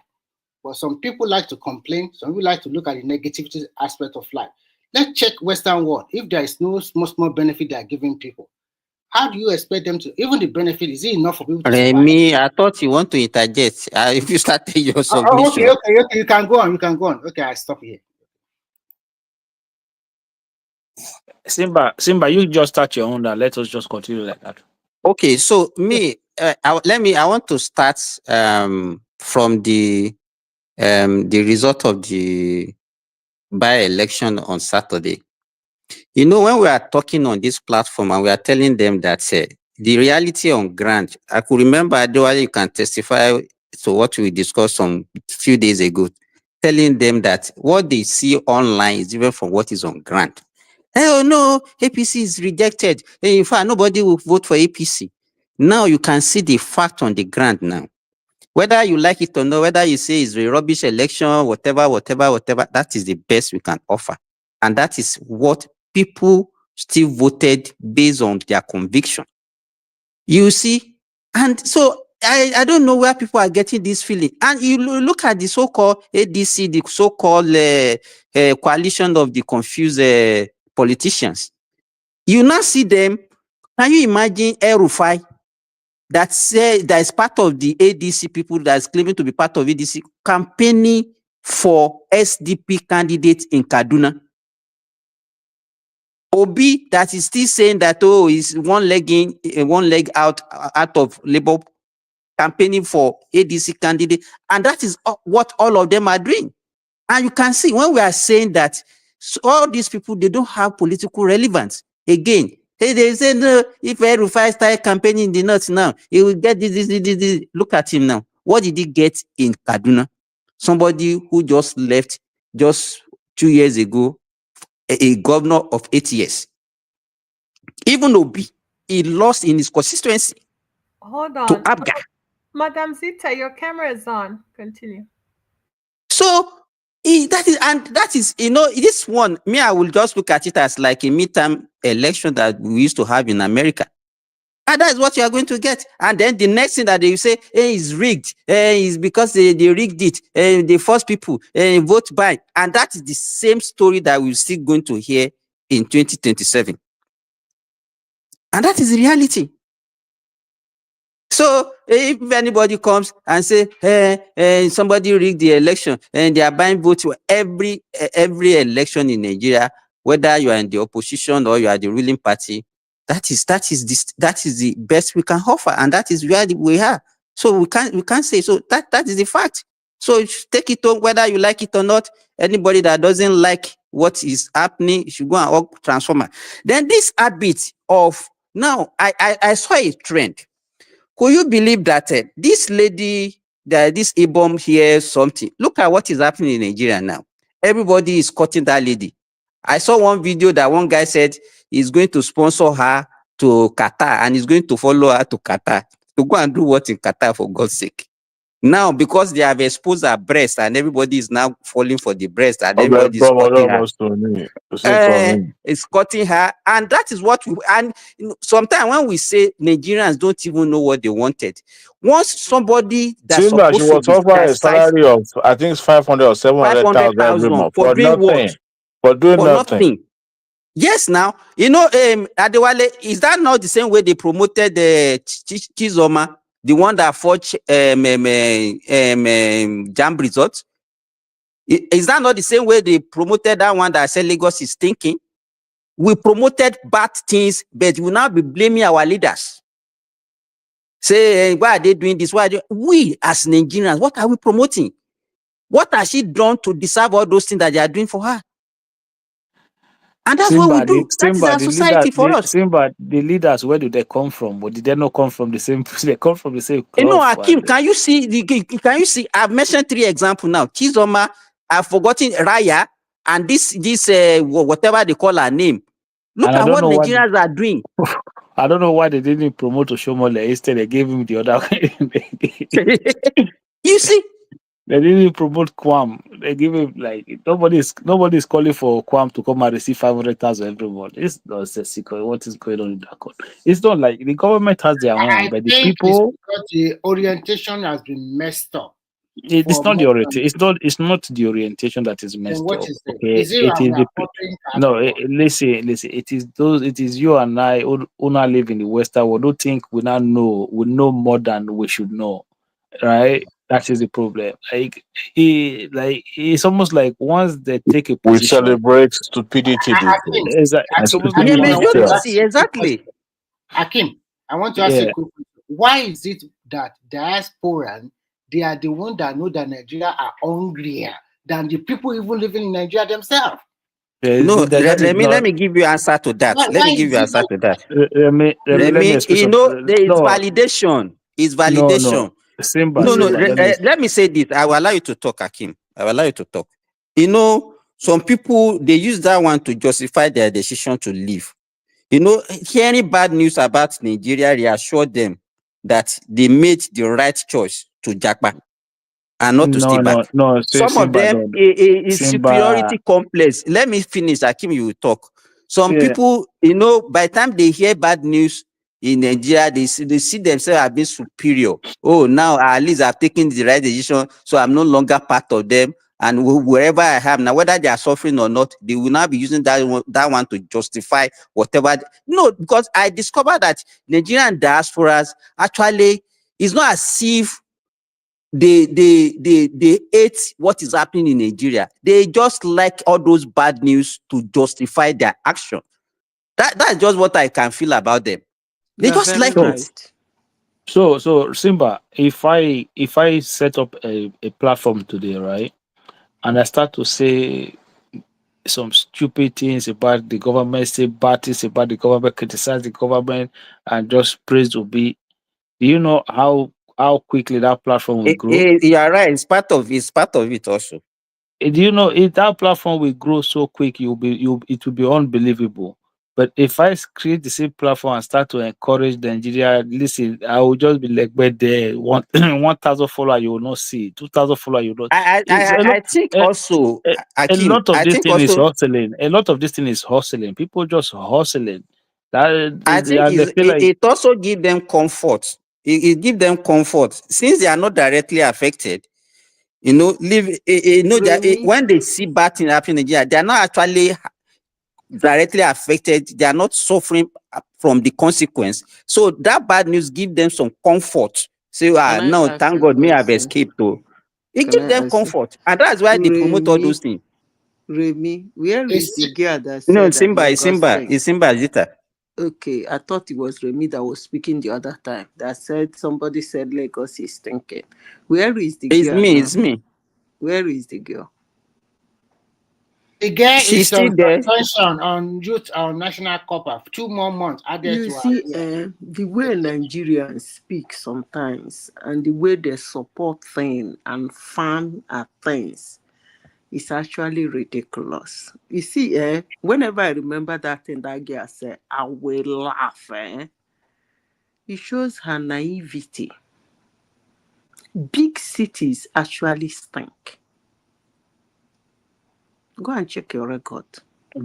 Try London and see. New York is number one. No, try London. Just cities. try London and see. Big cities actually stink. You know why? Because humans stink. That's just the truth. It's not even that. In London, the gutter stinks in London. No. You see, Stinks. why I said humans stink is that human waste, what comes out of human beings, actually is terrible. It stinks more than any other thing that come out of another being, sorry. So wherever you have concentration of humans, it stinks. New Delhi stinks. New York stinks. California stinks. Wuhan stinks. Why? Because they have concentration of humans. Go and ask. So, Madam Zita, have you ever been to Wuhan? Because you mention it now. It stinks. I've been there. It stinks. And Even Singapore, you people are talking about. Singapore, you guys are talking about. It stinks too. It's the one you want to smell the stinking that you smell the stinking. So Lagos is no difference. It's no different. It's just that maybe she's going somewhere in Lagos and she's seeing dustbins everywhere, and then she felt it's those dustbins that make Lagos stink. No, humans actually do stink. Well, Madam Zita, at the end of the day, because she thought a lot of Nigerians are supporting her, she deliberately missed one of the things she's supposed to do with NYSC, POP, whatever. At the end of the day, they gave her 2 month extension. I'm talking about Rhea girl, 2 month extension to her youth service year. And that girl, if she's looking for work in Lagos, I hope she have something she's doing for herself. If not, it's not. By the way, why did she even do that thing she did? I don't. And if you want to criticize, and I don't even know. No, there is nothing wrong in saying Lagos things, but the way she presented it is big cities do stink. Actually, Lagos they stink. Yeah, of course. Lagos does stink. It must stink because we have to look at the population and the infrastructure. But the context, Madam Sita, I think you got it. You got the complete picture right. Even when you're going to criticize, you criticize objectively. But when you now rope everything together, the presidency, the state, does your own state even have a single coach? Not to talk about a public bus. If the people in Lagos, if they congest her own state, wherever, I don't even care where she comes from, if they congest her own state the way they congest Lagos, it will still stink. It's just lack of understanding. It stinks. Human waste stinks. People in some places like Singapore, if you see the quantity of bleach they use, you won't believe it. You won't believe it. Most of those cities, if you see the quantity of bleach they use to douse that odor, but still stinks. That is normal. It's humans. They stink. Is it the sweating? Is it the weeing? Is it the pooing? Is it the conglomeration of perfumes and colognes and come on, man? Is it the waste? The food waste? Oh, come on. It stinks. Big city stinks. If you go and do like, you will find out that it stinks. It's just that it's not that when you enter Lagos it will start smelling. You just say, or you enter Wuhan or you enter New York, it will start smelling. No, there's a movement you will make. The thing will just flash your nose and you're like, wow.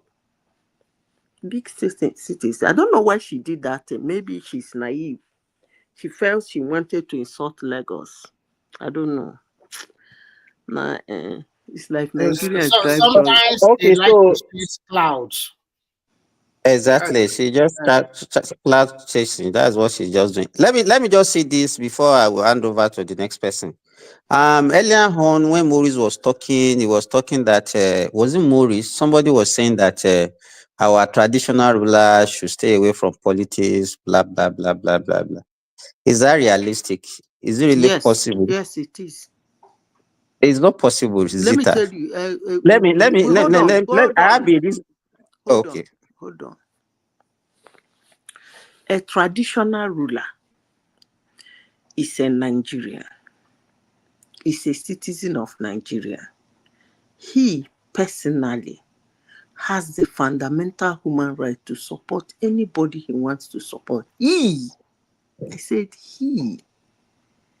But making it Sorry, but I'm open. saying that position should be a political.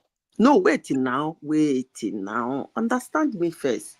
But making it public to his subjects, his cabinet, that is sacrilegious. He shouldn't. That doesn't mean that on the election day he will not get up and go and vote for the candidate of his choice. Listen to Leta Ujali. 2 of them came to him. He told them, but that doesn't secretly. Right inside of You him, he know, went and voted Buhari. Zita, let me say this, and I have a reason for say what I'm saying. I'm not conversant with what is happening in the East, maybe because you people have very few traditional rulers. But even pre-independence in the Western region, they were even involved in governance. The Ooni of Ife at that time was the Governor General of the Western region. Hold on. Alaafin, wait now, let me finish what I'm saying. Alaafin was a member of the parliament in the Western region, Adewale. You remember the so-called Seme Longbomo yen? You remember that happened between him and was it Bolaji Johnson or whatever? No, not Who was Bolaji that? Johnson. Not Bolaji Johnson. Is it not? Wait a minute. This man. I know The what guy you're talking about. yeah, Bode and Thomas. died. Bode Bode Thomas, yeah.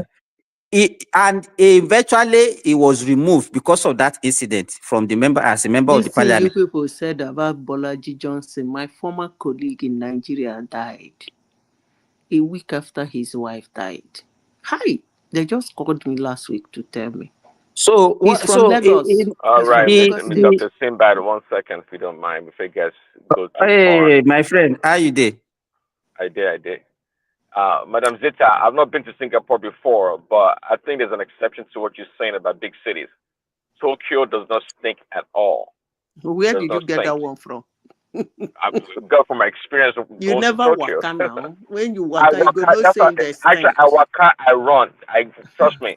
Tokyo I don't smell. said, so what you're saying, excuse me, what you're I'm saying sorry. is that if you get into Lagos, anywhere you go in Lagos stink.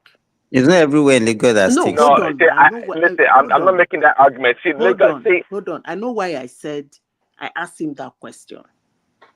Are you saying that when you go to Lagos, anywhere you go in Lagos stinks? You didn't understand what I Madam, said. I never said Lagos stinks, but let me Hold on. tell you about Hold Lagos. on. What I am saying is that every big city stinks. I'm not saying that the No. whole. I disagree. Wait, hold I on. disagree. Hold on. I'm not saying that the whole of the city stinks. But may you walk into that city, some areas you'll be passing, the thing will blow your nose. It's natural. There's nothing anybody can do about it. Why? This, Because this of one, the let me say congestion. this is my observation. Listen. There's a lot of things. I The don't argue Japanese or like this, the I beg. Asians. Trump that you I, just Listen, want I to don't argue think we for no need to be sake. arguing Every about big city stink. what Is the stink big or apple not not stink. stinking? Why should we be arguing on that?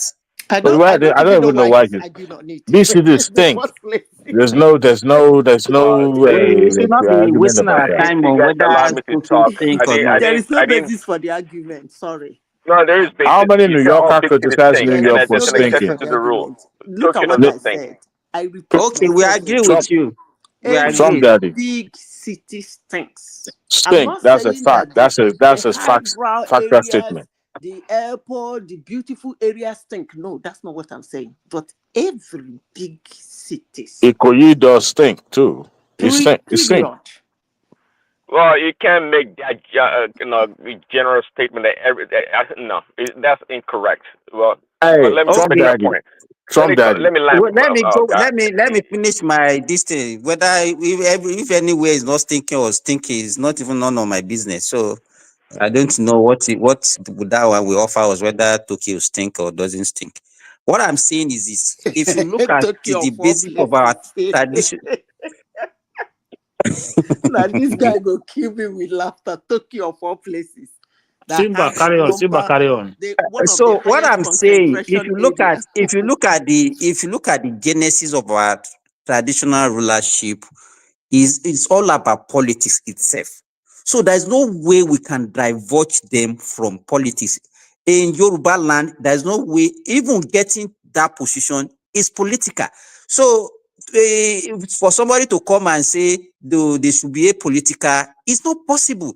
If Monte did not go to Mohammed, Mohammed will go to the Monte. That is just it. So it is what we have, and we can't just we can't just say it's not Simba, do you know the yes. average salary of a Oba in Nigeria, in Yoruba land? What is it? It's almost as equal as the NYSC allowance. No, it's not true. Let me tell you the way they do it. They have Ministry of Chieftaincy title and local government and chieftaincy title. The traditional rulers, they shared 5% of local government allocation. Go and check. That's what they give them. If they give a local government 500 million, they give them 5%. That's what they traditional rulers in our this thing, they don't take salary before. Did they take salary? They don't live on salary. So why are I we found out the now chiefs reducing too them to also salary collect earners? salary. Chiefs too collect salary too. The chiefs. Yes. So what I'm saying is that the obas now, if you have the obas, all the obas in your local government, they take 5% of their allocation to your local government. So that's the way they get money.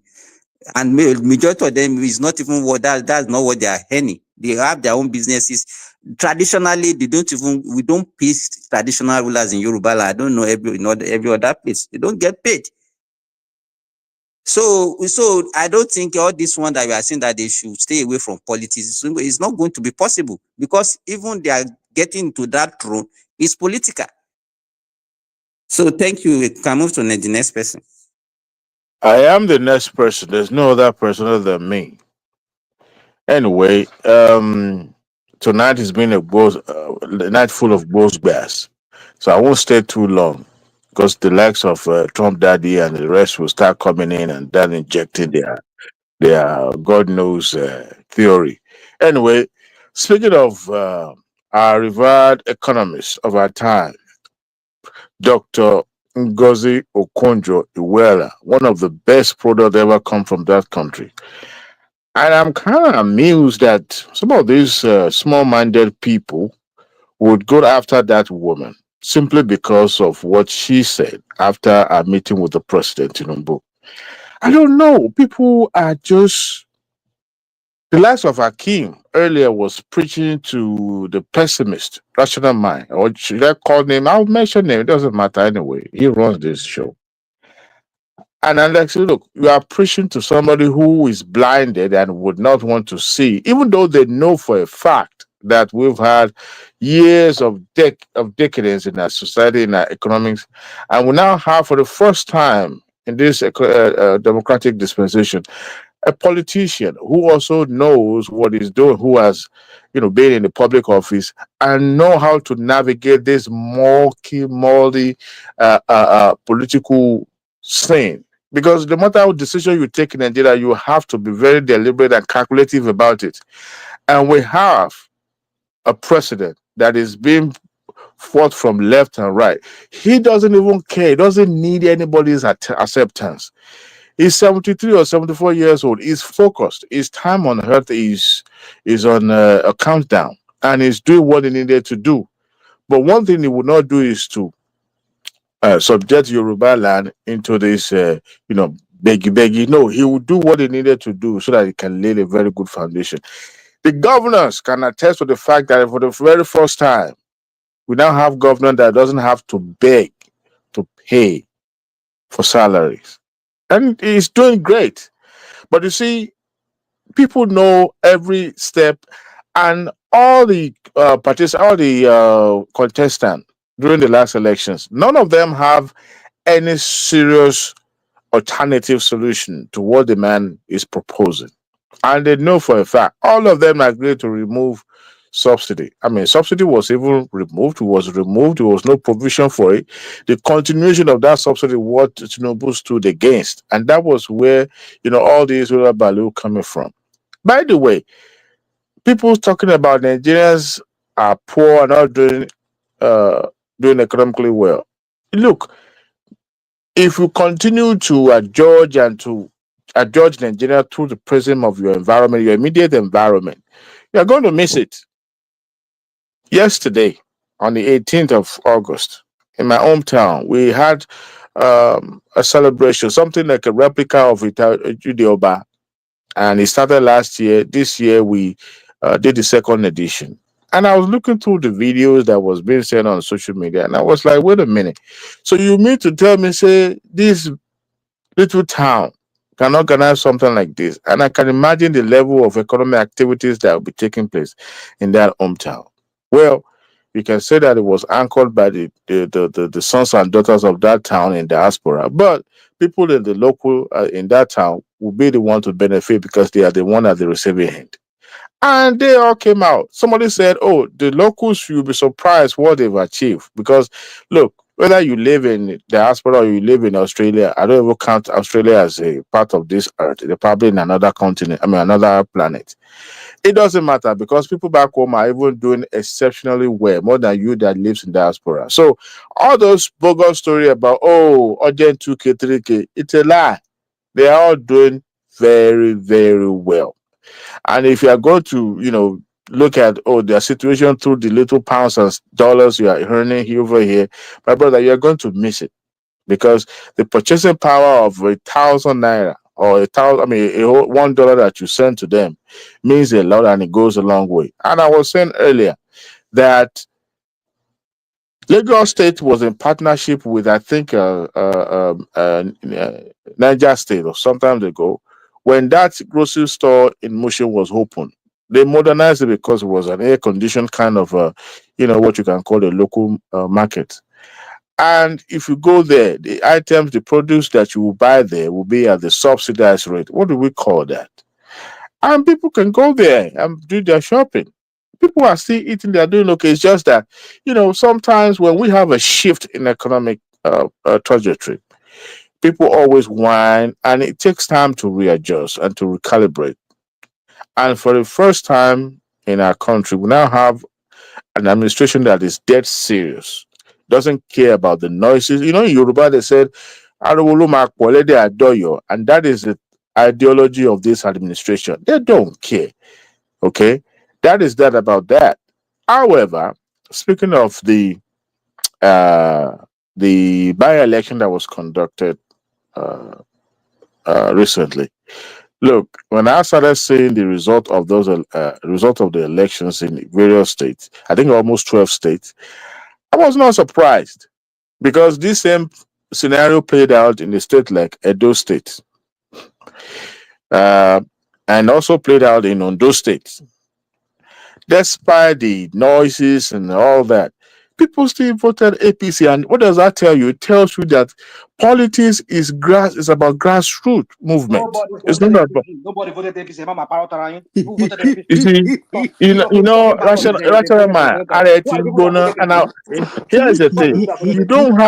don't have the patience and the capacity to understand. The fact doesn't matter to you. No, It's don't all give me that about thing. I don't have the assumption. capacity. No, But you are I'm dumb now. entitled to your Because opinion. I saw you when you Okay, were saying that in the comment section a while ago. listen. Yes, you are entitled to your opinion, and I tell you this: your opinion doesn't matter because fact is constant and it will remain the same, no matter how You you manufacture put it. fact, Abi. You manufacture See, fact. Or APC manufactures fact, every Abi. now and then we've had election in the result in Nigeria being challenged and contested, whether in the law court, even on the social Well, media. before you go But too any I'll further, tell let me you just say this. this to you. Let me just say this to you. I beg you, I beg your indulgence. And according to the big beautiful bill, you'll be paying 1% now. Whenever you send money to Nigeria now, going forward now, you'll be paying Let- 1% tax on your money that you send to Nigeria. You better get that now. Make you know that so that you know. According to the big beautiful It's, bill, are you aware it's of that? Are you aware of that? I don't That even is mind. not I don't that is mind. I not don't the even rational mind paying. that is I don't not So the mind rational paying. You rational know mind. mind, why? hold on, I do rational not That is mind mind. not true, paying, rational mind. Hold on, So Adewale, you even if it rational send is mind true. somebody is for not true. free. Even Hold if on, it is true, hold I on. do Let It's me not not mind. ask what him I a do not question. care. Hold it's on, I not don't hold what on. mind paying. what are you talking about? Adewale, hold This on. guy Let me that is ask a you. So, Trumper. What are you talking rational about? mind. Huh? So, in that country you are sitting, you send money to Nigeria with your tax. No, that's Your what they said. people must really be enjoying. They said they'll be taking 1% tax now on your remittances now to No, no, no, Nigeria. no, no. So what you are telling me is that you don't pay up to 1% before. I don't think so. I don't think I pay any. When I send my money goes straight. Okay. Yeah, No goes wonder straight. you people are wagging your mouth about that country. I don't Now, blame you. Madam Come Sita, here, what when come Trump send money now. Your eye go when red. when Trump muted that idea, it was stuck. It was thinking about the capital flight, and it can't help situation because he's trying to save every little penny going out of that country. But you can't help it. We have nationals living in this country. Are you saying that they're not going to take their money home? No matter what you do, this is not about the money making in America will still go home. I looked at the number of people living in the diaspora that came from my hometown yesterday. I mean, I was counting, I lost track. So you can imagine how much those individuals will bring to Nigeria in dollars. If we don't transfer it, they will take it in cash to Nigeria. I mean, we know one person that is traveling that can easily take a $2,000, $1,000 in their wallet and give it to your family back home. But that is that about that. I don't even mind paying. It's about me contributing my own share.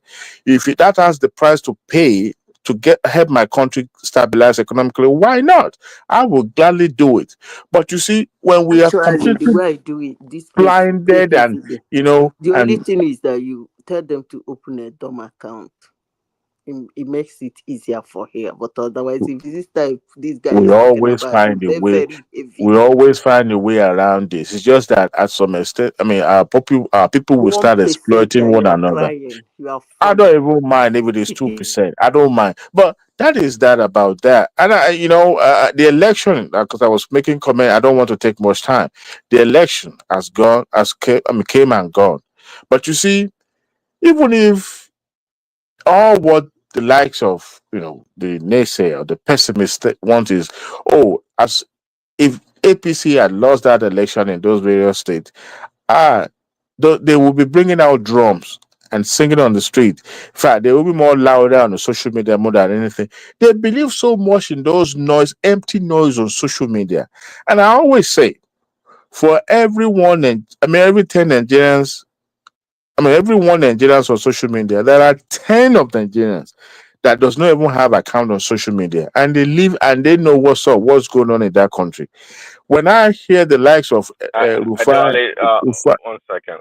You see, rational mind is the master on this platform, is the purveyor of fake news. It came and talked about the 1%. It's actually 1% fee, but they only charge you the 1% if you send cash. Cash. If you use your bank account, credit card, Apple Pay, and these other forms of transfers or payments, they don't charge you. Only cash. So Rashomai always comes with these fake stories, just to bolster up his points, but it's all trash. Anyway, go ahead. all right. So now, what happens during the by-election is about a preparation of what will happen in 2023. And I'll tell you this, I was even more shocked when I saw Peter Obi's supporting ADC and claimed it to be in Labour Party. I saw a poster, you know, in Anambra, and I was like, "Where is this man? Where does he even stand? Where are you at this moment?" Because if I were his follower, I would be more confused. Now you have ADC that could not even secure one single vote. What does that tell you? You know, The, Adewale, the all the proponent of people in ADC. that, all of them, Adewale, they supported different parties. Eshebi, I mentioned El-Rufai campaign for SDP. SDP. An SDP that he has been excommunicated from. He's supporting the candidate. So I'm wondering, what kind of politics? This is the politics of confusion. And what do you think is going to happen to their follower when that time comes? Look, no matter where we swing it or where we push it to me, honestly, this coalitions group, they don't know what they're doing. And I bet you Tinubu will be looking at, in fact, Obi was even criticizing Tinubu for traveling to, was it Japan or what is it, Japan? I'm kind of like, No, Brazil. Brazil, sorry, Okay. Brazil. And I was like, look, if that is what is going to open up for Nigeria, and you know you needed a direct diplomatic how many dollars? The one channel. he has got, how many dollars he opened? The one he has got, how many dollars he opened? See, what you don't know is that sometimes this thing may not take. I'm asking a question. Look, How many has he opened that we can see? How has he let me opened the country? let me tell you something. Sometimes the people that he's wooing, investors abroad don't just commit themselves. I mean, Dangote is in Nigeria, but you have people investing. I mean, it's been listed on the stock exchange in New York, right? And now, look, when you have, it's not just even about people bringing cash to Nigeria. It's about, okay, we have a company that is domiciled in this country, and you look at the government policy towards the indigenous company, and you have foreign investors that that are trying to increase their stock in their company. These are the way indirect. You're just spinning Look, the whole thing. You just keep spinning it. it may not make sense to you, but you cannot fault what I just presented to you. Make sense. That's what you're saying. You Well, cannot it may not make sense. It may not make sense to you, but when you have the number one person of the country being present and is saying we are open for business, I don't know any other diplomatic avenue or channel you want, because these people would not just come. When you have somebody who is assuring you that I'm in power, I'm in charge, I hold the key. What else do you expect? But this thing may not take effect immediately, because we're talking about a country that almost liquidated, almost closed up. In It's fact, strange that they stayed there. I was even thinking that we are going to go in a way. We are going to go in the way of Lebanon, because at a point they were struggling, even they were cash strapped at a point. So, to me, Can I take they're doing your fantastic. second, please, before I go? So, real quick, let me comment on the Can I take your second before you continue? Okay, cool. I want Because to I don't brief. even want to take much time. Is Prince Daddy stayed there? He ain't going nowhere. Yeah, I did, Okay. madam. You say you've been to Tokyo. I want to correct something. Yes. You say it doesn't stink. Where in Tokyo have you been? Well, I can't name you. I can't name all the areas in Tokyo, but Hold on. Tokyo.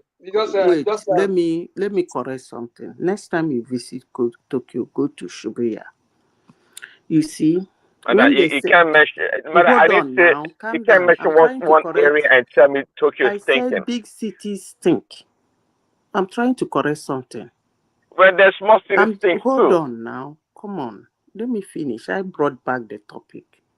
You see, when you walk into energy, every big city have what they call their energy spot. And then you have this restaurant. You have the other one. You have the other one. You have the other one. This one is cooking one thing. The other one is cooking one thing. The other one. A lot of people are there eating. When the arrow of those their boboye that are cooking come together, what does it smell like? Let alone their alleys. So when I tell you big city, Okay. listen, Madam, when okay, I I hold guess on, we let have me different finish. definitions of thinking. Let me Yeah. finish. It stinks. It stinks because there is a lot of waste. Now let me tell you, when I say it stinks, it doesn't mean that the whole city stinks, but big cities stink. I still matter what I'm telling you, and I've given you an example. You say you've been to Tokyo. I don't know the part of Tokyo you've been to, but go to Shibaya. Every city has their energy spot. And when you go to their energy spot, every big city have their energy spot. When you go to their energy spot, it stinks. Conglomeration of all smells. Okay, madam, I Stinks. hear you. See, Thank you. my point, Bye-bye. my point is that listen, when I was in Tokyo, amongst I say go hundreds, to even Shibaya, thousands the of people, energy okay, spot. going on their train, getting on the train, moving around, running on the street, walking. I mean, for a big city like Tokyo, I can't say it stinks. That's just overstretching it.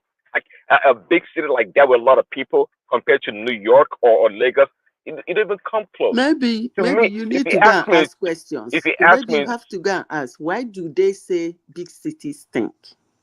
Then they will explain to you. they don't. They Listen, I've been stink. to big cities also. I mean, I was born They in Lagos, so this stink. issue about and by the way, Lagos is Lagos Adewale, like can stink. you take over for about this thinking thing will continue? Yes, I by was the a way, little Take bit please over, take my getting over. You brother. see, I've explained Lagos tired, already. didn't used to getting Enough. tired stink. of Let him Hold on, hold continue on. mistaking. arguing blindly. Lagos didn't used to stink. By the way, it never used to stink. It was just a big city. But now, well, it is true because there's pee everywhere, and I mean, come on, it's congested. The infrastructure is not there to cater for all the millions of people there. But back then, Lagos was not a stinking city at all. It was actually a Back friendly then, place. like I have to as say it. long as when, like what, like when, 80s, 70s. Well, 80s, 80s, 90s, 90s 80s, actually also.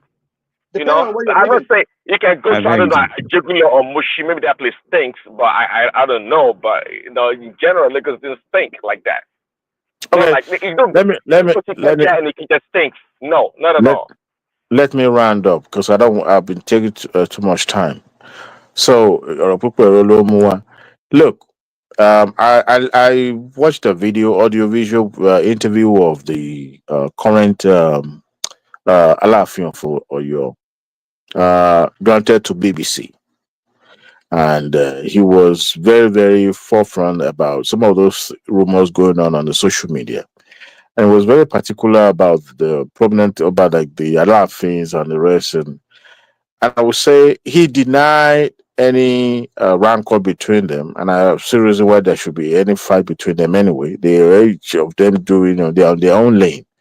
But you see, um, but his body language can't betrayed him of some of those things that he was saying. But he denied that there have a rift between them.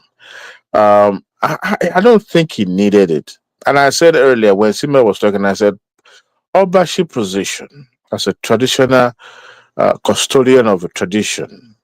I don't even understand why there's some Obas are, advocating for, Obas adopted religion. I mean, you are a traditionalist. Oba should be traditionalist, pure and simple. All these things about, this and that. I don't know why. But anyway, each individual with their own conviction. But look, his body language, 80% of communication is based on nonverbal. And I could say that why are you deliberately trying to create enmity for yourself? You're just barely a few months on the throne. And you barely even know anybody in the political circle. If not, thank God for what is it called? Sheyi Makinde. That paved the way for you. By now you will still be eating your pando yam in Canada in the cold. But you see, that God has brought you to Providence and here you are.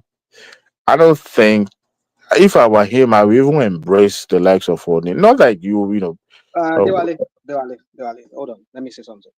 You see, this uh, uh, this rift between different Obas in Yoruba land, it's appalling.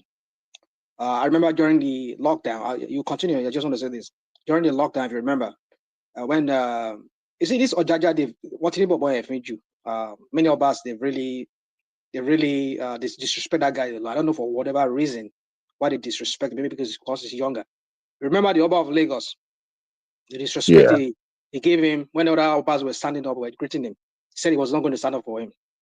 Oba of Lagos. Oba of Lagos. So you see, this disrespect that some people have for the Obas and people that are well respected. I don't know, but maybe the Obas really. There is a way he could have handled that matter differently from the way he said it. Maybe he could have reached out to Ojaja and let him know, understand that. Listen, the Supreme Court said, What about Obasanjo that said they should be doing same thing too. up and down? Same thing too. Same thing too. So you see, and I don't blame all these politicians and all these people, even other Obas, disrespecting other Obas. I don't blame them because that traditional stool has been politicized. I've had one Oba saying about Onisha, about Tangbezi Bet, about any political party, those kind of things. I've had some Obas say something like that. That some Obas are just political Obas, and not really Obas that were really, even this very word that is there, the laughing that is there. Like you said, it's if not before, because of Sheyi does something, allowed them to get it. I hear say the Oyomesi, what's the number one? Oyomesi, the elders, they said no. Yeah, they had their own, the candidate they chosen, but I think Sheyi override them. That no, they should use that guy. That guy should be the one. So he went and brought Professor Wande, and that one now, consulted Ifa, and he the person that he proposed was what Sheyi went with. But no, what I had, I don't know, maybe you're hearing a different story, but what I had was there's a different candidate that they had. That not. I know. No, according to Sheyi, it seems some of those Afrobaje, the Yomesis, they have motive. Whether money exchange hand is something that could not establish, but he outsmarted them, and he brought Professor Wande. Professor Wande was actually brought from US, and when he consulted the oracle, then this guy's name came forward, and he said he never met him before. So he stuck to that and decided this is, and not all of the some of Afrobaje actually voted for this guy, but it was almost tilted towards the other candidate. But that tells you the level we've bastardized the tradition, where we now subjected our to electing our Obas through or by only one person's decision. That's unfortunate. So after all the Afrobajes have chosen one person, the whole thing now lies on the ratification from the state governor, which is just to me, it doesn't make any sense. It does not make any sense. In the Yoruba land, the new king will be presented to the town or to the village, whatever.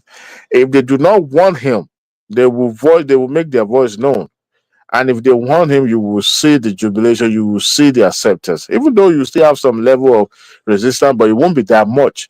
But when you now have a state governor that will decide to override the entire land, to me, it's just big mockery.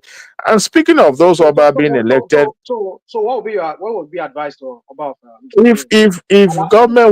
if the government want to hands off from the chieftaincy or the Obaship issue, let them hands off completely. Because, look, what is even the point of even electing an Oba when the governor would not let that person rest? So you unpick somebody now, you install that person, then you could use that person, for your own to control the people in his kingdom. It's about politics, and it's make mockery of our tradition. What would be your advice to the Oni of Ife, this current Oni? Because Oni of Ife first thing on this. Hold on. But the guy has seen so many disrespect. I've never seen any bad that has been so disrespected. Any Oni of Ife that has been disrespected in my whole lifetime has been disrespected like this very guy. Is it because it's younger? Is that why they don't? Well, they said the worst to Shijuade when it started. And Shijuade did worse by attending every occasion than this man. But you see, people doesn't witness his reign at the inception will say, well, this one is going to social gathering too much. But you see, an Oba cannot stay at home. He's a young Oba. You don't expect him to stay at home and not socialize and not be with people. I mean, people love him for being present. That's one thing, one of the attributes of him. I mean, Awujale too did it. Sikiru did it when he was much more younger. But you see, terms are changing. I will advise him not to change. Don't change who you are. You are who you are, and that's why people love you. But you see, everybody can't be like the Oba of Benin. Everybody can't be like him because that man stayed in his palace. He doesn't go out much. And it's not just him. We have the, Olu of Wari, who is also young, who is coming now. The Den of Agbo is also young, but that one hardly even go out, but he does his own thing behind the camera. And we also have some, chiefs too that are very, very prominent, but they don't really make much noise because they like to do See, their own thing. But, er, but, hold on, Adwale. So earlier, one man was reading the article, and it called Oni an Oba also. Oni of Ife. Is an Oba what also? is an Oba? Really? I thought you say Yeah. is a priest. Is a priest. So okay. So if it's Whether an it's Oba, a priest, an Oba is a custodian of tradition. It is in Yoruba community, in Yoruba land. When you go, Oba will pray. Okay, they pray with kola. Oba pray, and as a Oba, you are the chief. I mean, what? He don't get what priest that is just he wanted to go back to history. Do you Yeah, understand? Why did they call him why did they call him an Arole? yeah, because it was the last person at home when all the children went to different He places. was asked to hold on to this. He was not actually an Oba in the real sense of it. No, why? If it's not an Oba, why do they have Adeare? If it's not an Oba, why does he wear that crown? That be their crown. Yeah. So, then let's go back to the history a little bit. Obatala. That's according to some historical narrative of because some people say no, Obatala is a grandson of it's one of the sons of Oduduwa. But people say no, Obatala was the first king in Ile-Ife. Then this guy came, what's his name? Odua came and dislodged him.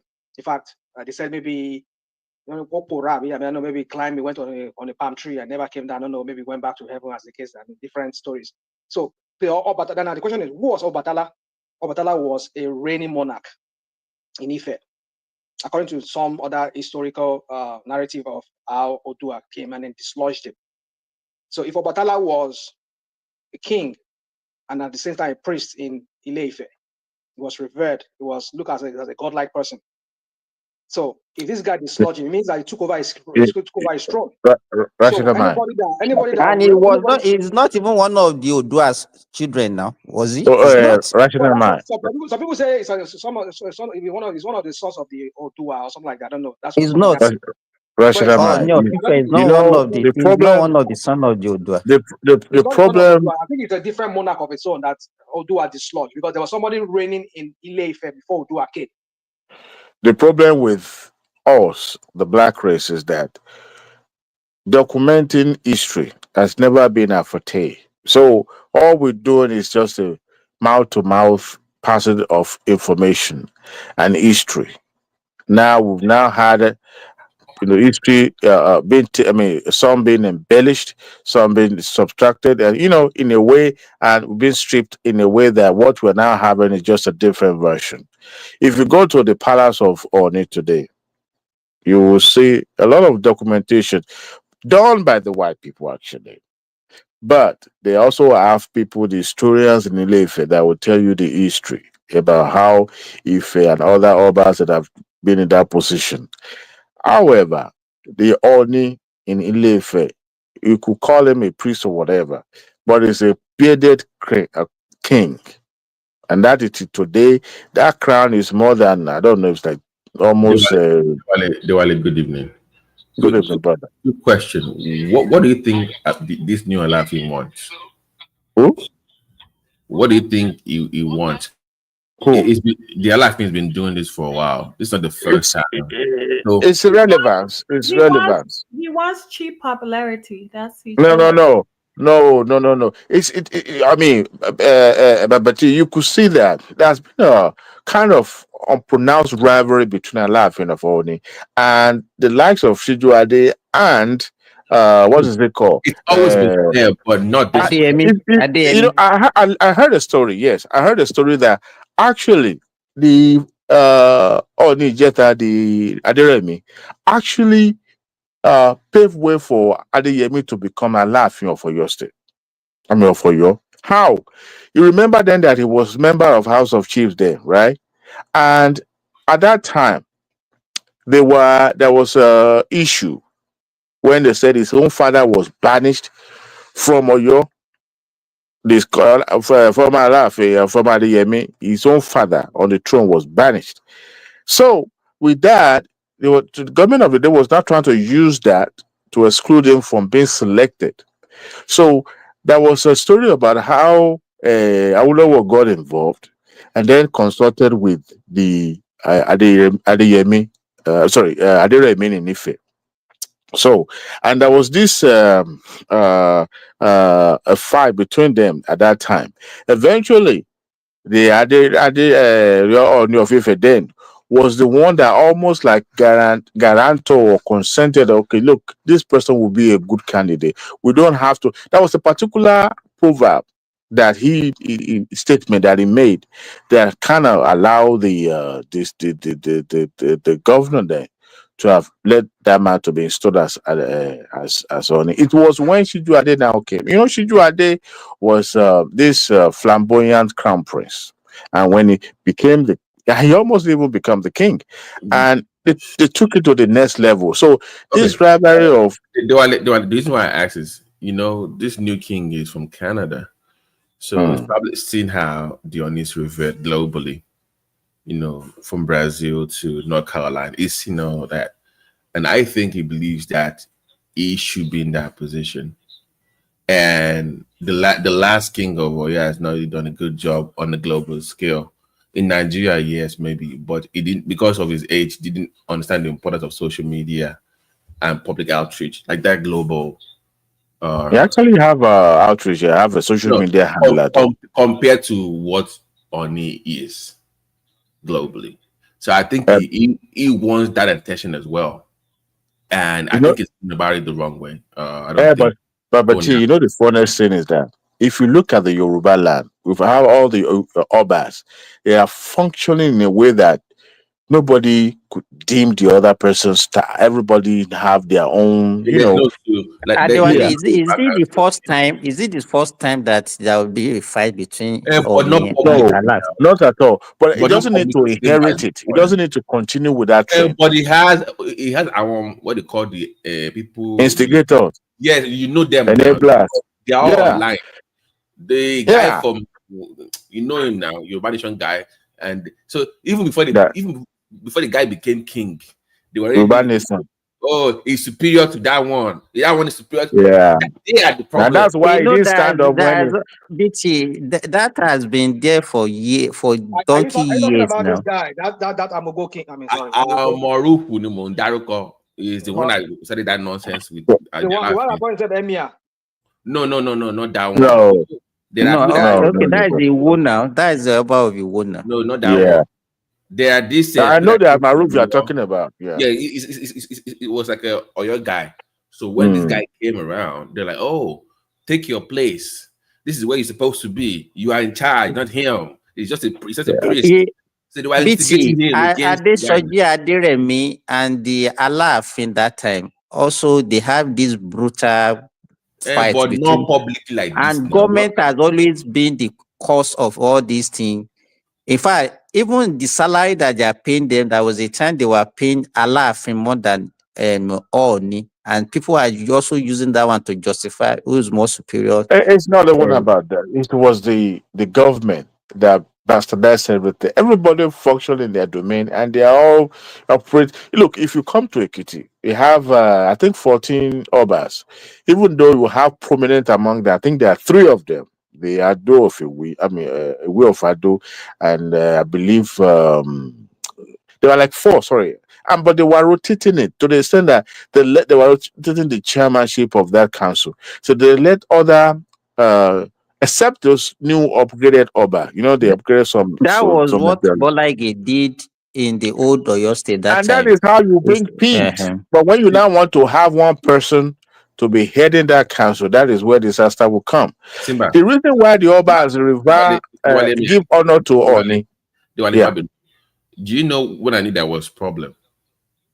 The coronation of the Alafin. No major Yoruba king showed up. You sure right? I knew that was, I knew something was wrong somewhere. No major. The guy did not show up. That's true. There was no major. Tell me one major. Alake didn't come. Nobody came. It was this guy. It was this Sokoto guy, Sultan. He came then. I'm saying the others, not those two. The others, like if you're gonna have now watch, they're gonna have the guy from Ijebu now, Aujale, the new one.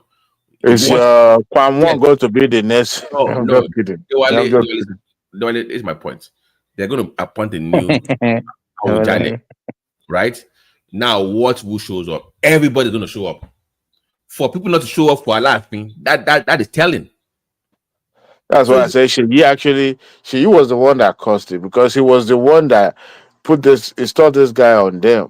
And look, I don't even know the guy from Ada, but it shouldn't start his way. You people are being partial. I don't know why are you people bantering this guy.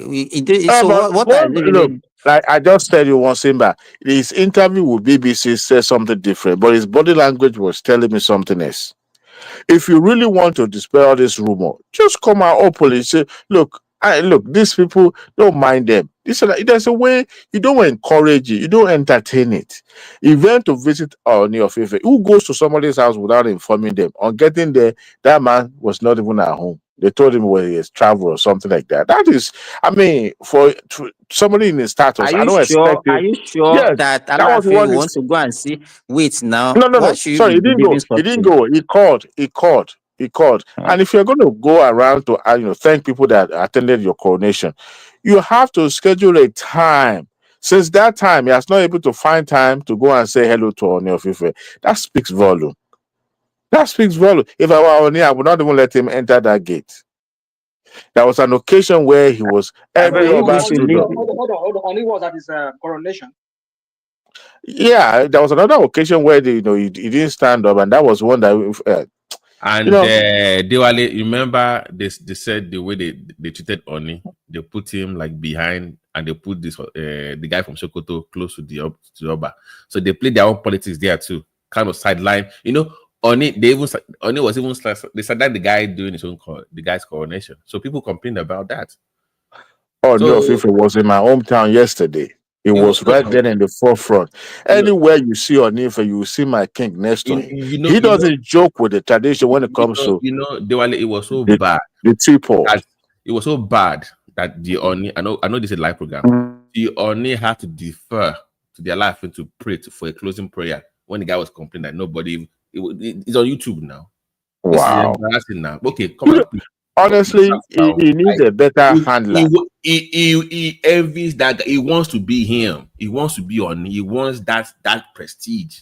But you can't be like him. The guy came with swagger. You came with a bow leg. I'm sorry. Let me say something, guys. Let me say something. You see, the way some of our people go about certain things, it's just it begs for a lot of questions. For me, I just believe that if Oni has built for himself this posture, this persona of people looking up to him from like Yoruba people of Yoruba origin in Cuba, in Venezuela, in Argentina or whatever in the South America. They respect Alafin too. They respect Alafin too. Hold on. I'm not saying they don't respect, but my point is this: is that why don't you build your own persona? Why don't you build your own personality? Build your own kind of thing around so that people will respect you. Call more of cultural, like when they used to do this, their cultural thing in old Oyo Empire, whereby you call people and then you do some kind of festival, Egun festival. Because I know everyone now is that they're all either Christian, so-called Christian, or so-called Muslim. They call themselves now. Rational mind. The point is, call those kind of cultural things that they used to do way back in the 70s that I used to see way back Rational up to man, maybe like 80s too. let me say All those something things. controversial. Because you see, no, I don't want to be talking because about profile solution. I don't come criticizing now. For me, I just see this is the problem. You want to be on it, right? You want to enter that on issue. Why don't you create that? Why don't you gradually walk towards it? Because yeah, you have enough in Oyo now. He has enough to work with in your empire. Because your empire used to be one of those foremost empire in Yoruba. That was the old empire. You know, well, you can still create some kind of a semblance of some kind of like, okay, yeah, this is the root of Yoruba people, or Yoruba people have their root from here. We're doing this cultural festival. Call everybody from Cuba, from whatever, from Onifawa, all those people, let them come. Gradually, you'll be taken away from him. You'll be sharing that thing with him, that prestige that you want from him. But you just want to sideline him, push him aside. But in Yoruba land, which Oba, Rational man, in Yoruba land, which Oba have you seen that can easily upstage or your Fife as of present? No matter the how wealthy. Allah can rival him. Allah can rival him, but he cannot upstage him. He cannot. He can. There's no way he can take the shine away from him. Like I said, no, Fife came with swagger. This guy came with bow leg. I don't hate him. I like him, but he need to refocus, rechannel his priority. Not true. You don't like the guy. That's why you have been. No, I like him. No. I like it. Man, he's cool, calm. This thing, but he needed. Look. Let me say something controversial. Speaking to what Rational just said earlier, the Olowo Eko wasn't a king right from the inception. It was Baale. Like people that decided to make themselves look like a king, not bearded king. He started wearing bearded crown not quite long ago. It was purely white cap. However, they upgraded themselves. Today, nobody can say, Olowo Eko is not a king in Yoruba land. Apart from the fact that it's from the Oba of Lagos, anywhere he walks into, they can tell this is the king in Lagos. And some other battles in Lagos that have upgraded. However, somebody like that man. Olubadan is also a ballet. Olubadan was a ballet, but who can say when you have a stool that is being contested, if that's not even contested, but it's being referred and people, whoever is being installed as Olubadan, people refer that person. They give that person prestige and respect. Regardless of the age of that particular candidate. They follow the process in Ibadan. But apart from that, Olubadan was a ballet, pure ballet. So are you people saying that the way and manner he was chosen was actually wrong? No, is that what people are saying? If I were him, this is what I said I would do. I will walk in close proximity with If sometimes you needed somebody start to rub off for you so that you'll be able to gain the level of connection, whether political connection, whatever connection you need, because that man is like an island. He doesn't know anybody yet. Within that your state. Hold on. You need to understand the rivalry that has always existed between the Oni of Ife and Alafin. Because to this very day, Alafin claims to be an empire. I mean, that it used to be, but then, I mean, they live in that, they still try to bask in that former glory of being an empire. We can't continue to hold on to that old thing now. Hold on. No king wants to be seen as, especially if you're a first great king in Yoruba land, that wants to be seen as a vassal. As a vassal king. Rational mind. Because if you're saying it should be courtoying, I mean, it should be rational mind. Rational mind. They can land points. Joe. My point is just that if we say it should be like, okay, Masumo Oni of Ife, like you don't want to portray himself as subservient, like a vassal king to him, because your empire, by virtue of your empire used to rule a swath of that even span up to that goes all the way to present day Togo. So what are you saying, that it should not be like rational mind? If you watch all this, my point is this. My point is this: organize festival, but you will never do that. Then another thing I want to say is this: modernize the affair of because that's one thing this guy did. Look at this guy. The palace. The palace. He upgraded it. he upgraded their palace, the Ife Palace. Well, that is If you look at what he writes on, he writes on what do you call it? Carriage. Carriage. Yeah. He writes in carriage like a normal monarch. So this is what this guy should do. So wait, you mean? I mean, what's that word? I'm looking for that word. Like he needs to work on his how people He perceive needed him. political relevance, not necessarily that. But I mean, it's a lot for you. It I takes wanted time to draw your now. attention to something. You can't jump. You got it. It's a gradual step. It's incremental. You can't just jump steps now because you know the funniest thing in Yoruba land is we the modern people that are now beginning to or decided to upgrade and grade Oba certain way. They don't see themselves that way. And I'll tell you this: in Yoruba land, they know who is who in terms of the lineage of Oduduwa. Those king knows. And I'll tell you this: anywhere you see on your FIFA, you see red news of Obas that goes with him. Behind him, it look like a chiefs. But I've seen occasions. Okay. In fact, the last time, what is it called? Tinubu was campaigning then in National State. The king from my hometown was the one that was called to pray for Tinubu, and he prayed for him. And I've seen him, and especially when it has to do with the cultural display or cultural inheritance display or whatever. This man always go along with the original Oduduwa Obas, so that anywhere they go, they can say, you know what, because they know themselves. This Where is the that senior one. meeting, where your Oba, your own local Oba I is can praying for point you Tinubu, to one or where two. did he take? Is a lie now. Why can you be lying to us? How can you Where say is it's a that? lie? Where is You the know my location? hometown. Where is the You know my location? hometown. Where is it? You know my hometown. They were even your Yorubaness is still in doubt. So I don't know where you. No, you cannot fault my you cannot fault my Yorubaness. I display every single minute. Your Don't mind Oba is Robin. Hold on. Simba is from the fake Yoruba land. And I'll tell Your you this. Oba is Robin. No. See, look, I know what I'm talking about. All those obas that follows Oni, never a time does it look down on any one of them. It's as a matter of fact, was trying to give every one of them chance, at least leverage on that is proximity to him, so that they too Your can Oba gain is one from of him. the subordinate of Oni. It's not subordinate, but my Oba is way older than him. But he makes sure that no, hold on. Hold on. Simba, Hold you on. hear what I said? I said My Oba, Oba is my king Robin. is original. I said Aduale's Oba is Robin to the Oni. It's like a sidekick for Oni. Never.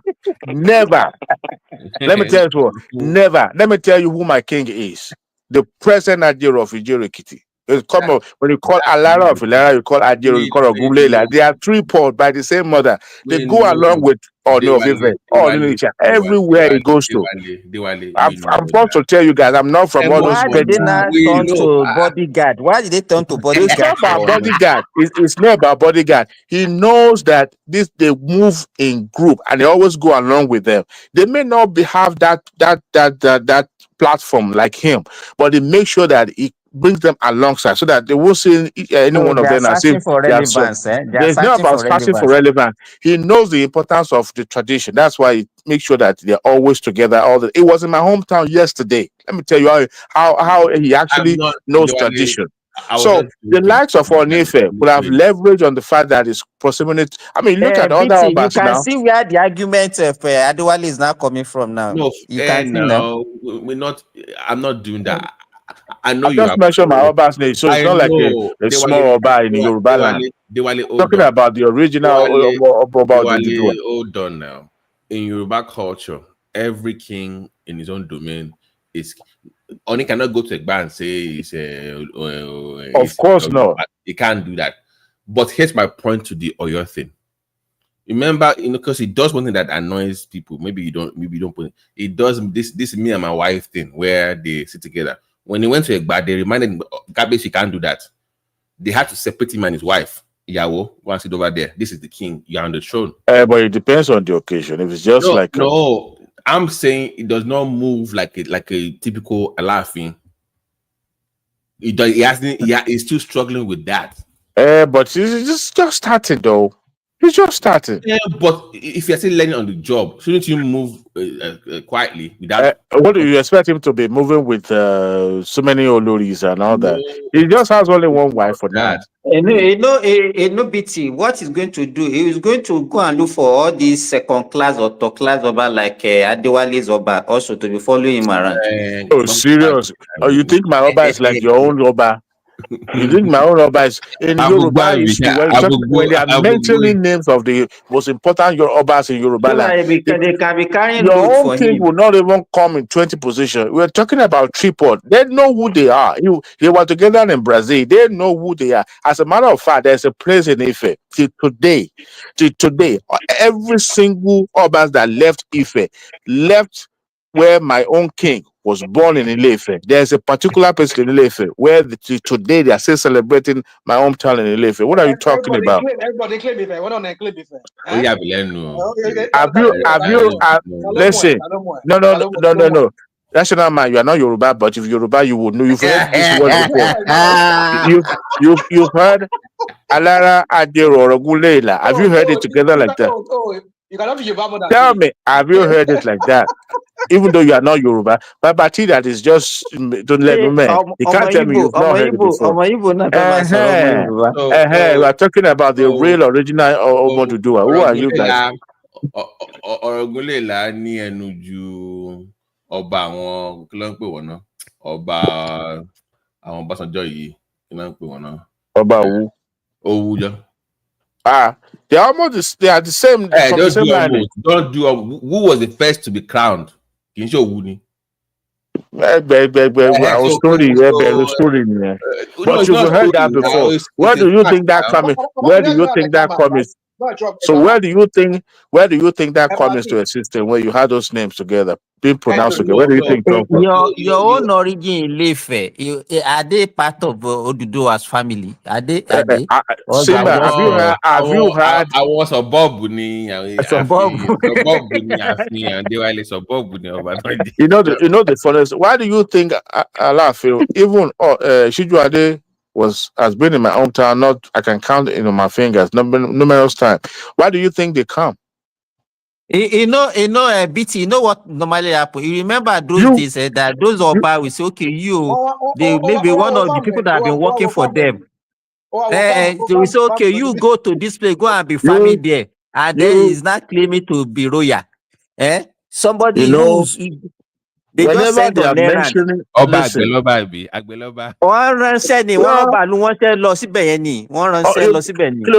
name of your own Oba? Let us know. What is the name of your own Oba? What is the name of your own Oba? It's a Duke of... Is your own Oba an emir, just like the... What is... Simba, what is the name of your own Oba? Let us know. Look, answer Anki. This guy need to leverage. Look, he can fight on. He can't upstage that position from him. He was there before him, and they respect each other among themselves. Let me tell you, jokes apart. All the two of them are, if not even historically, Alaafin is more superior than Oni. All those empires doesn't count anymore. How many empires more superior, even in the lineage, Alaafin was never the head of the Obas in Yoruba land. He controlled empire. Yes, it was. Listen, as at that time, it was harnessing places and establishing empire. But that doesn't make him the leader of all the Yoruba Obas. No, it doesn't make him. Yes, he can leverage on the fact that he's able to control a vast empire in the olden days, but those empires no longer function. It's like having a colony. It's no longer under his domain now. Okay, so he can't say because I used to have power before, now I don't even look. I'll tell you this: the Western region knows what they are doing. That's why they didn't even bring the audio of Ife to the mainstream, and they went for Alaafin. They went for Ooni of Ife. I'm not against him. Don't get me wrong. I want him to succeed. I like him. I like him as a person, even with his both leg. But it should not. His body language is saying something different, and it's encouraging these rumors mill in the social media. It shouldn't be. It shouldn't even be having creating. You should. I'm not saying you should be jumping everywhere, but at least leverage on the fact that okay, this guy is The been guy in is the. just starting now. Give him some time. We adjust. So just leave the Yeah, guy alone. but unfortunately, Obaship in Yoruba is even not Yes. even that's what Obaship. Or your Emmy Abeni, your Jigani, Ambassador, your Bar. So, Yeah, my but brother, let's move on, Jerry. I just the coordination thing. Right, I didn't like the way that was done. The way it's been moving. I think they were in a hurry to just install that guy. Yeah, like why they? Yeah, it was just like man, I'm like there's no like here. Because let me tell you, if they have wanted it to be more like the way you wanted it, it doesn't cost Tinubu should be even there back now. a day on his own to invite those other traditional Yeah, rulers to the Tinubu should be coronation. there. I like it for God's sake. Even OBJ wasn't even there of what people, and you know how he's. I beg you, leave OBJ. Who is OBJ? Is OBJ a traditional ruler? No, it's not that. You know, so you should get my point. People have to, although mean something, they have to be there politically or in the culture. They were not. Let me ask the question, Babati. Ijoko, you know Ijoko in Ogun State. Is he part of? Okay, let me ask the question. The Olota of Ota and Ijoko area, all those areas, or to Agbara area, are they part of the Egba Kingdom? No, they are Egbaroids. So like the Yewa people. Okay. So they are like the Ogun West people. So it's a mixture of Awori and Egba. So you know they used to be known as Egbados. That's the original. Egbados, that's what I want to say. They changed it to Yewa because of politics. Because what happened was they kept going back and forth with governorship, Ijebu, Egba. So that no, we want to have our own turn. So they went with Yewa. That because the next governor will be from Yewa now. So that was done for political reasons, not because they're not Egba. So they actually they're called Egbados. But what is the difference between the Egbas and the Egbados?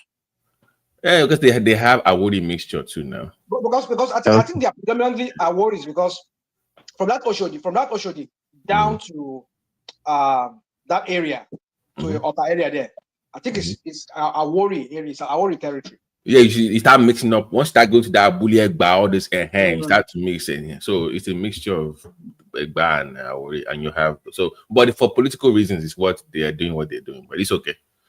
It's okay.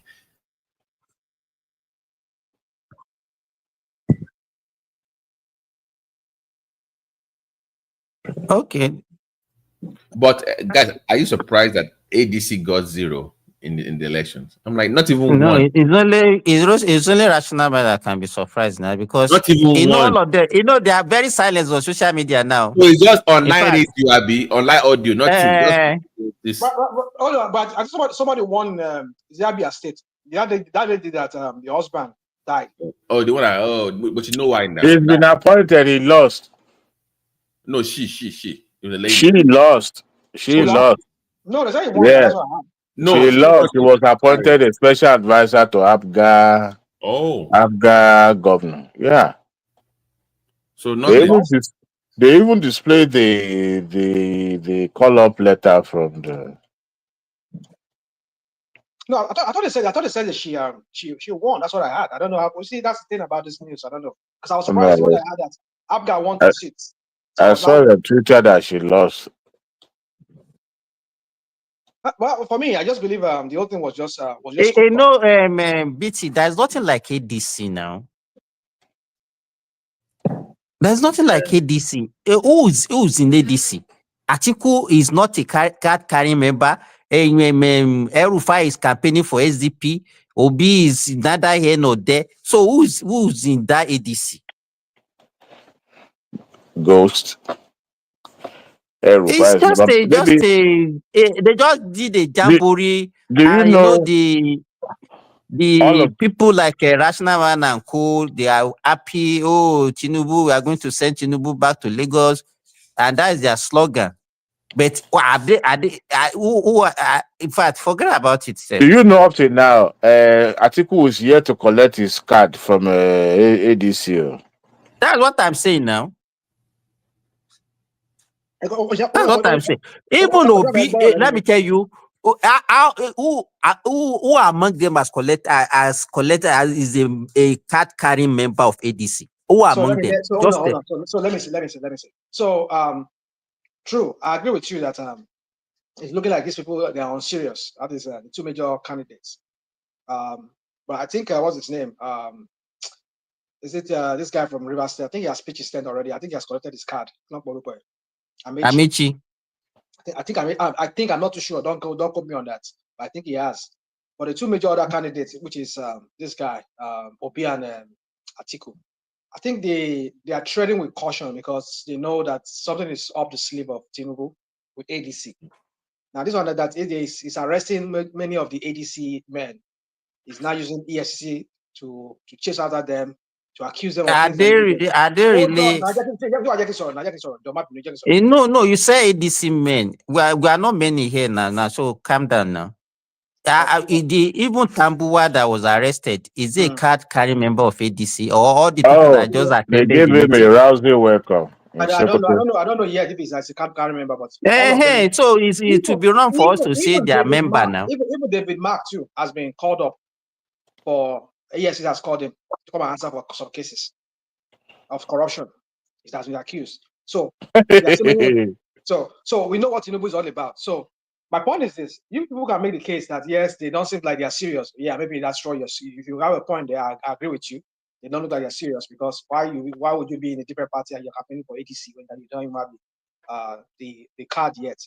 But my point is this: is that people are saying that ADC won no seat. Yes, they did not win. I mean, this guy did not win any seat before they won to the 2015 election. APC, he never had any seat apart from the former old parties that they all had seats from. So it's after 2015 election that was when they started winning seats. So you cannot be using that to judge them. Mind you, it was sworn in 2015. I mean 2013 to 2014. So that your comparison. Let me give you this. We're giving you. I'm giving you give me yours, but let me just conclude. So my point is that this is just a party that are just about 2-3 months old, and how do you expect?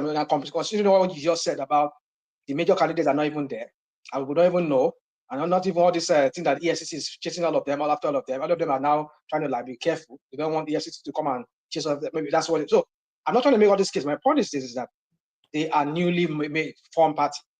So it's too early for you to be judging them based on this election that Tinubu rigged without using beavers. Because they did not use beavers for this election. They were just tampering. Apuga was accusing the APC of tampering. That the APC governorship candidates carry some people and enter inside his house, inside his mansion, and lock up the place and put some people. What about it? So you didn't see the one that they tampering for ADC also? Well, that one. You see, this is what they do. This is what that guy called Chasoludo. Okay, that one they manipulated that one to make ADC to look as if they are rigging it. But RM, here's my concern. Those guys they all used to be in APC or PDP, so they know the game, right? Can we agree on that? So how didn't they prepare for that? They are not coordinated, BT. Let me say this. Let me say this, BT. Let me say this. You know, all this comparison that Rational Mind is making, there's no basis. When APC started, they started fully. All of them agree, and they even started with governors that defected, and they have governors, ab initios. They have member of in the Senate, in the Parliament, ab initio. You understand what I'm saying? So why should somebody now be comparing this one that you just have people that are not even ready? They don't even know what they want to do. They don't know whether to stay in their previous party or to join the ADC. And then you now be looking and be comparing them and say, okay, APC did not do this. It was like that in 2015. There's no basis for comparison at all. We could remember that time. Let me say what I'm saying. We have governors that were AMPP that defected to APC. We have governors from PDP that defected to APC. We have ACN governor that defected to APC. Ab initio. How many governors did these people have now? How many people in there? How many parliamentarians did they have? English, you are not in medical line, so you don't know what ab initio means. BT, can you explain to him? He doesn't understand the English. One okay, let me do Tinigbo. No, for you, bro. Let me do Tinigbo. All right, Let me for do you, Tinigbo. bro.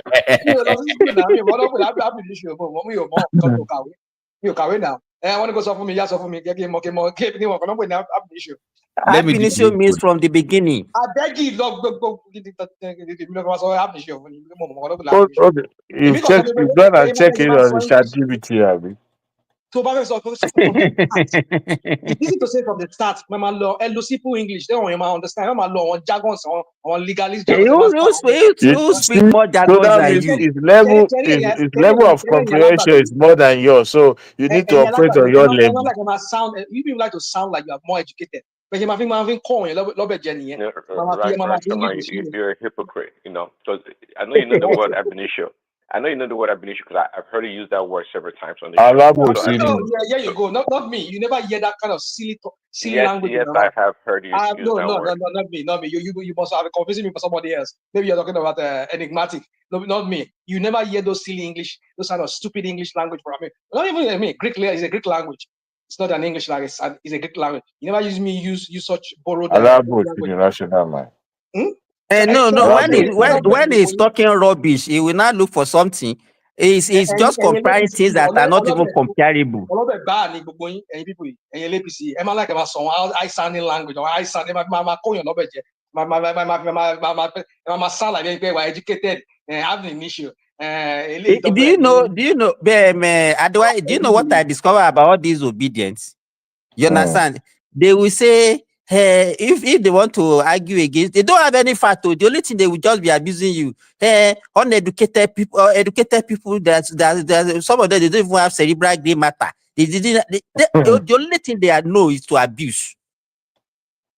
We are putting fact to you now. The only thing you are talking about is talking about ab initio. When I was putting fact to you, when APC started, and then you cannot even compare the way APC started with the way they are starting this rubbish ABC. You can't be comparing them now. No, this like from the start. I mean, the other Nigerians. issue. Just hold on to other things that I've said. Any issue. I'm like about sound very better. We very one kind Iggy one kind professor name. I'm more styling, but it's okay. It's okay. Just say from the start. Just use that simple English word. Okay. From the start, what I'm saying is, from the start, they started big. APC started big. You understand? So the style, you cannot be comparing with this one that they don't even have. Who is in ADC, for God's sake? Who are they? Where are they? What is their structure? What are they doing? Since that jamboree that they had, do you see them having any other meeting again? Jamboree. No, small time now you say that the English is too much. Also, that jamboree is the silly language. So can I say something now? Let me say something. Sherry, when I compare what happened recently with what happened in 2015 or post 2015 of not post, I mean pre 2015. I mean the basis of English back. Okay, before 2015. So before 2015, when the APC was formed in 2013. My point is this: the only parallel I'm trying to draw there is that APC did not start winning. APC did not start winning a seat until 2015 election. So this is a new party, just 3 months. And you know what they are going through. Don't get me wrong. All the point you people raise, you have a point there. That these people don't look like they're serious. I agree with you. It doesn't look like they're serious. But I know that if these people are really serious, they should come together. Let me tell you this. Let me ask you this. Do you know when Aregbe won the second term? Wait now, Shebi, you are trying to give us something that you don't know. When did Aregbe, I'm asking you a question. Aregbe second election was when? Aregbe's second election was when? When was it? When was it? It was 2014. 2014. Yes. He won as APC, as a AD. He won as APC. So don't come here and be telling. There are some of us that have more facts than you. So you can't just be spinning things and we will not allow you to go. I doubt it. Because Oh, Nigba, no. When people are telling you, oh, Nigba, that's the problem I used to have with you. He left in the 2018. He finished his tenure in 2018. So his second term started in 2014. So don't come here and be telling us that it was only in 2015 they started winning the election. That is wrong.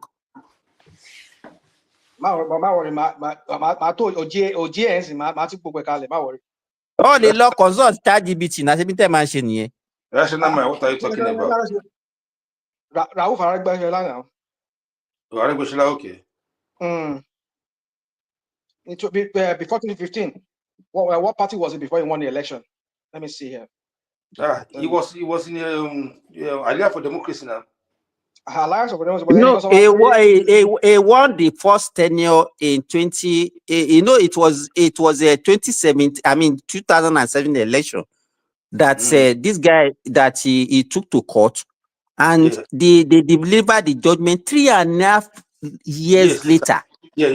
You understand? So he came in around 2010. Yeah, he came in 2010. So his first tenure finished in 2014. And by 2013, they've already defected to APC.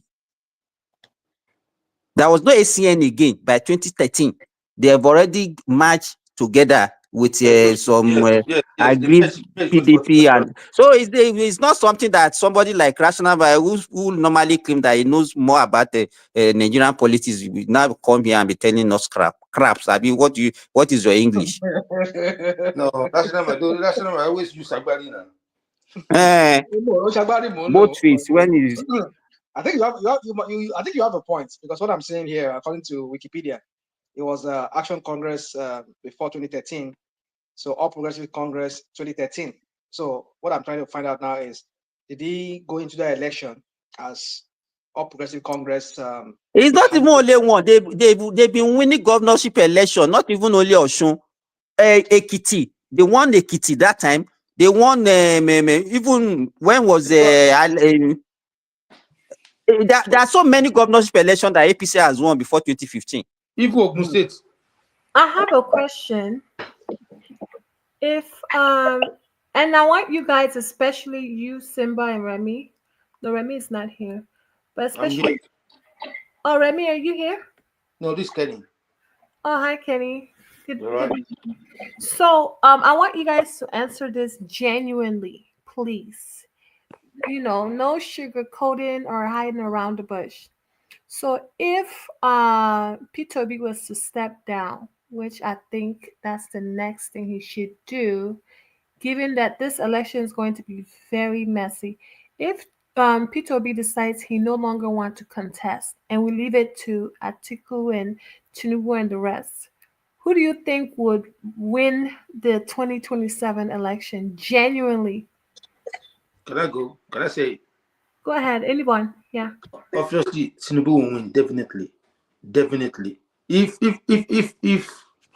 Obi didn't contest and he left between Tinubu and Atiku, Tinubu will win in the sense that did not, because people not for Atiku because it's time of the South. Yeah, and they will say, you know what, just let the South finish that thing, right? Then they cannot take it back to the North in 2031. So based on that, they will not vote for Atiku. Honestly, if Atiku as of today, he has no party. He has not registered himself. He has resigned from PDP. It's not in ADC. For now, he's partyless. So where is he going? Nobody knows. Same as Obi as well. Is there any word called partyless? I've used the word time. There's no partyless. Yeah, he's partyless. I was laughing at myself. So you don't think the North is that desperate for power? Whether he step down or he no step down, he not go anywhere. Tinubu will win the election. See, this by election that they just concluded. Kenny, let us even ask Chuma. Chuma, what do you think the best thing for Obi now is for him to step down? I just felt because for his dignity and with dignity. Does he really have dignity? Can you stop playing? Don't be serious. Let's be professional. Professional with who? With you? Or Or Wait, who? me, Eh? yes, me. Chema, he Are was you the Are chief you of Obi? Agbero. You and National Man, the chief Agbero on this platform. Eh? No, I mean because I think 2027 election is going to be very, very messy. There is No, nothing that is going to be messy it's about not it. We bad. It's have that going to be one way election. Nigeria ticket. will remain will remain Nigeria and will continue. No, It's you know what because I mean. It's just because Tinubu has put a lot of stuff in place, and I don't want anything happening to Even Obi will vote for Tinubu this time around. Watch it. Well, do you know do you know that APC You're right, they have Oshema. You're right. You're right, actually. that what that is going to be messy. It's right that Tinubu has put in position machinery that will work for him. So We have more votes in yeah. Anambra this time than 2023. Do you notice that? This by election, APC have more votes in Anambra. No, that would never happen, Kenny. Let's just stop. I mean, I know Tinubu has done a lot, but it has not gone to that extent for the southeast. No. No. Don't worry. You can, Kenny. You cannot use a local election to say that's what is going to happen in presidential. I don't know. It's a template You know, now. That's I'm the talking template of about what's the going to what happen. you see in Anambra. I'm talking about southeast. Though. You know, even the southeasterners, the way they hated Tinubu, even if the Obi is not on the ticket and Atiku is there, they will vote Atiku instead of Tinubu. It's not all of them. It's not all of them. But why That's do you why why, I was hold on, asking. hold on. That's Let why me I say was this. asking Let me who say do this you thing. think will win? Shoma, sorry, please. Let me say this. Why do people always like to use the H word when it comes to certain people, but you don't use it when it comes to certain people? How many of your Badorians that hated Obi, and these are Yorubas? So if the other people are now doing the same thing to your Tinubu, you always like to brandish it I around like don't as if even know it's. why you are. I don't even know why you are coming up with this one now. Okay, Why do I'm you coming want because to bring you just cyber? use the you Eh, just you eh, just use you just use the word H now on Peter on the people from Southeast Hing Tinubu. What can the same thing not be said about people like yourself and Remy and other people who are if you Barbadians? say it, say it now. So what is the What's the big point? So deal if you there? people are doing the same thing, why are you trying to make it look as if you see you people are just a bunch of you're all just hypocrites? I don't, you are just looking for Your something Tinubu, to say. It doesn't make your what you are saying Tinubu, now. It doesn't make sense as you far as people, I'm so called concerned. people in the Southwest who say you are Yoruba for Tinubu, you all vote for him. At least you give an impression that all Yoruba people are supporting him, even though not all of us are supporting him. But you want to give that impression that everybody is supporting him, right? So if each other two are doing the same thing for their own person, what is your own problem with that? You people's problem with that? And you like to I brand don't it that even way. know why you are And you bringing say this you people are argument. That's not what you are talking about. I So like how Rational Mind say not all of us are supporting Tinubu. yeah, not all of us are supporting Tinubu. Not all Yoruba people are supporting him now. But they make it sound like it's all Yoruba people are supporting him.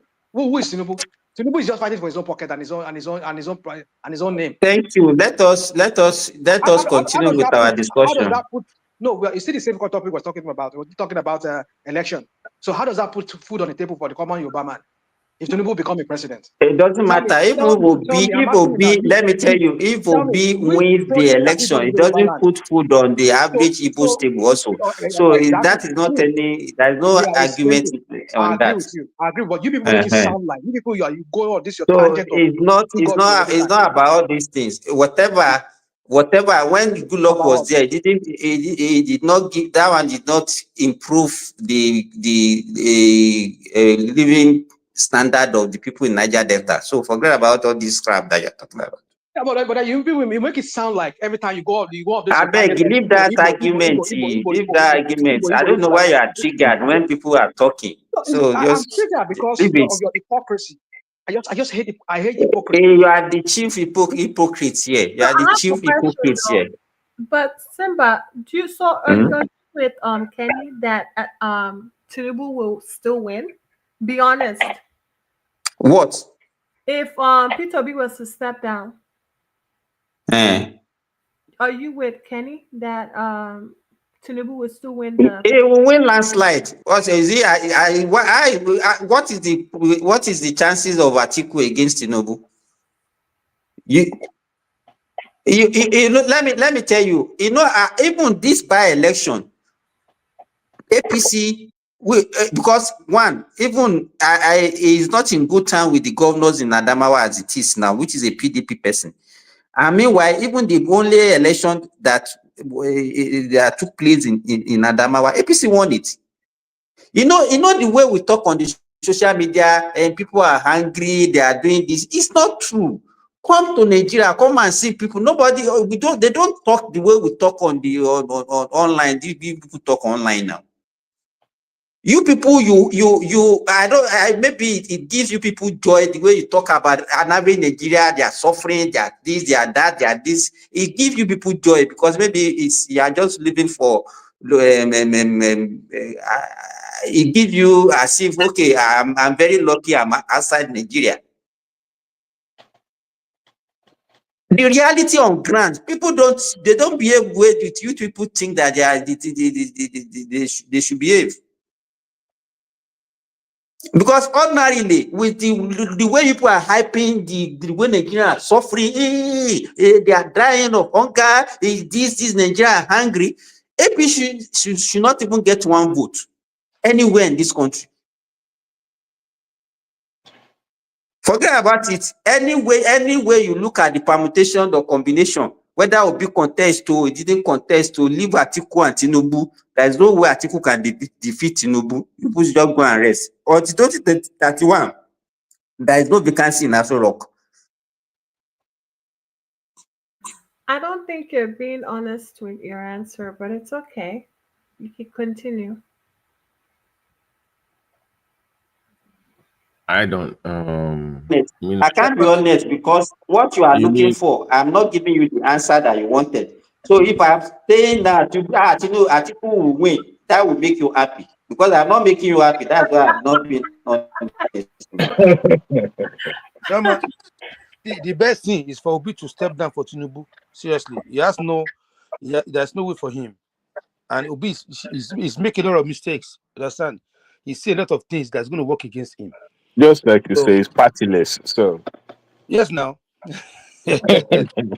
Because I think that it's delusional to believe that Labour Party will still be there for him to run back to.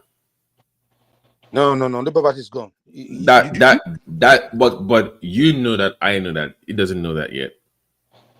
So he knows, Babasi, he knows because he told them not to vote for Labour Party in Anambra State. Oh, really? Yes, that's what he said. He said they should vote for NNPP, ADC. In Anambra State. ADC. Yes, ADC. What was that on for ADC now? So that means yes, I have it. If I have, it's only that I don't have a contact, I will have sent it to you. I have the tape. Simba, that means that he has settled to be then. You know, even El-Rufai, I have the tape when El-Rufai himself was also campaigning for SDP. No. But what I'm saying is, if Obi said that on tape to support the ADC candidate in his state, I saw his poster on ADC. That means that he has agreed to be VP to Atiku then. Possibly. That's what that means. That means he has agreed to be VP. No. That's what I'm trying to tell you guys. No. He's still thinking they will give him the ticket of ADC. That is his plan. So he already said that he won't contest, he won't be vice president to anybody.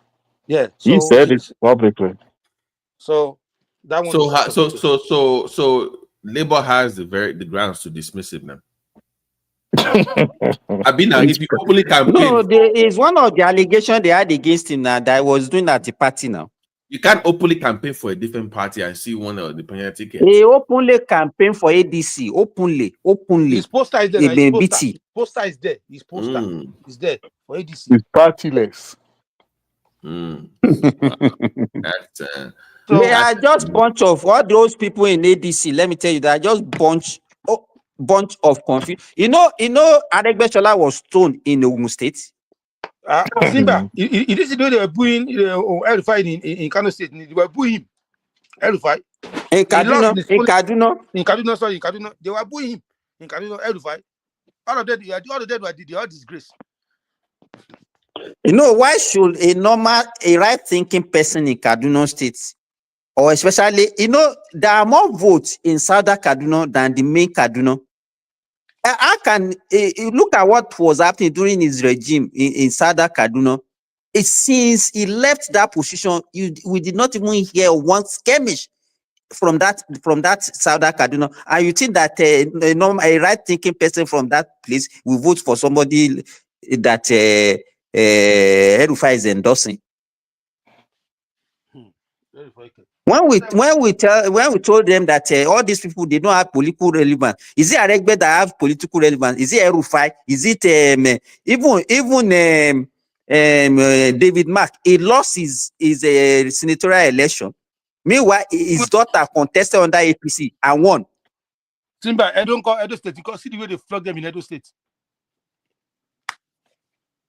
They are just getting flogging from left and right. So if they know what is good for them, they just go and sit down and let you see, even this guy they're trying to bring Jonathan. If you see the way they arise people, yeah, Adewale, your friend. If you see the way they were very happy yesterday. They were paying now. They were paying. Rufai was saying the election was not fair and fair. Is that if that is what you are going to see in 2027? I said, look at these people. If it has been the other way around, they will not say that the election is not free and fair. They will be laughing now. They will just don't mind them. They'll be laughing. They will say, yeah, you can see now. Nigerians are speaking. Nigerians are talking. Yeah. They are obese unofficial spokespeople. You can even see Chioma. Chioma is also depressed this morning. You can see her; she's not happy. Simba, she's not happy. Chioma is not happy. Simba, I respect Chioma for something. Yeah, I respect Chioma for something. I mean, as long as I'm good, I'm fine. I'm not worried. Chioma, I said something. You are not. Don't tell us that. I respect you for something. Yeah, she always say the truth, and she always see this thing. I mean, afar. She know what is coming. That's why she's like this morning. Yeah, honestly, I feel like Peter B should just sit this election down, and just be an observer. Maybe he can support a candidate. That's my honest opinion. Chioma, you are more highly. You are, in fact, you are more intelligent than that to be that you are even talking for. Believe me, with the way you are thinking, Obi cannot think like that. That guy is so empty-headed. He was incapable of thinking on his neck. Because this 2027 is looking like it's going to be very brutal. No, it's not going to be brutal. Nothing is not going to happen. Just take it. With every election, let me tell you, Chioma, you might not be used to Nigerian politics. Every election in Nigeria, that is the way. In fact, 2015 is more charged than this. In fact, 2015, everybody was thinking that Nigeria is going to break. No, but we knew Jonathan was soft. You get what I'm saying? So that was easy. That was a giveaway. We knew Jonathan was soft. But with this P2B Atiku, again, it's going to be very brutal. It's going to be a lot of bloodshed, and it's going to be no bloodshed. It's easy passage. That for Tinubu to make that statement that he was happy that he dismantled the opposition. Do you know, Chioma? Let me make you laugh. There was one video I saw of Tinubu. He said everybody is running, but I don't know where they are running to. Me, I'm going to Aso Rock. I know the road, so please follow me. Is that forget about it though? Somebody that's a new video.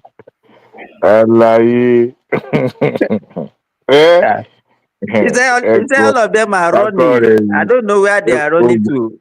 Oh, what would Atiku do now if he loses? That's what I'm saying. I don't think Atiku permanent retirement back to Dubai. He's used to it now. He's used to being. Is that the first time? It won't be the first time now. He's used to that. He will not die. But not this time around. He's too old to just go out like that. That's why I'm like. No, do you think? Are you saying, Chioma? Are you telling me that Atiku believes that he will win that election in 2027? Yes. Are you kidding me? He believes that's what. That's why he's planning for P2B to, support him. That's why I'm saying Now, if what he just wanted to use Peter Obi, if Peter Obi is wise and is somebody that is intelligent, he shouldn't even fall for anything from Atiku. no. I think Atiku is trying. I think he's Because working. you are talking earlier, you are talking about dignity. Which dignity does he have? Where is that dignity he's working with Atiku? Just anything goes. That guy is too desperate to me. He's just too desperate. Well, it's just because they're friends. But my thing is, I just feel that he should step down and just watch them fight it out because Atiku is not going to give up that easily. And then knowing Tinubu, he's already had things in place. So it's a very dangerous situation I'm seeing in 2027. Very, very dangerous. Today is 19th of August 2025. Chuma, Uh-huh. Yes. I bet you that election will come and go and nothing will happen in that country. Just take it Of from me. course, nothing will happen, but we don't want any casualties. I just feel like P2B should just step down. At this point, Tinubu has gone too far. Honestly, he's gone too far. It's okay for us to How? just. What do you mean by has gone too far? I What mean, what she's saying is Tinubu has he has his strong people in every corner. If you go yes, to he if you has go to ADC, every No. party. Let her explain on her own now. Don't explain for her. Let us understand what does she mean by gone too far. No, but he's echoing my sentiments.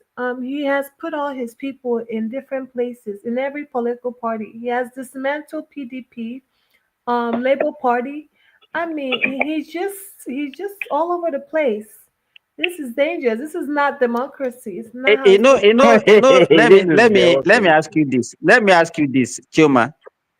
Mhm. Between 2022 and 2023, when Abure was fighting for Obi and everything, and then Apapa was the one that was against her, and they say, "Oh no, it's Tinubu that is sponsoring Apapa."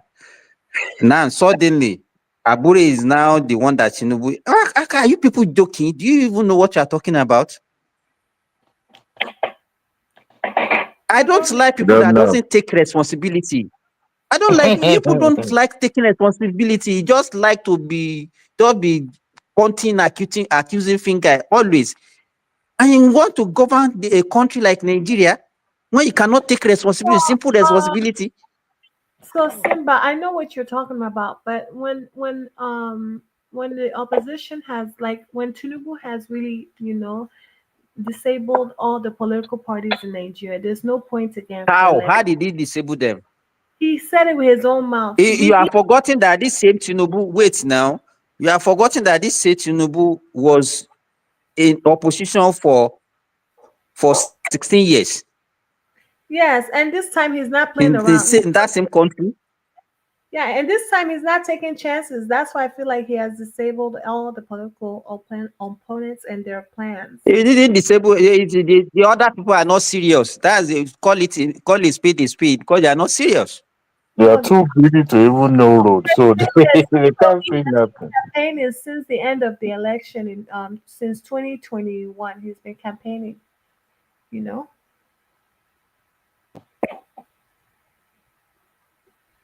Sorry, Chuma, I can see from your voice. I can perceive some kind of sorry. That was funny. So what was Kenny going to say? what do you say So what were you going to say? about what? About Tinubu's strategy. No, see Tinubu, yeah. What I'm trying to say is, if there's no party in Nigeria of today that you go that you not find hand of Abraham in the party.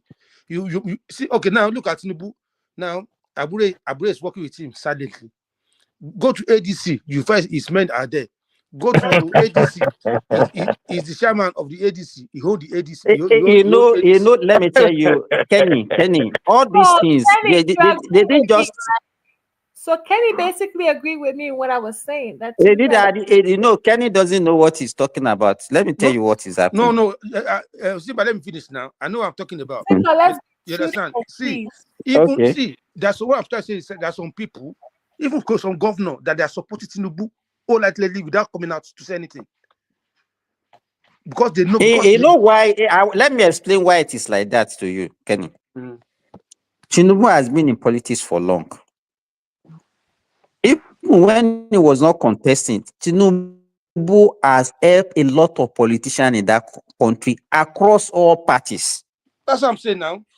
Do you hear Solido when he was talking? He said he has been with Tinubu for more than 20 years. Exactly. That is a friend. The same thing, Alex Oti, who is in Labour. You understand? He has friends across all parties. And they know what this guy has done for them. So he's payback that. Let me ask you this. Let me ask you this. If not because of politics, let me ask you, who among those people in ADC that Tinubu has not helped? Let me start from Atiku. None of them. Oh. When he had problem with Obasanjo, who bailed him out? It's Tinubu now. Tinubu gave him a platform in 2007 to contest for presidential election. This same Tinubu that is now his enemy. You understand? Is it Aregbesola that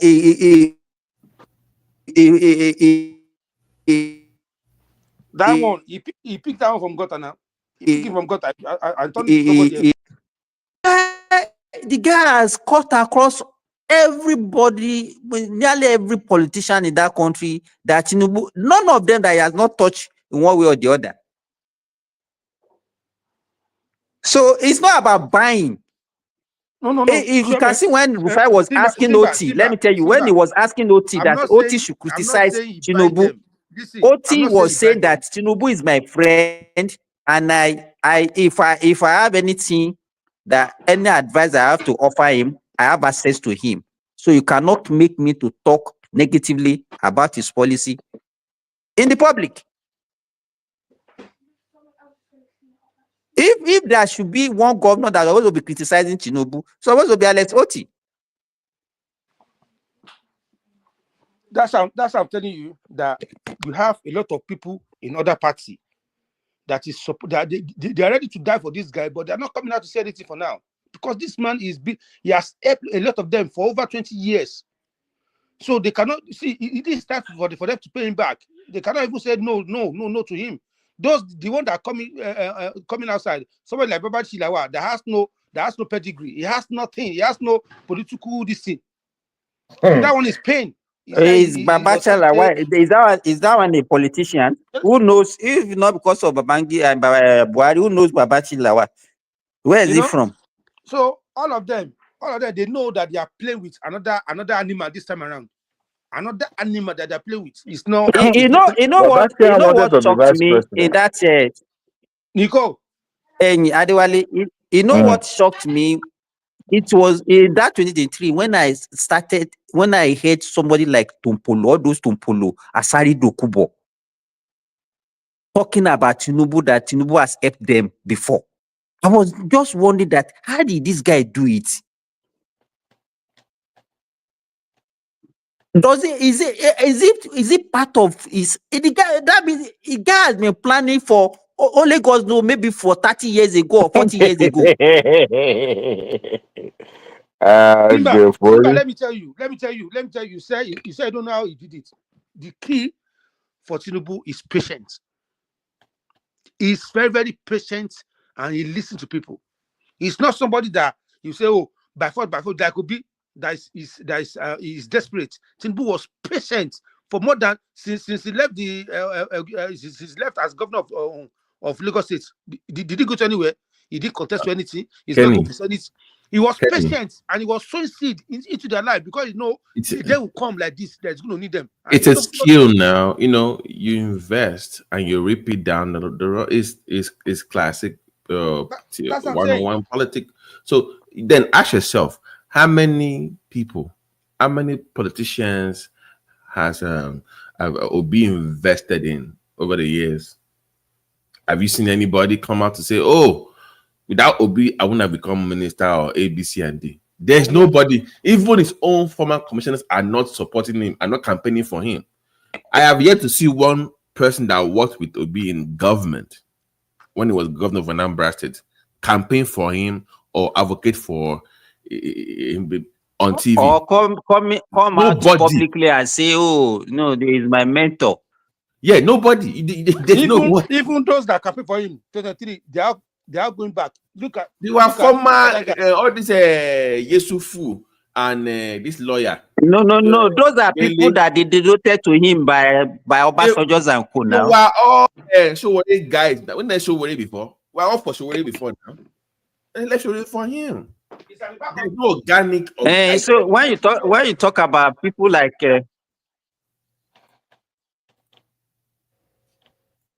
continue, BT. No, go ahead. I'm just saying that. So no, what I'm saying, even most of the people that work with, okay.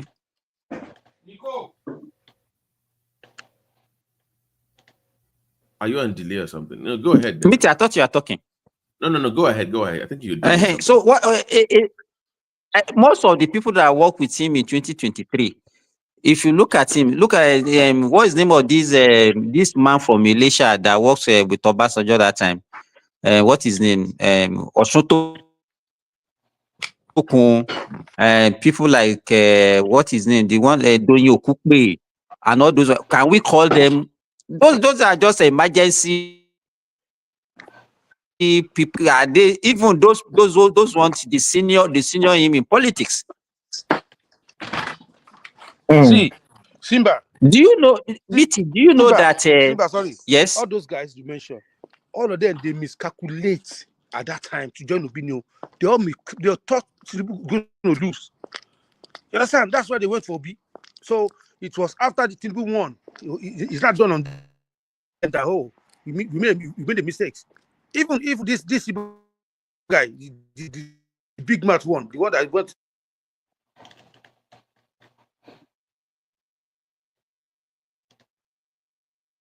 I don't know what's going on with Kenneth's network. We can't hear you again. Yeah. Like I'm just saying that it had 2 years. Simba, P2B had 2 years to at least catch up, right? To build a movement, to penetrate some areas like in the core north. And what did it result to? Sharing food and building boreholes and serving food at parties. Mm-hmm. That is the own way of right. BT, that person that you are looking at, does it look like somebody who has the charisma of actually bringing up people?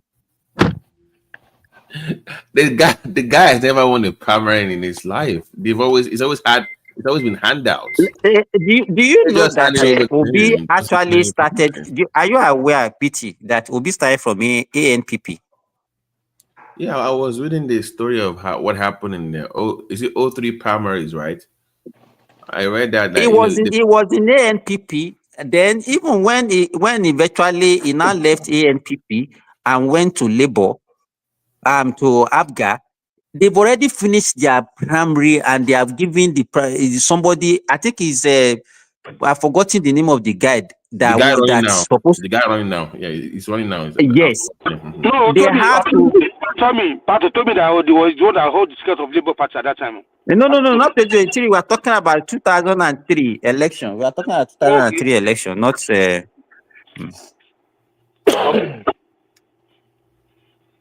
They practically they removed that guy to put Obi now. It's money that talks. Money talks. So the guy has never contested primary in his life. Why is he scared of primaries? Why?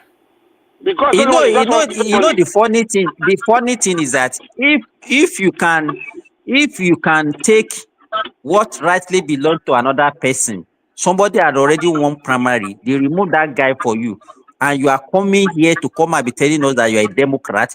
You are fighting for the rule of law. Where is that one coming from, BT? They practically remove somebody who contested the primary. But and that, give it to you. to Kenny's point, that also happened in Labour Party. Pat Utomi already won, and he stayed down for you to come in and take it over without any primaries. So, and he's also canvassing for that in ADC. He wants them to yes, now. appoint him. I mean, who goes around? Give it to me. Give it to me. Don't let me endorse me. That's always it. Even Tinubu that was screaming at Milocon, he still had to go to primaries, right? Tinubu still had to go to primaries. Yes, now. Primaries involve sharing of money, which Obi is not a party to that. Oh, I see. That means he's not supposed to be politics. He has no capacity. That's why. So, you know what I mean? Kenny, yeah. when he was sharing cars to kings for them to help him get the ministerial seat under good luck, was that? It's only king. What about the parliamentarians that was also giving money, giving them this thing that? Was that shishi or was it no shishi? Okonko said that is a lie. That if any politician says that he doesn't spend money, is a lie. That politician is a liar. Okoko, he doesn't. You know, it's only people like Chillman that they can be telling all those stories and they will believe him now. You know, he likes giving them what they like to hear. That's what he used to tell the youth, and they will follow him. Yeah, that's why it's making mistake now. Obi, see, if we really want to contest for now, it shouldn't be said. It should keep quiet for the next 1 year. Don't say anything. I swear to God, you should keep quiet. Don't see, because there's no platform. There's no outing that this guy was out for to do this thing. He will lie. He will make a mistake. He will say something that will go against him. You understand? That is the issue. They ask you about the interview. You are saying China. The guy say, please, I don't want to talk about China. What is more embarrassing than that?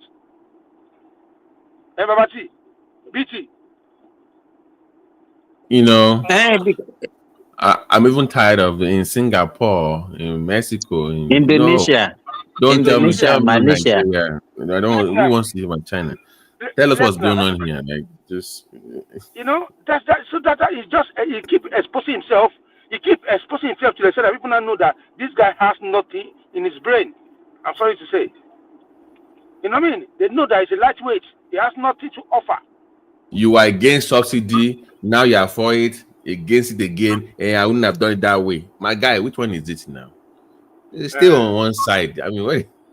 You are for floating currency. I think Obi is a distraction to our politics. I think the guy should just go and rest. It's just a distraction. Hey, but Tinubu needs him at least to stay in the game to take away those votes. See, let me tell you something. Which year? This 2027. If Obi come out, Atiku come out, and the way they are calling out Jonathan, it's going to be like 4 or 5 horse races. You understand? So it's good. It's good for them to play the game like this, because what are you even talking about, Kenny? How can Good Luck come? Good Luck is not a fool now. How can he come?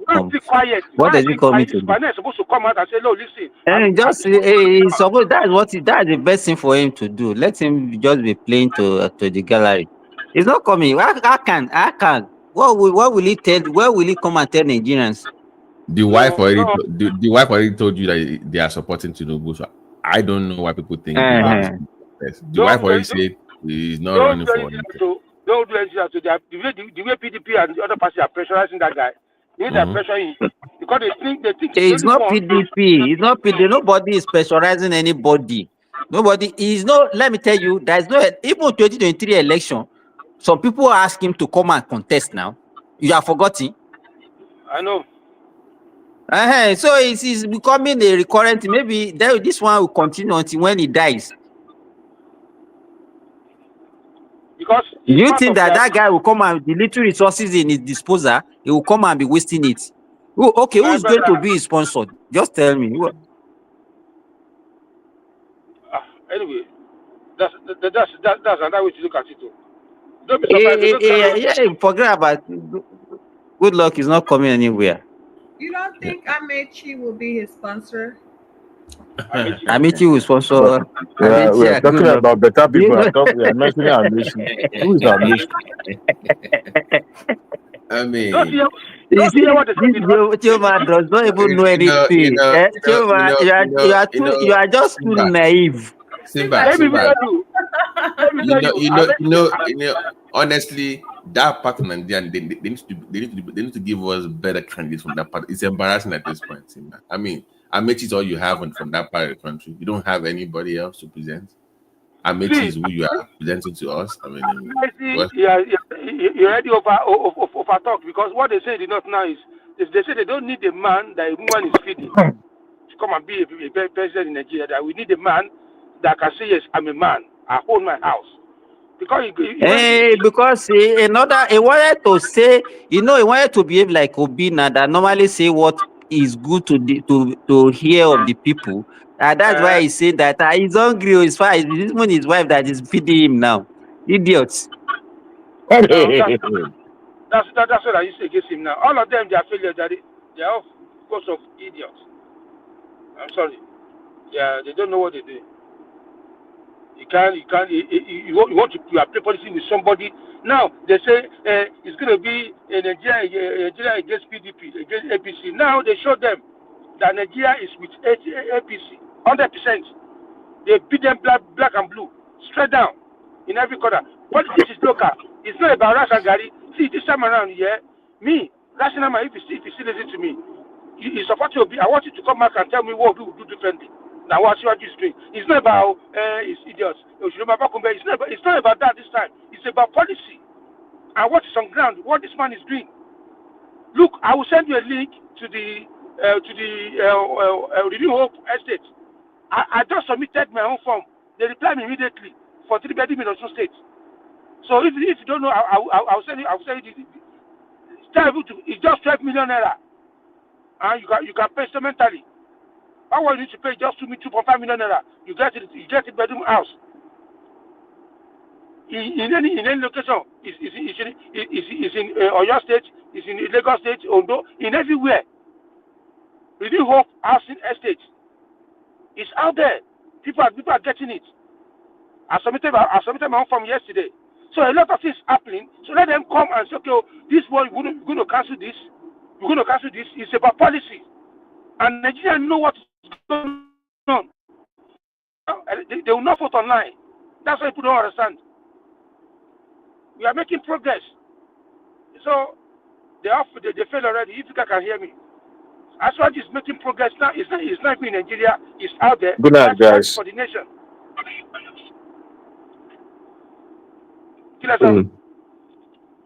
No, he's saying good night. So, good night, Jerry. Good night.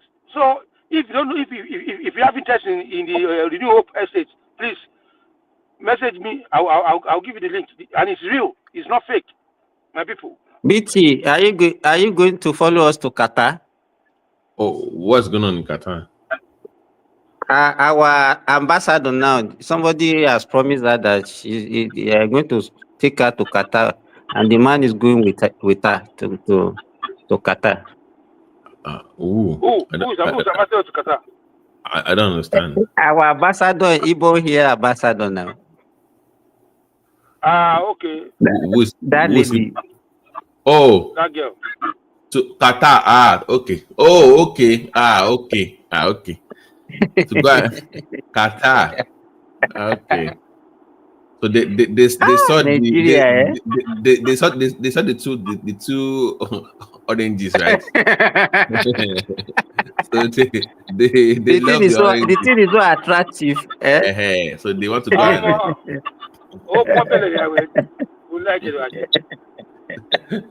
I knew the price went up on that girl. I know, in fact, our market is selling now. Seriously. I'm telling you. It's just BT, just like his stock.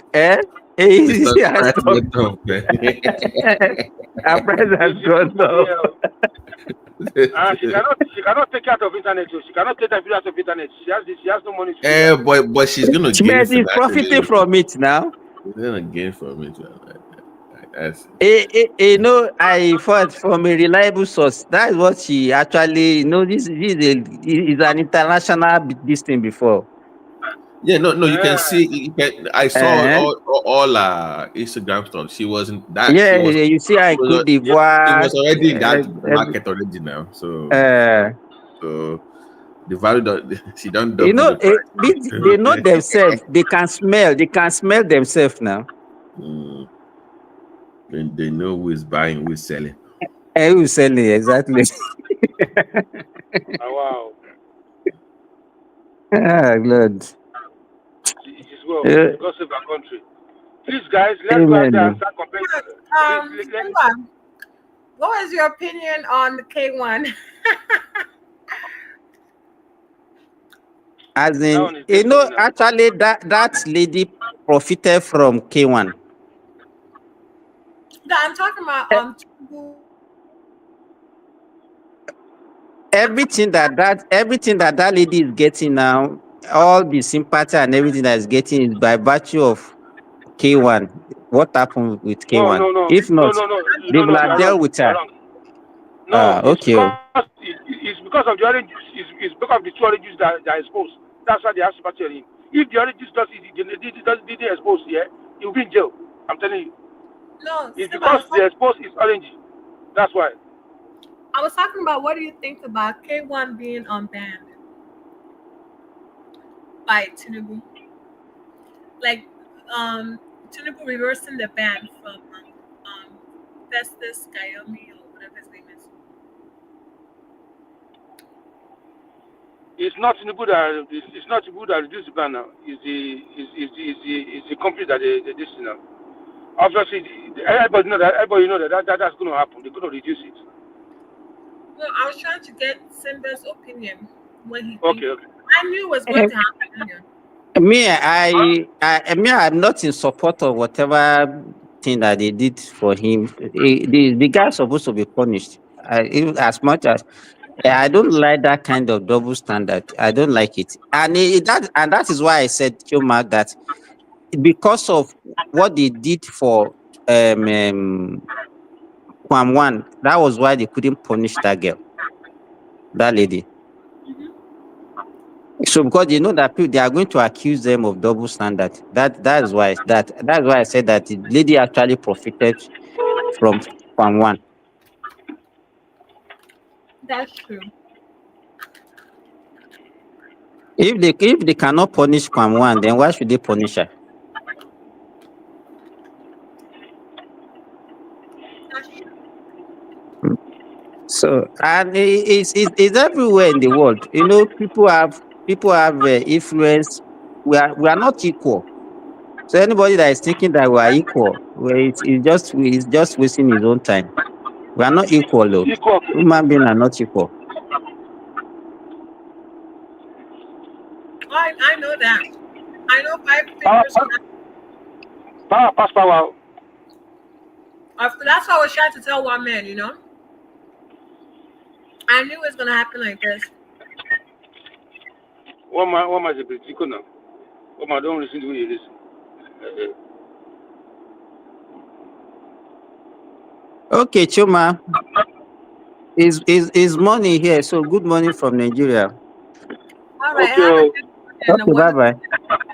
All right, Bye-bye. sure, man. Thank you. Me too. Bye bye. Thank Good you so night. much, Honey. I appreciate You're you. welcome. And you too. Bye. Bye bye. So, guys, I want to thank you all for watching the One Man Show. I want to thank all the panelists. I want to thank